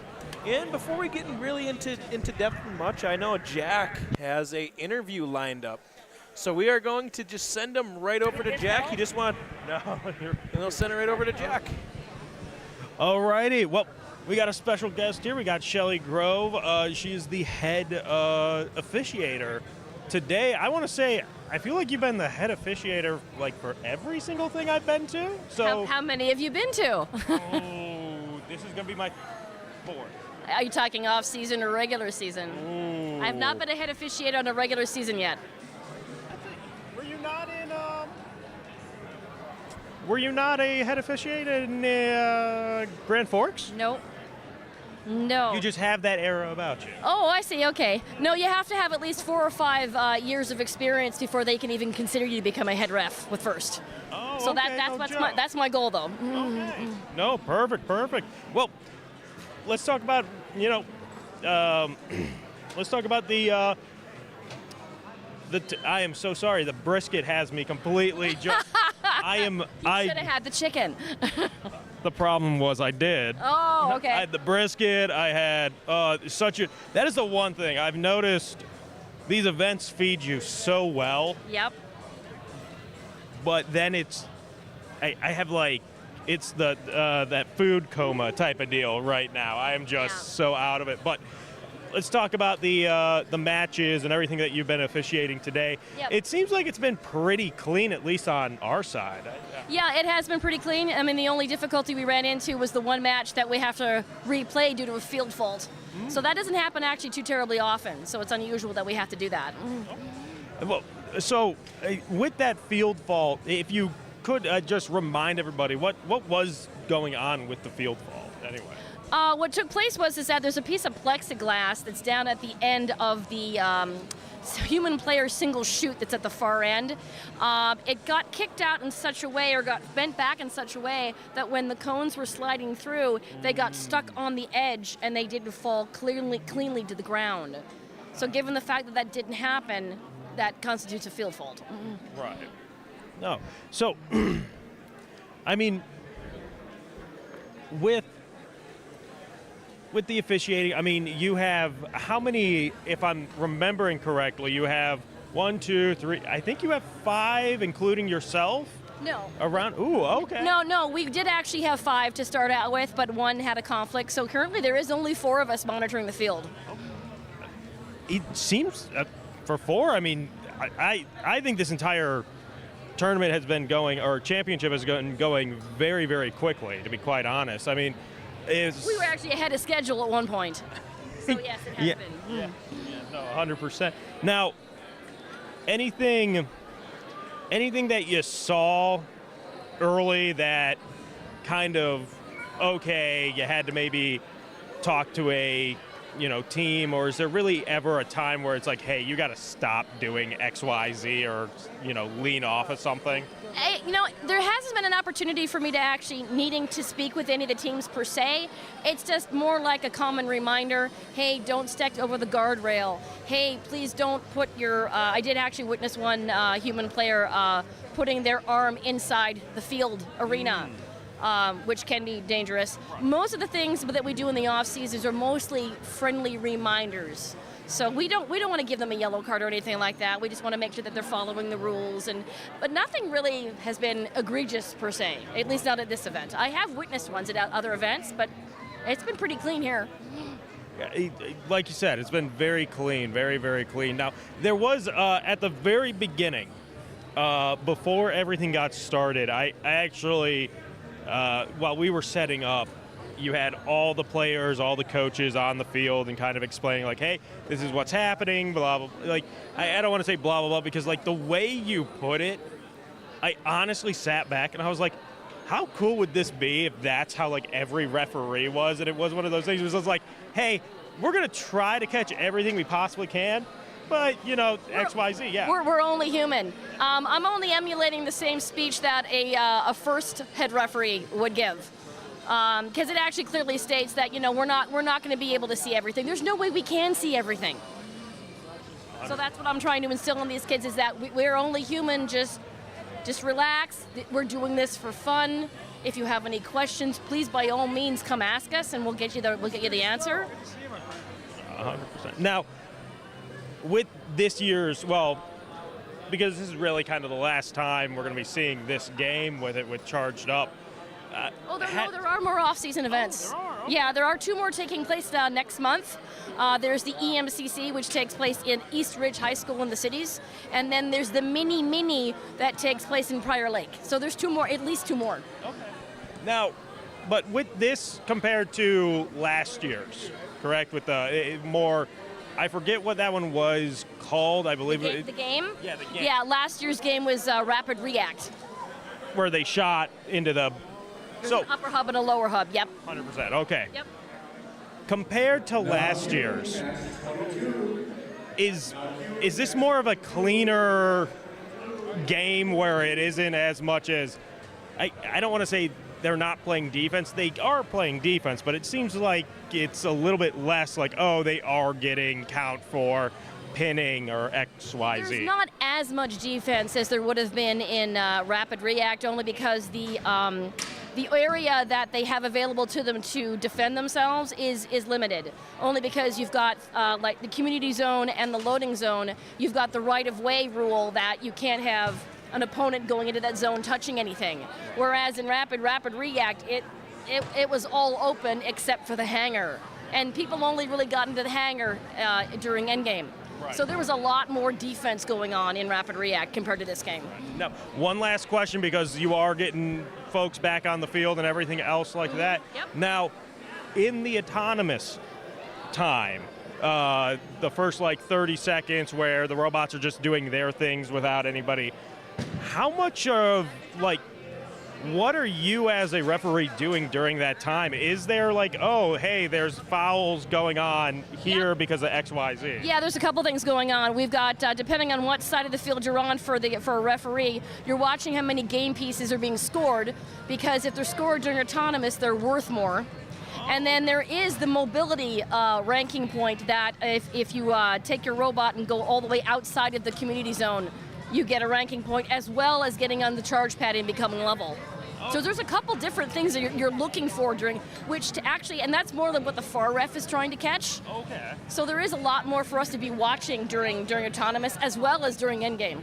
Okay. No. Perfect. Well, I'll let you get back to revving. Seems like we're about to get started here pretty soon. So thank you so much. Thank you. Awesome. And thank you, Jack, for the great interview. And we are about ready to get started with, I think it is round 22. We are on round 22 now. We are just coming back from our intermission. Round 22 about ready to get underway as teams are loading up. Actually, I'm just going to stop you yeah, there. I Noah. see that. All right. Sounds like we got someone else already, and Jack's just putting it to work. So you know what? How about we send it right back to Jack?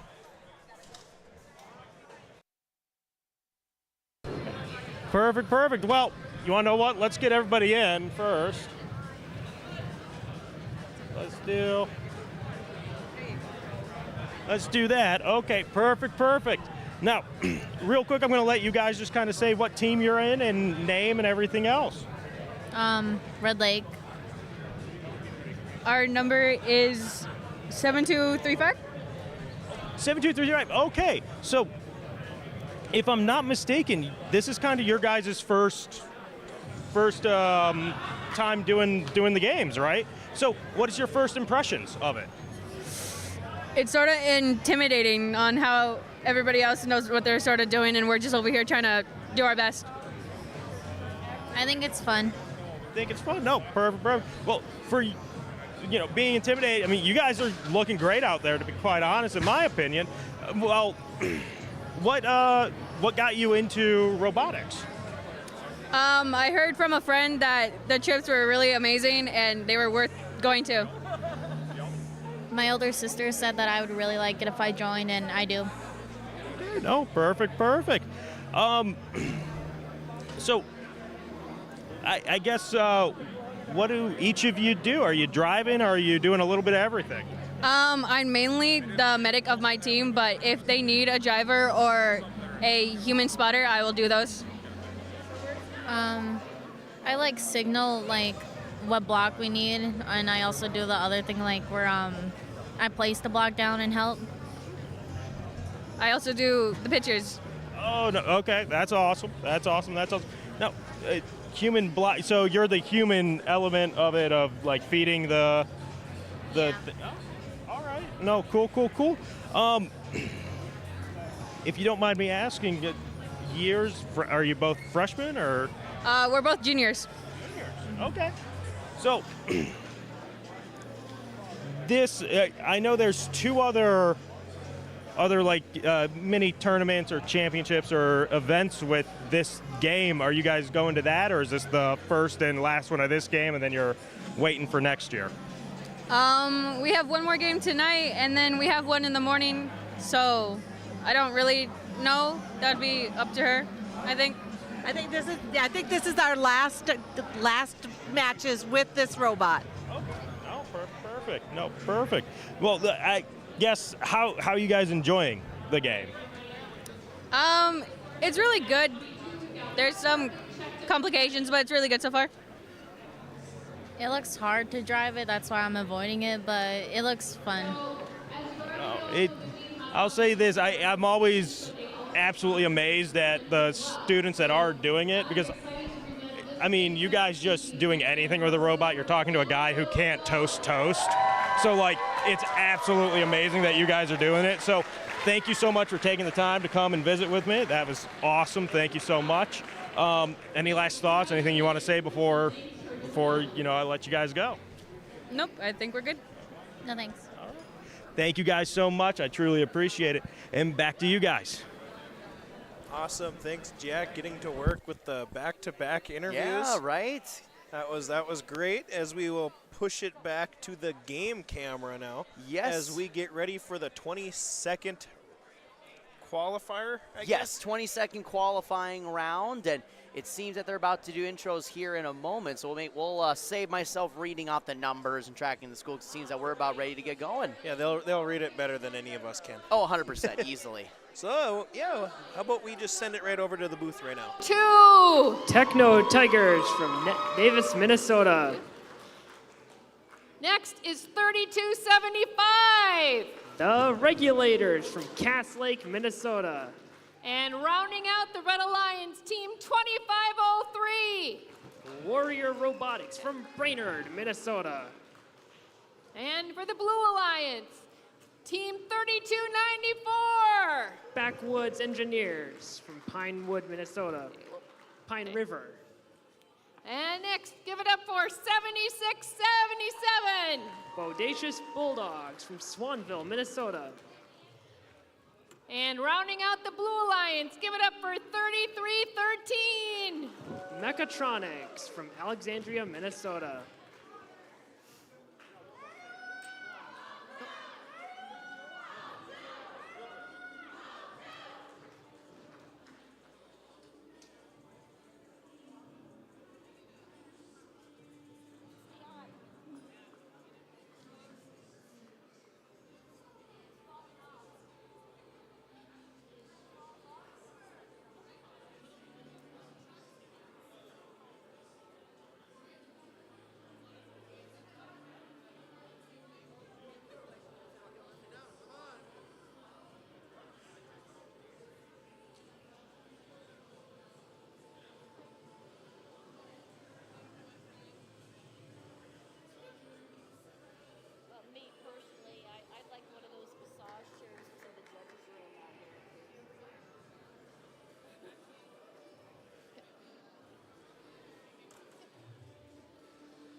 All right, drivers to the line. 3, 2, 1, go! And we're off into qualification match number 22 on the Red Alliance. All 3 robots are moving. And on the Blue Alliance, 3294. All right, 3102 docked and engaged on their charge station. That bell is the start of the teleoperated period where drivers take the controls. All 6 robots are moving on the field. On the blue lines, 3294 has a cube in their possession and is going to score on that middle level of their grid. Over on the red lines, 3275 has a cube and is looking to score it in their community grid. Looks like it may have touched that referee tablet and it gets scored on that top level of their grid. And their alliance partner, 3102, with a cone in their possession, going to the top level of their community grid. It drops, but it's scored in the lower level of that grid. And over on the blue alliance, 3294 with another cube in its possession, going to score it in their community grid. Looks like there's a little bit of a traffic jam over on that corner of the field. On the red alliance, looks like 3102 is just getting a cone from the player station. It looks like 3275 has a cube in their possession and is making their way to their community grid. 3102 just scored a cone on that top level of their community grid. There's about 1 minute remaining in the match. Over on the blue line, 7677 scoring a cube on the middle level of their community grid. On the red alliance, 3275 scoring another cube on that middle level of their co-op grid, while their alliance partner 3102 is scoring another cone on the top level of the co-op grid. All right, it looks like on the blue alliance, endgame has begun. 30 seconds remaining in the match. It looks like the red alliance is about to line up to get one robot. There are 15 seconds remaining in the match. On the blue line, 7677 looking to line up on that charge station. On the red lines, all three robots are looking to line up. There are 7 seconds remaining in the match. Looks like they're going to go with 2 robots. In the blue lines, it looks like they're trying to go with 2 robots, but that's the end of the match. We will have those scores up in just a minute. Alrighty, we have just completed match 22 here in Babbitt. And overall, just what do you, how How are I things? can't How are things shaping up here in this round, or at least in the early stages, I guess, as we come back from our little intermission? I was supposed to say, I do know the Techno Tigers are now in first place. Yeah, I know they've been doing really well here tonight so far. You also look at some of the teams like Chaotic. They've had a good day as well, but we'll see how things play out here as come back from the break, and sure that everyone's had the chance to check in on their robots, and hit eat the too much, get a little sleepy. Right. Hopefully the robots aren't too sleepy, getting ready for to come back. But no, it seemed that the action's picking up a lot. I think that everyone knows that we're getting down to towards the end of the qualifier, so it's now time to ramp things up. Might see some people taking extra risks. We might see some more robots just boom, boom, boom. But here's the final score coming up here, and pretty dominant for for the Red Allegiance, 81-33, the victory. So Red Allegiance will open up with that quick victory, as a couple of the leading the way, which was one of the teams, the Techno Tigers, a part of that Red Allegiance, and they continue on to add to their total as they still sit at first place. Of course, Techno Tigers from Nevis. And just for a quick reminder for those that may not know, of course, part of the Northern Minnesota Robotics Conference. A couple of the teams that we have participating today, we have the Thunder Robotics, we have Warrior Robotics out of Brainerd, Minnesota, Thunder Robotics out of North Dakota, I should add.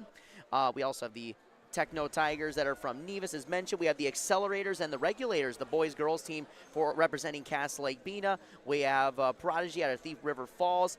We also have Backwoods Engineers out of Pine River, Mechatronics from Alexandria. We're also looking at UC Botics out of Uppsala, Chaotic out of Frazee. We have RoboJax from Bemidji. We have the Backwoods Bots of Big Fork. And again, we are here in Babbitt tonight as the Iron Mosquitoes are the hosts.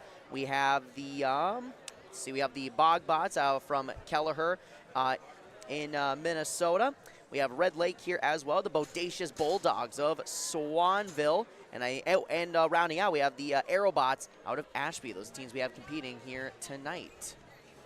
Awesome. Thanks for that rundown, Noah. Yeah, no I know. problem. You know what? Let's go to a quick commercial break. Good call. That's a good call. Yeah, we got some time here. I know they're still doing some load-ups, not all on the course yet. So, yeah, we're going to take a little ad break. You are watching some NMRC Robotics here on yourliveevent.com.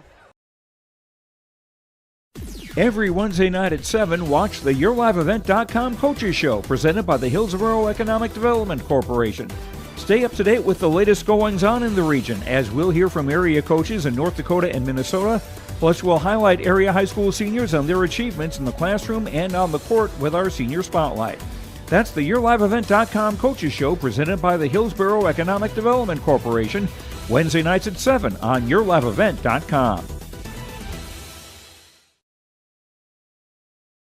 Zup's Food Market wants to say good luck to the teams competing in this year's Northern Minnesota Robotics Conference Championship. Zup's has been a family-owned business since 1916, known for their delicious old-world smoked sausages and meats. Zup's invites you to stop in while in town for the Northern Minnesota Robotics Conference Championships. Shop a bit, check out the store, and good luck to Team 5653, the Iron Mosquitoes from Northeast Range High School, from Zup's Food Market, an Iron Range tradition. Find out more online, zups.com. At Enbridge, we believe sustainability is the foundation of our success. How well we perform as a steward of our environment, a safe operator of essential energy infrastructure, a good neighbor, and a diverse employer defines our success. Learn more about Enbridge's environmental, social, and governance commitments and our Indigenous Reconciliation Plan at enbridge.com.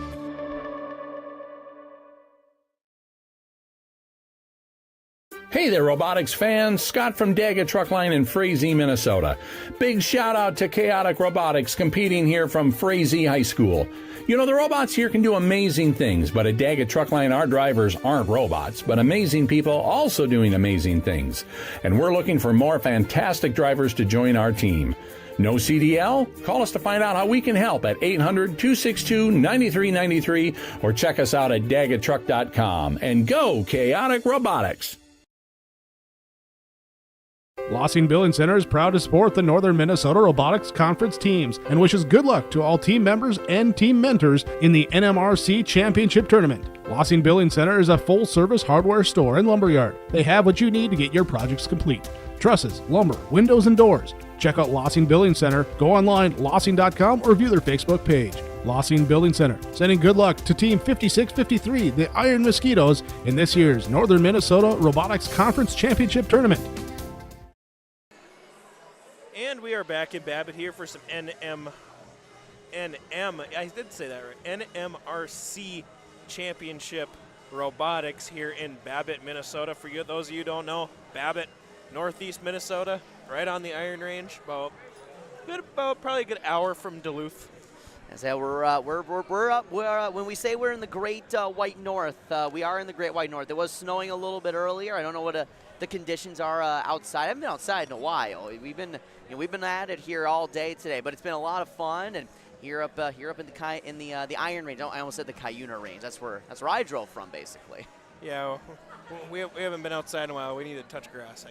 We really do. I mean, I don't even know where I'm at this point, clearly. But no, but it's been a lot of fun as they're getting ready for round 23. We just got a couple more rounds left. We have rounds 23 and 24, and then that is it for our in terms of our play. I was supposed to say that, but then it's followed by awards. Yes, we do have awards, so we'll have coverage here for awards after everything is ramped up with the games. But then, of course, tomorrow we will have 8 o'clock coverage start here on yourliveevent.com.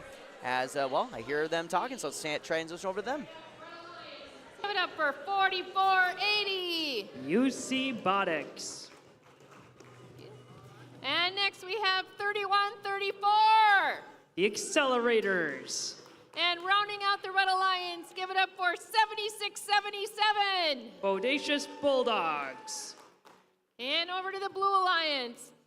Give it up for 5253. Big Fork Backwoods Bots. Sorry, there you go. And next we have 4674. Robojacks. And rounding out the Blue Alliance, we have 5653. Iron Mosquitoes. There you go. Oop. All right, there you go.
Felt like a flat Stanley. Comes to mind on that one.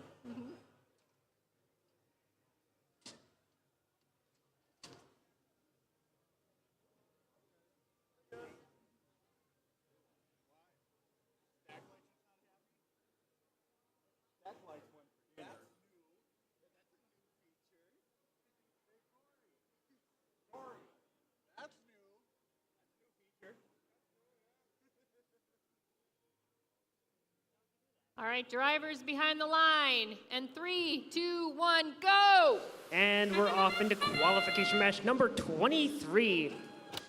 And it looks like on the Red Alliance, 31-34 just vaulted over the charge station. Over on the Blue Alliance, 52-53 moved a little bit, and 56-53 moved on to their charge station but did not engage.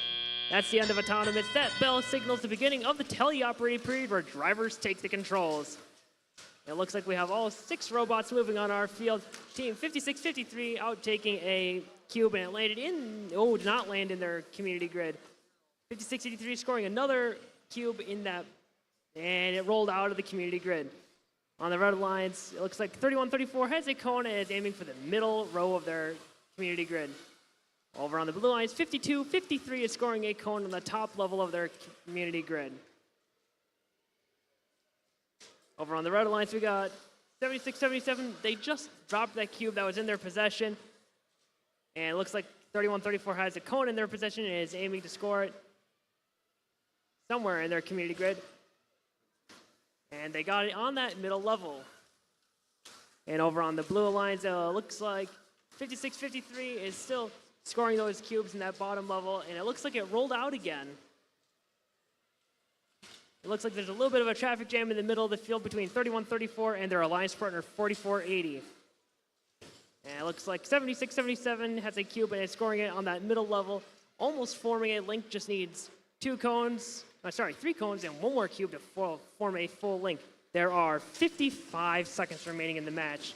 And it looks like there's a bit of a traffic jam over on the Blue Alliance charge station between 31-34 and 52-53. All right, we have 40 seconds remaining in the match.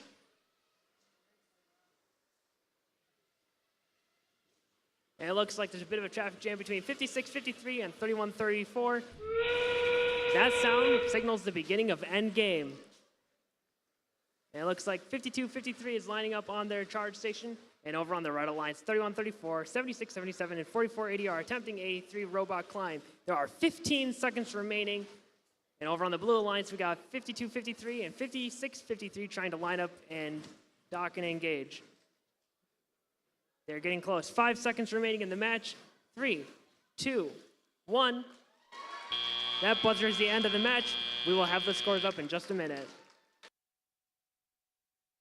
Looks like we're having some problems with the number 46. 74. 74 up here. Kind of got to that one position and hasn't moved since. Well, I think it's really the first time we've seen, or at least one of the few occasions where we've seen that happen, where the robots are just kind of stuck in place. But here the final score, and looks like the blue team of the Blue Alliance with an 88-65 victory here. Of course, 46-74, despite having the malfunctions, did not affect the Blue Alliance. No, but it did look to affect their seeding as they have now dropped to 7th, so that's a tough break for them. Yeah, 100%. So we'll see how they can bounce back from that as we get ready for what is going to be round number 24. This is our last round for the night, I believe. Second to last. 25 rounds, I believe, right? 25. I think we have, on the schedule here, it says 24. Oh, so you are right. I was wrong. Well, most of the time I'm not right, so I don't doubt you questioning. But I'm always wrong anyways, too. Oh, then here, this is what a tandem we have here then. But no, the round 24 coming up here. As again, we'll await that as they disassemble the robots here and then get ready for the other teams to get ready to go. And looks like in front of us, Chaotic, we're going to be one of the teams competing, and they have had quite the night here so far tonight. And yeah, I just want to take this moment to give a special thanks to our presenting sponsor today, Enbridge. Be sure to let them know that you saw them on our broadcast today. I'm sure they'd really appreciate it. Yeah, so just a big special thank you to Enbridge for making this broadcast possible today. 100%. And then, of course, if you look to the lower left hand of your screen, you can see our rotating logos of many of the great businesses that are sponsoring our event here tonight on yourliveevent.com. This broadcast wouldn't happen without them. And for all the friends, family, anyone who's watching this tonight to support their school, someone they know on the teams, does not happen without these sponsors. So make sure to thank our sponsors with your patronage, as you can make sure to shop local, support the community and the team in that community. And yeah, just make sure to tell them you saw them on yourliveevent.com, and they, not only us, but our sponsors would appreciate it. Yeah, and as we wait for this next round, let's take a little quick ad break here from some 2023 NMRC Championship Robotics here on yourliveevent.com. We'll be back soon.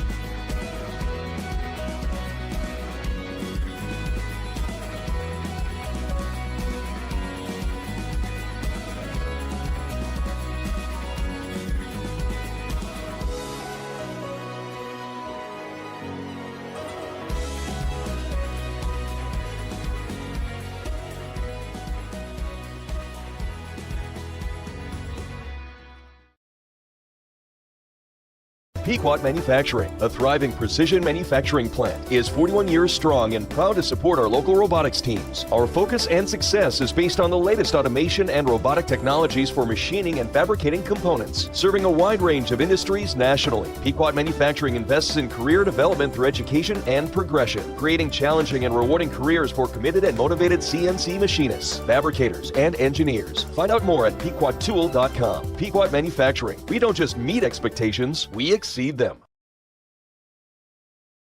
Great people, economic viability, a wonderful place to live.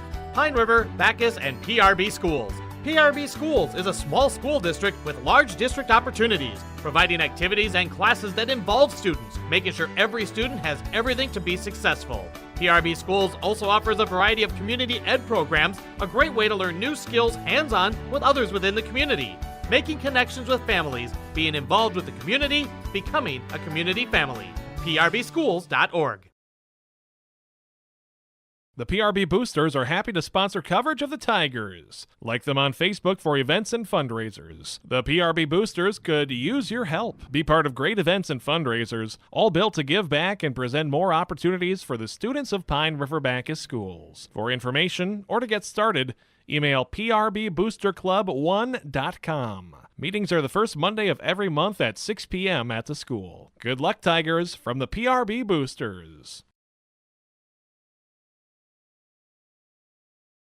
R&J Broadcasting Incorporated is hiring a full-time play-by-play sports announcer and broadcast sales representative. Duties include selling advertising time for radio, digital, video streaming, and regional cable TV. Play-by-play responsibilities include live play-by-play of local sporting events for radio, video streaming, and regional cable TV broadcasts. Wage plus talent and commission pay structure with full-time benefits package offered. For more information or to apply, email apply@rjbroadcasting.com. That's apply@rjbroadcasting.com. And we are back here in Babbitt for the NMRC Championship Robotics Tournament here on yourliveevent.com. We are going to go 3 people now in the booth as we welcome Jack back. And Jack, overall, how are you feeling after the break? Tired. I'm still like food sleepy. It's the akin of eating Thanksgiving meal and just wanting to sleep. But like, I will say this, last match, I believe it was Iron Mosquitoes with that final little, that swerve drive. You're seeing all that in action with how nimble that one was going. I forget which robot was, unfortunately kind of had a breakdown here right in front of us, but with how unique the Iron Mosquitoes are with their shooting ability. Yeah. They were able to still make use of that that bucket right in front of it, where typically it would be just kind of like a dead zone for everybody else. So that was really cool, and then being able to kind of get up there and balance it out. Last match was a lot of fun. A lot of fun.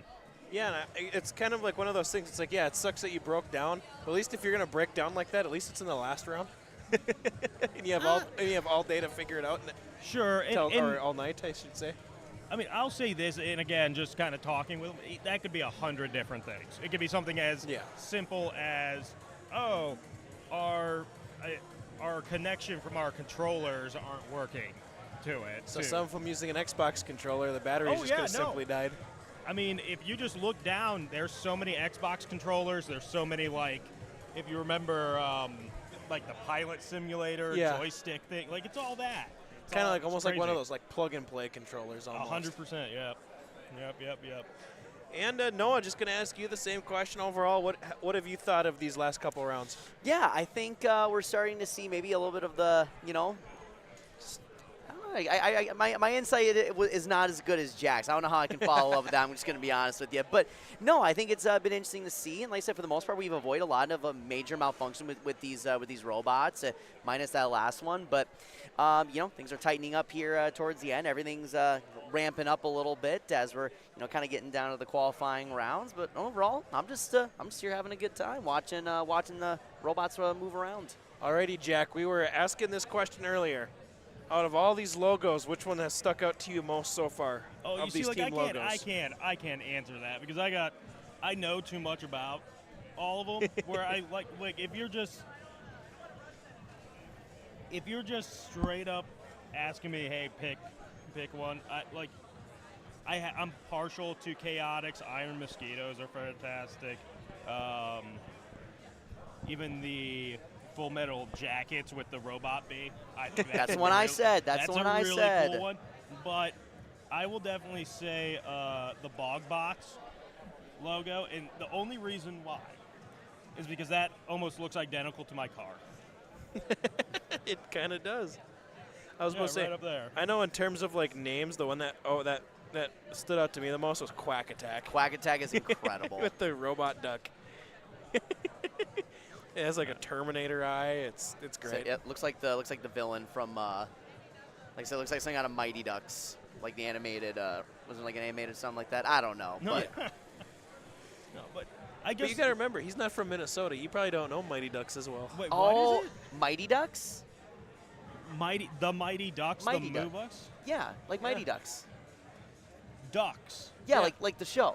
Okay. Or the movie. Yeah, not like You the know, mi- Gordon not like Bombay, the, not like quack, quack, quack, quack. Yeah. I will not quack at the principal. Oh, yeah, no. Okay. I just. Oh, okay. I know what you're talking about. Why is that a Minnesota thing? That's a Disney Channel thing. Well, you know where it took place, right? Say that again? You know where it took place, right? Anaheim. No. No, not those Mighty Ducks. No, the Mighty Ducks movie took place in Minnesota. Yeah. Youth hockey. No, it did. Yeah, 100% did. What? Yeah. 100% did. Look it Crazy. up. Like I think, yeah. That's absurd. I did not realize that. Yep, no, It's absurd that a youth hockey movie that took a place hockey in is based out of Minnesota? Weird. Yep. That's so bizarre. Didn't realize that's where it took place. Yeah. Yeah, and after that little spiel, let's conversation go about back to Mighty the Ducks, let's go back to robots. robots.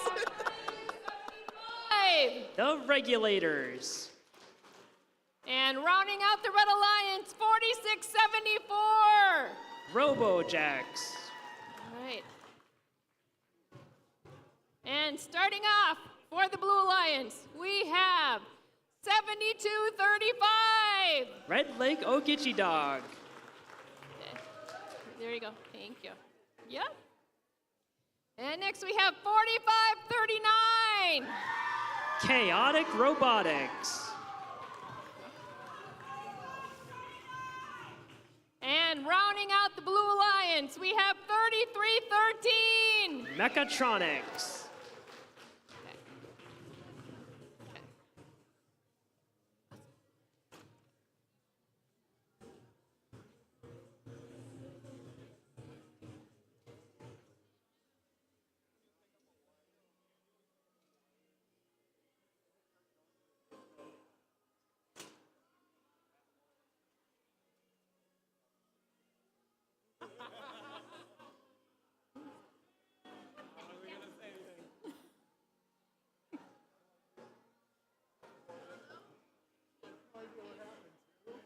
All right, drivers to the line, and 3, 2, 1, go! And we're off into qualification match number 24. On the Blue Alliance, 4539 going on to that charge station. There are 5 seconds remaining in autonomous. 3, 2, 1. All right, and that bell means we've begun the teleoperated portion of the match where drivers take the controls. We have 5 of the 6 robots moving. 3313 may be experiencing some technical difficulties, but that's okay. We got a lot of match coverage to cover. On the Red Alliance, 4480 just scored a cube on that middle level of their community grid. Over on the Blue Alliance, 7235 has a cube in their possession and is looking to score it on their community grid. Over on the Red Alliance, we have a little bit of a traffic jam between 4674 and 4480. And it looks like 4480 just got a cube off the ground, and we're going to look over on the Blue Alliance at 7235, and they're scoring that cube onto the top level of their community grid. They're almost there. It's got to push a little more, and it's scored on that top node. Over on the Red Alliance, we have 4480 trying to intake a cube off the ground, and they did so by driving on their community station. Looks like there's a bit of a traffic jam towards that Blue Alliance substation. And over on the Blue Alliance, we have 4539 with a cone scoring it on that top node in their community grid. Traffic jam between 7235 and 4674. It gets sorted out though, and 7235 is getting a cube into their possession. Over on the Red Alliance, 3275 getting a cube from their human player station. Looks like 4674 may have almost pinned 3275, but that's okay. 3275 scores a cube on the top level of their community grid. And it looks like there's about 45 seconds remaining in the match. All right, back on the Blue Alliance, 4480 scoring a cube in the bottom level of their community grid. And it looks like they got scored on the, but their robot is stuck in the community grid. So 3275 has a cube and is trying to push their alliance partner out of the way. That whistle is the beginning of end game, 25 seconds remaining in the match. And it looks like 3313 may be experiencing technical difficulties. There are 15 seconds remaining in the match. Over on the Blue Alliance, 7235 is on their charge station while their alliance partner 4539 is joining them. On the Red Alliance, 3275 and 4674 are lining up to dock and engage. 4, 3, 2, 1. And that's the end of qualification match number 24. We will have the scores up in just a minute. Alrighty, All that right. was the 24th and final match of the night, I believe. Is that right? From what it says here on the schedule. Actually, I think that is right. Yeah, I know. I couldn't believe myself either. But here we are with the final score. The Blue Allegiance with a 68-50 victory here to close out the night for the 2023 NMRC Championships. Here And at, yet again, I'm not sure. They're bringing a robot up here. so I see they're bringing out some robots. So you Let's- know what? Hold your horses, everyone. And we got a ball here on our side here. Gentlemen, thoughts on that last round? Another breakdown for a little bit. Yeah. I think we're starting. See that I was wear about and to say we haven't tear. really seen much of difficulties as of late, but that's back. It's like 2 in the last 3 rounds that have had some sort of little Yeah, I technical think it's- difficulty. Looked like they were able to get it fired up and working, but you are starting to see a little bit more wear and tear on these things. That's, I think, the biggest takeaway. I think I'm going to say this. I believe that might have been the last match. It looks like they're gathering up the game pieces and everything else. But, it seems like there's a lot of wear and tear going on. So it'll be interesting to see how the teams and the pit crews start to try to build this back up so they are at full tilt tomorrow. Yeah.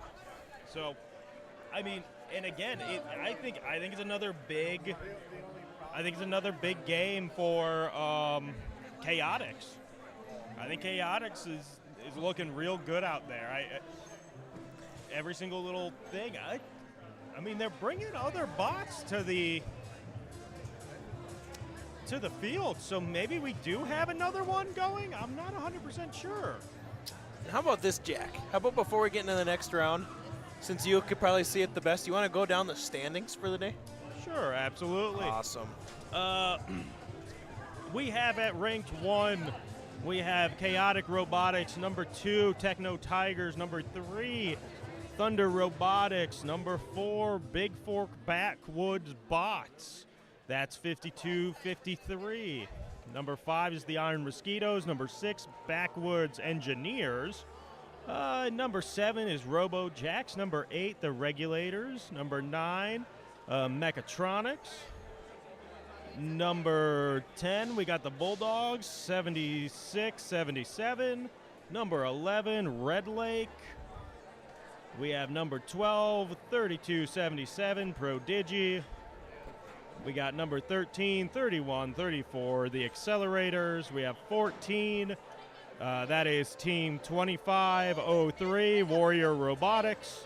15, we got 64-53, Bogbots. 16, we got 4480, UC Botics. And number 17, Team 8878, Aerobot. Awesome. Thanks for the update on that, Jack. As we kind of look into tomorrow, you kind of want to go through that schedule for tomorrow. 100%. So, of course, you can catch the action here on yourliveevent.com as well. Coverage starting at presumably 8 o'clock as the first set of matches will start at 8:30. Again, that'll start qualification number 25, followed by all the way up through 29. So we have 25, 26, 27, 28, and 29 qualifications coming up here. Starting at 8:30 as all these teams will round things out. And then, of course, after that, we're going to be followed by playoff play, as well as finals are coming up your way tomorrow. So it should be another exciting night, or really day, as it'll be an all afternoon affair of robots here again at the Northern Minnesota Robotics Conference here in Babbitt, hosted at Northeast Range High School. As you know, I see they're assembling some more bots here, so I kind of curious to see as if we maybe have one more. And so maybe all the schedule I just read, maybe null and void, I guess. Yeah, and we're just going to take a look at what else is going to be streaming today on yourliveevent.com. All of these are currently underway and available to view, so once we finish up here, be sure to head on over, check out those ones. Currently going on, we got East Central versus Pine River Bacchus. Fertile Beltrami is taking on Ada Borup West for some Section 8 action. And the Park Rapids area is taking on Holly in the Section 8AA volleyball playoffs. At Northwood versus Thompson in North Dakota, alongside Hillsborough, Central Valley, and Enderlin, and Lisbon and Sargent County, all in that Region 2 volleyball tournament still. Couple games into it. And looks like we are going to send it back to the field as we get ready for the next round. Aerobot. And next we have 3275. The Regulators. And rounding out the Red Alliance, 876. Thunder Robotics. And for the Blue Alliance, give it up for 2503. Warrior Robotics. And next, 3102. Techno Tigers. Whoa. And rounding out the Blue Alliance, give it up for 5653, our host. Iron Mosquitoes. And just to kind of clarify on this match, our breaking news reporter, Jack, says that they will be replaying a round, correct, Jack? They're actually going to be replaying round 20. So, no, if you want to kind of roll off who's on that one. Yeah, 100%. Yep, go right ahead. Okay, so well, it looks like they're about to get going. So, never mind. We'll go. And we're off into the replay of match 20. On the Blue Alliance, 56-53 in taking a cube in their autonomous phase. And it looks like it gets scored onto the middle level of their community grid. And there are 1 second remaining in autonomous. That buzzers the end of autonomous, and that bells the beginning of the teleoperated portion of the match, where drivers take the controls. All 6 robots are moving on this field. On the Blue Alliance, 56-53 in taking a cube and going to score it in their community grid. On the Red Alliance, 88-78 scoring a cube on the bottom level of their community grid. And their Alliance partner, 876 scoring a cone on the top level of their community grid. About 1 minute 50 left in the match. Looks like 88-78 is grabbing a cube off the ground and is going to their community grid. 25-03, their bumper's a little bit dragging on the field. Their Alliance partner, 31-02, kind of bumped into them. And over on the Red Alliance, 32-75 with a cube in their possession, going to score it on that middle level. And their Alliance partners right next to them, scoring in the bottom level of their community grid. Over on the Blue Alliance, it looks like 25-03, maybe having some technical difficulties on the field. And their Alliance partner, 56-53, scoring a cube on the bottom level of their community grid. There's about 1 minute, 10 seconds remaining in the match.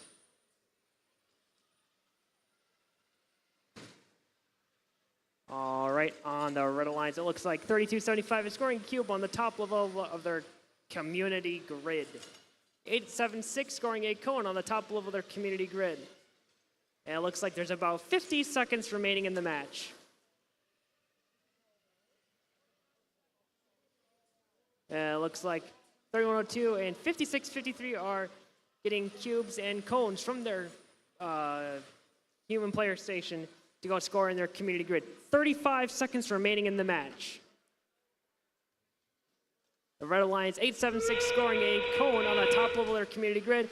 And that whistles the beginning of end game. 25 seconds remaining. It looks like 32-75 just tipped over. It looks like 88-78 and 876 are lining up to do a docking engage with their community grid. Over on the Blue Alliance, we have 3102 and 56-53 docking and engaging on their community grid. There are 5, 4, 3, 2, 1. Well, we will have the scores for replay of match 20 up in just a minute. Alrighty, a very interesting final round of the night, as we did have a turnover, you were saying, Jack? We have a turnover bot, but we're replaying 21 as well, I believe I just heard. Oh. So, but yeah, no, we actually had our first fall today with 32. Where are we? That was 20.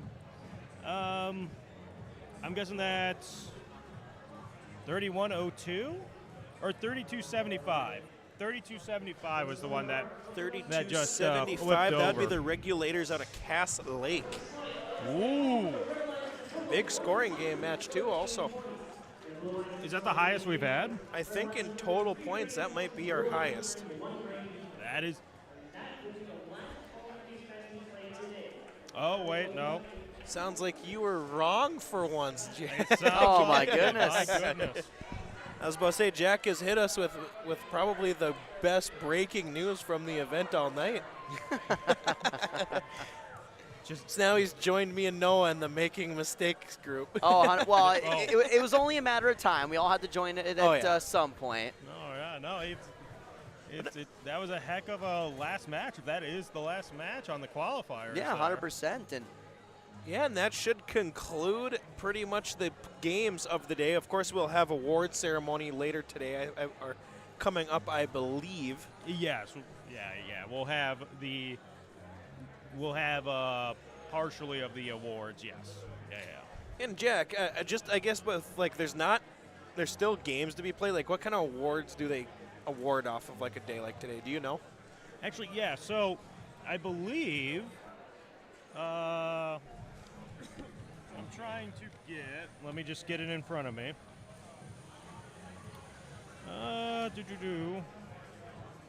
So, the awards that they are going to be handing out today, I believe, and this is one of those things, do not 100% quote me on it. It's going to be more, team participation, things of that. First, second, and third will come tomorrow. So think of this more as more team awards. Awards for today. Yes, awards for today. 100%. 100%. Awesome. Well, as we wait for the upcoming award ceremony, how about we take a quick ad break? Does that sound all right with you two? I'm perfect. Absolutely. Yeah, so we'll be back in a few minutes with the award ceremony. You remember you are watching Northern Minnesota Robotics Conference Tournament Championship. It's kind of a tournament championship-esque thing here on YourLiveEvent.com. We'll be back in a couple minutes. RDK Enterprises is searching for candidates to fill multiple positions. These customer-facing positions require a high level of organization, workflow management skills, the ability to work with and lead others, problem-solving skills, and the drive to deliver an outstanding customer experience. Available positions include shop foreman and service technician. Compensation package based on experience. If interested in joining our team, upload your resume at planterdoc.com. Every Wednesday night at 7, watch the YourLiveEvent.com Coaches Show, presented by the Hillsborough Economic Development Corporation. Stay up to date with the latest goings-on in the region, as we'll hear from area coaches in North Dakota and Minnesota. Plus, we'll highlight area high school seniors and their achievements in the classroom and on the court with our Senior Spotlight. That's the YourLiveEvent.com Coaches Show, presented by the Hillsborough Economic Development Corporation, Wednesday nights at 7 on YourLiveEvent.com. Zup's Food Market wants to say good luck to the teams competing in this year's Northern Minnesota Robotics Conference Championship. Zup's has been a family-owned business since 1916, known for their delicious old-world smoked sausages and meats. Zup's invites you to stop in while in town for the Northern Minnesota Robotics Conference Championships. Shop a bit, check out the store, and good luck to Team 5653, the Iron Mosquitoes from Northeast Range High School, from Zup's Food Market, an Iron Range tradition. Find out more online, zups.com. At Enbridge, we believe sustainability is the foundation of our success. How well we perform as a steward of our environment, a safe operator of essential energy infrastructure, a good neighbor, and a diverse employer defines our success. Learn more about Enbridge's environmental, social, and governance commitments and our Indigenous Reconciliation Plan at Enbridge.com.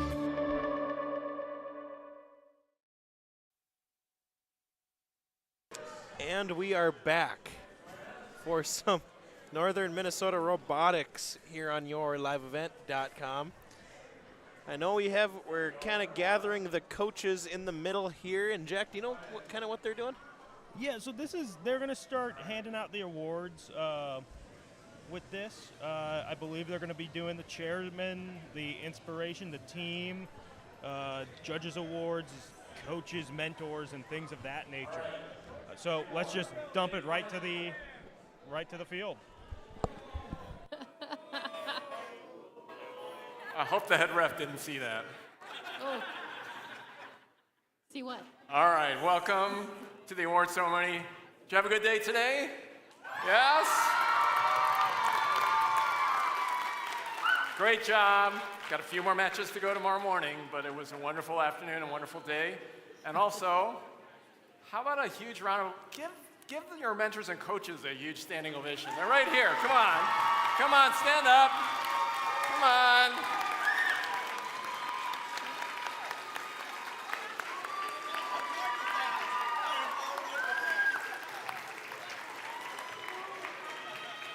What an incredible group. Thank you, thank you, thank you for all that you do on behalf of your students and your schools and your communities. We really do appreciate it. So we've got some awards to give out. We've got some individual awards as well as some team awards. So if you are recognized with an award, we would ask you to come down over here on the Blue Alliance end. And Mike, I'm going to have you to stand like right up here so there's nobody tripping. And just come and high five all the mentors and coaches, the judges, right? So high five all the mentors and coaches, and then exit out here on the Red Alliance end. All right? Here we go. All right. So each year, the Northern Minnesota Robotics Conference strives to acknowledge the students, mentors, and volunteers who spend countless hours and days working to better FIRST. With that, the NMRC has 3 awards it gives out annually to recognize one individual in each category. And each individual was nominated by a coach, mentor, or student of the NMRC. The NMRC Team Member of the Year award goes to a student who portrays the highest caliber of character and the best representation of FIRST. This student is recognized not only for their achievements within the team, but also recognition for their work beyond in support of other teams, the conference, and an individual who embodies the persona of gracious professionalism. The first to arrive and the last to leave. This individual was once a very shy person, but is now a captain leading the next generation of team members, assisting the team with any task that pops up, including programming, building, fundraising, and more. This team member really knows how to help when robotics gets chaotic. Congratulations to this year's 2023 NMRC Team Member of the Year, Josh Boyer from Team 4539.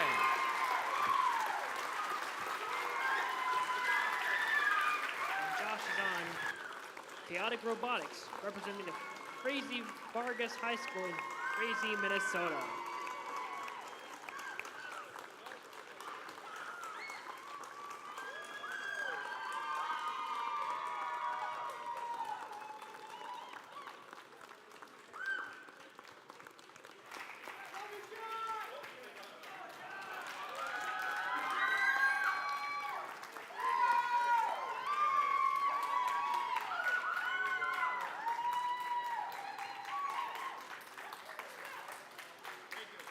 Awesome.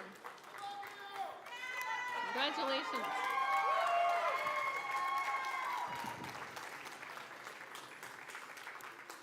All right, the NMRC Coach or Mentor of the Year Award program recognizes the head coach, assistant coach, or mentor of a participating team within the Northern Minnesota Robotics Conference. This honor goes to an individual whose actions, dedication, and selflessness to the NMRC and FIRST team members directly resulted in student success. Anyone can nominate an NMRC coach or mentor for this award. Special consideration is given to nominations submitted by students.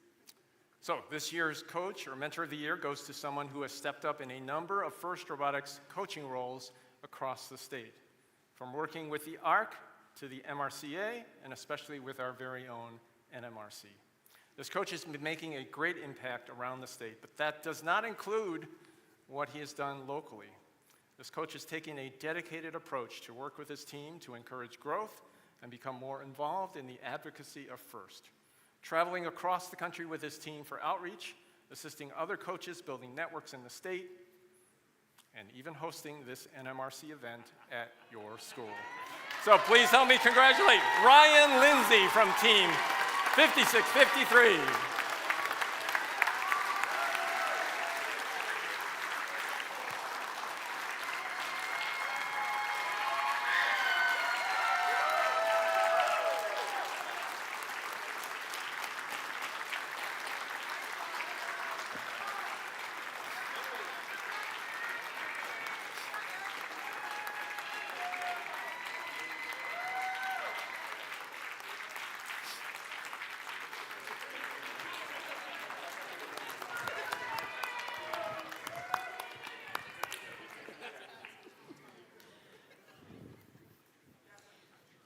All right.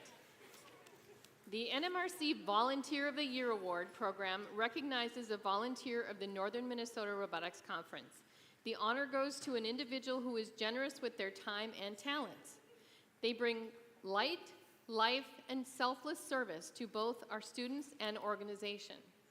Their incredible charitable commitment to NMRC and first team members helps ensure a bright future for our community. Our Volunteer of the Year has played a critical role in the success of the NMRC event since 2018.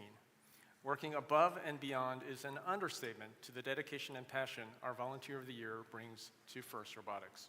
Working across the state of Minnesota and North Dakota as a volunteer at the FRC events, representing North Dakota as a member of the First and Upper Midwest Board, posting as our in-house FTA, ensuring safe, consistent plays for more than 250 NMRC event matches, not including Week 0, helping lead the Fargo-Moorhead STEM Alliance, and more. All of us in the NMRC family are incredibly proud and lucky to have this individual with us, so please help me congratulate the 2023 NMRC Volunteer of the Year, Rory Held.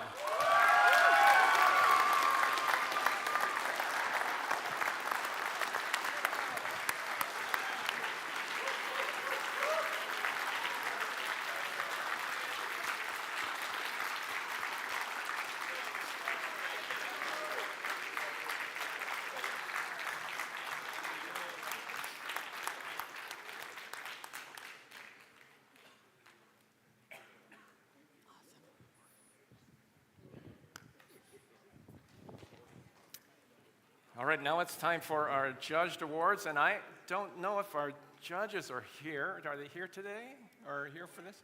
Would you just, anyway, even though they're not here, please give their judges a huge round of applause for their work today. Are they there? Where are they? There they are. Thank you, thank you, thank you. So we have 5 team awards to give out. So, Hope, you want to start? Sure. Team Spirit Award we'll start with. Team Spirit Award celebrates extraordinary enthusiasm and spirit through exceptional partnership and teamwork, furthering the objectives of FIRST. All right, here's what the judges had to say. Don't let this team confuse you with all the chaos in the pit. Helping other teams is what they're all about. The Team Spirit Award goes to Team 4539. Chaotic Robotics, and they're from the Frazee Vargas High School in Frazee, Minnesota.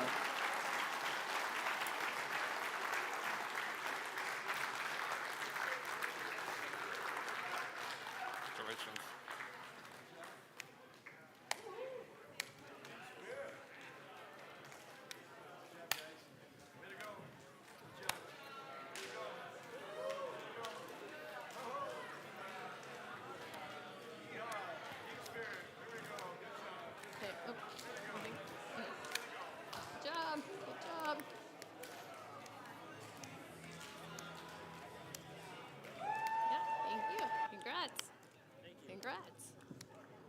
Congratulations.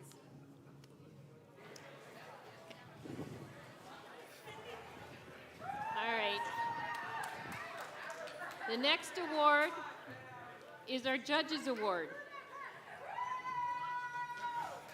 During the course of a competition, they're a little excited. They got the spirit. That's the spirit. Yes. So during the course of the competition, the judging panel may decide a team's unique efforts, performance, or dynamics merit recognition. This team is well practiced in all elements and principles of Firstronics. The Judges Award goes to team 3313.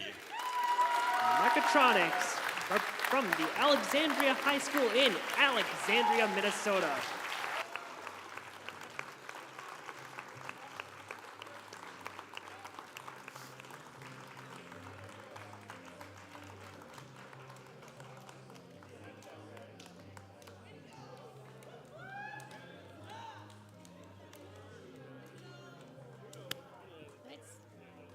Congrats. Congrats. Congratulations. Welcome. There you go. Congrats. Congrats.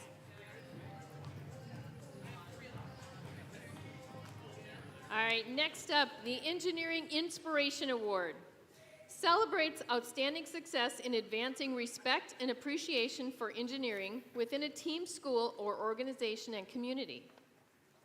This team is committed to the community and the furthering of engineering, science, and technology education. They don't ever have to change their stripes. This award goes to team 3102. They are the Techno Tigers from the Navis High School in Navis, Minnesota.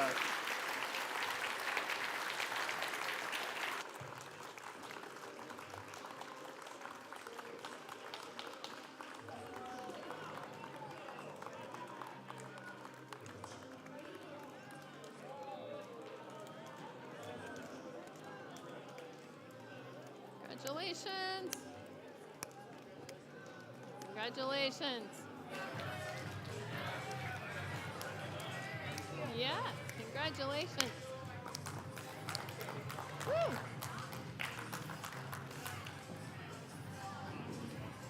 All right, the Impact Award.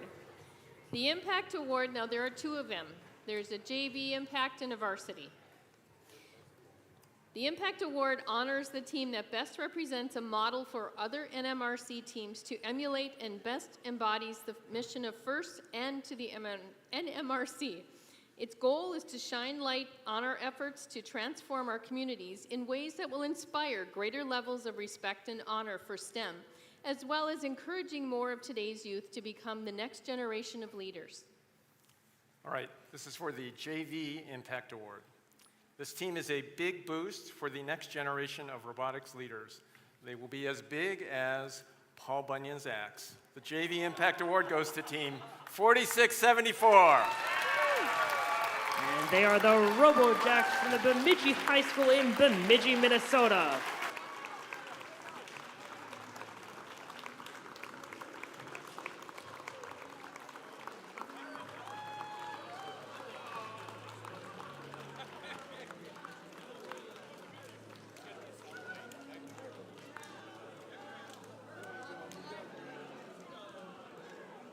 Congratulations.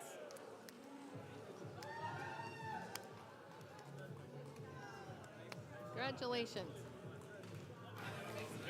Yeah, congratulations. Oops. Oh, sorry. All right. Okay. Read it again? Or, okay. All right, now it's time to announce the Varsity Impact Award. Here we go. This team lives and breathes robotics. They show their passion and positivity for STEM through broad involvement across many communities. They may buzz, but don't confuse them for bees. The Varsity Impact Award goes to team 5653. They are your host team. They are the Iron Mosquitoes, and they are in the Northeast Range High School. That's this one in Babbitt, Minnesota.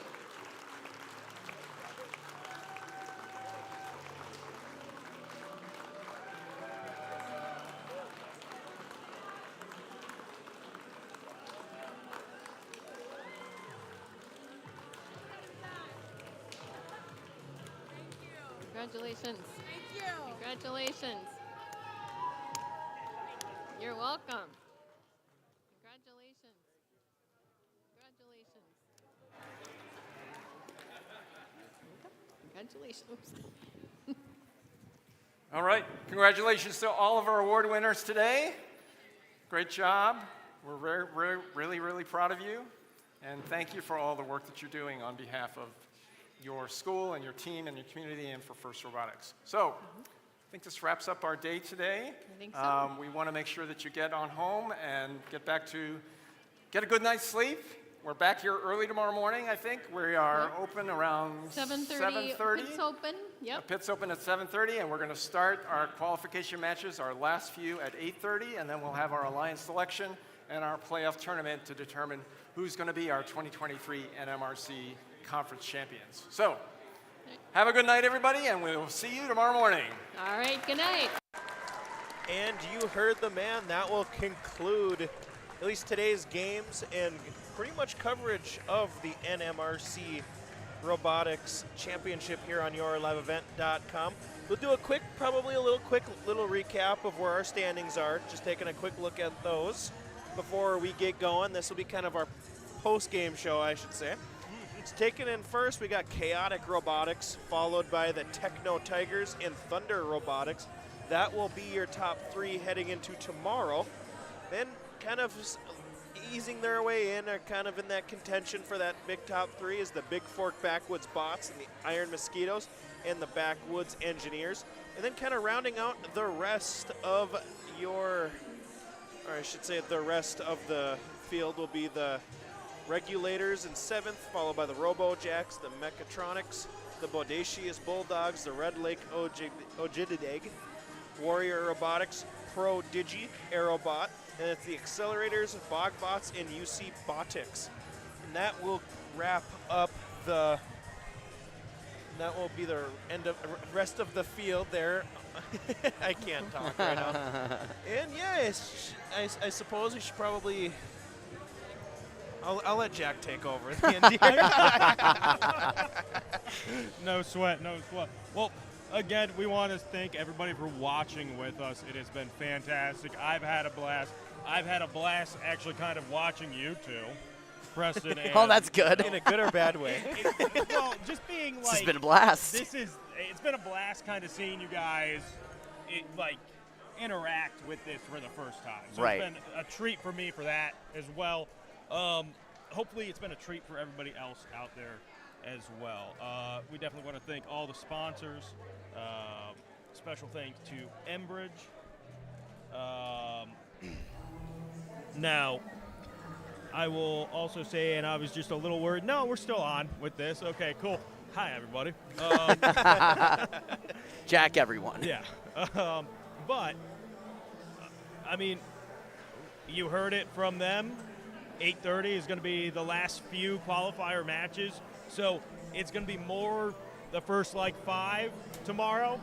Going to be just like we've had it. Then after that 5, it's actually a pretty cool selection process for the final championship and tournament teams and knockoff playoffs here. But with that being said, Noah, any last thoughts, anything you want to say? No, I think this has been a really cool experience to be a part of for the first time. I always like to add new things to my repertoire of things that I broadcasted and been to, and glad I can add this to the list. 100%. Noah pretty much said it all. You said it all. Okay, perfect. Well, again, thank you guys so much for joining your live event here in Bemidji for the NMRC tournament in Bemidji. We will see you guys all tomorrow. Babbitt. Not Babbitt. Bemidji. I was like, I'm doing something wrong here. It's Babbitt. We're in Babbitt. All right, yeah. Big special thank you to all of our sponsors here today. Be sure to thank them with your patronage. Say you saw their ad on yourliveevent.com. I'm sure they would appreciate it. 100%. And we'll see you guys all tomorrow. Have a good one.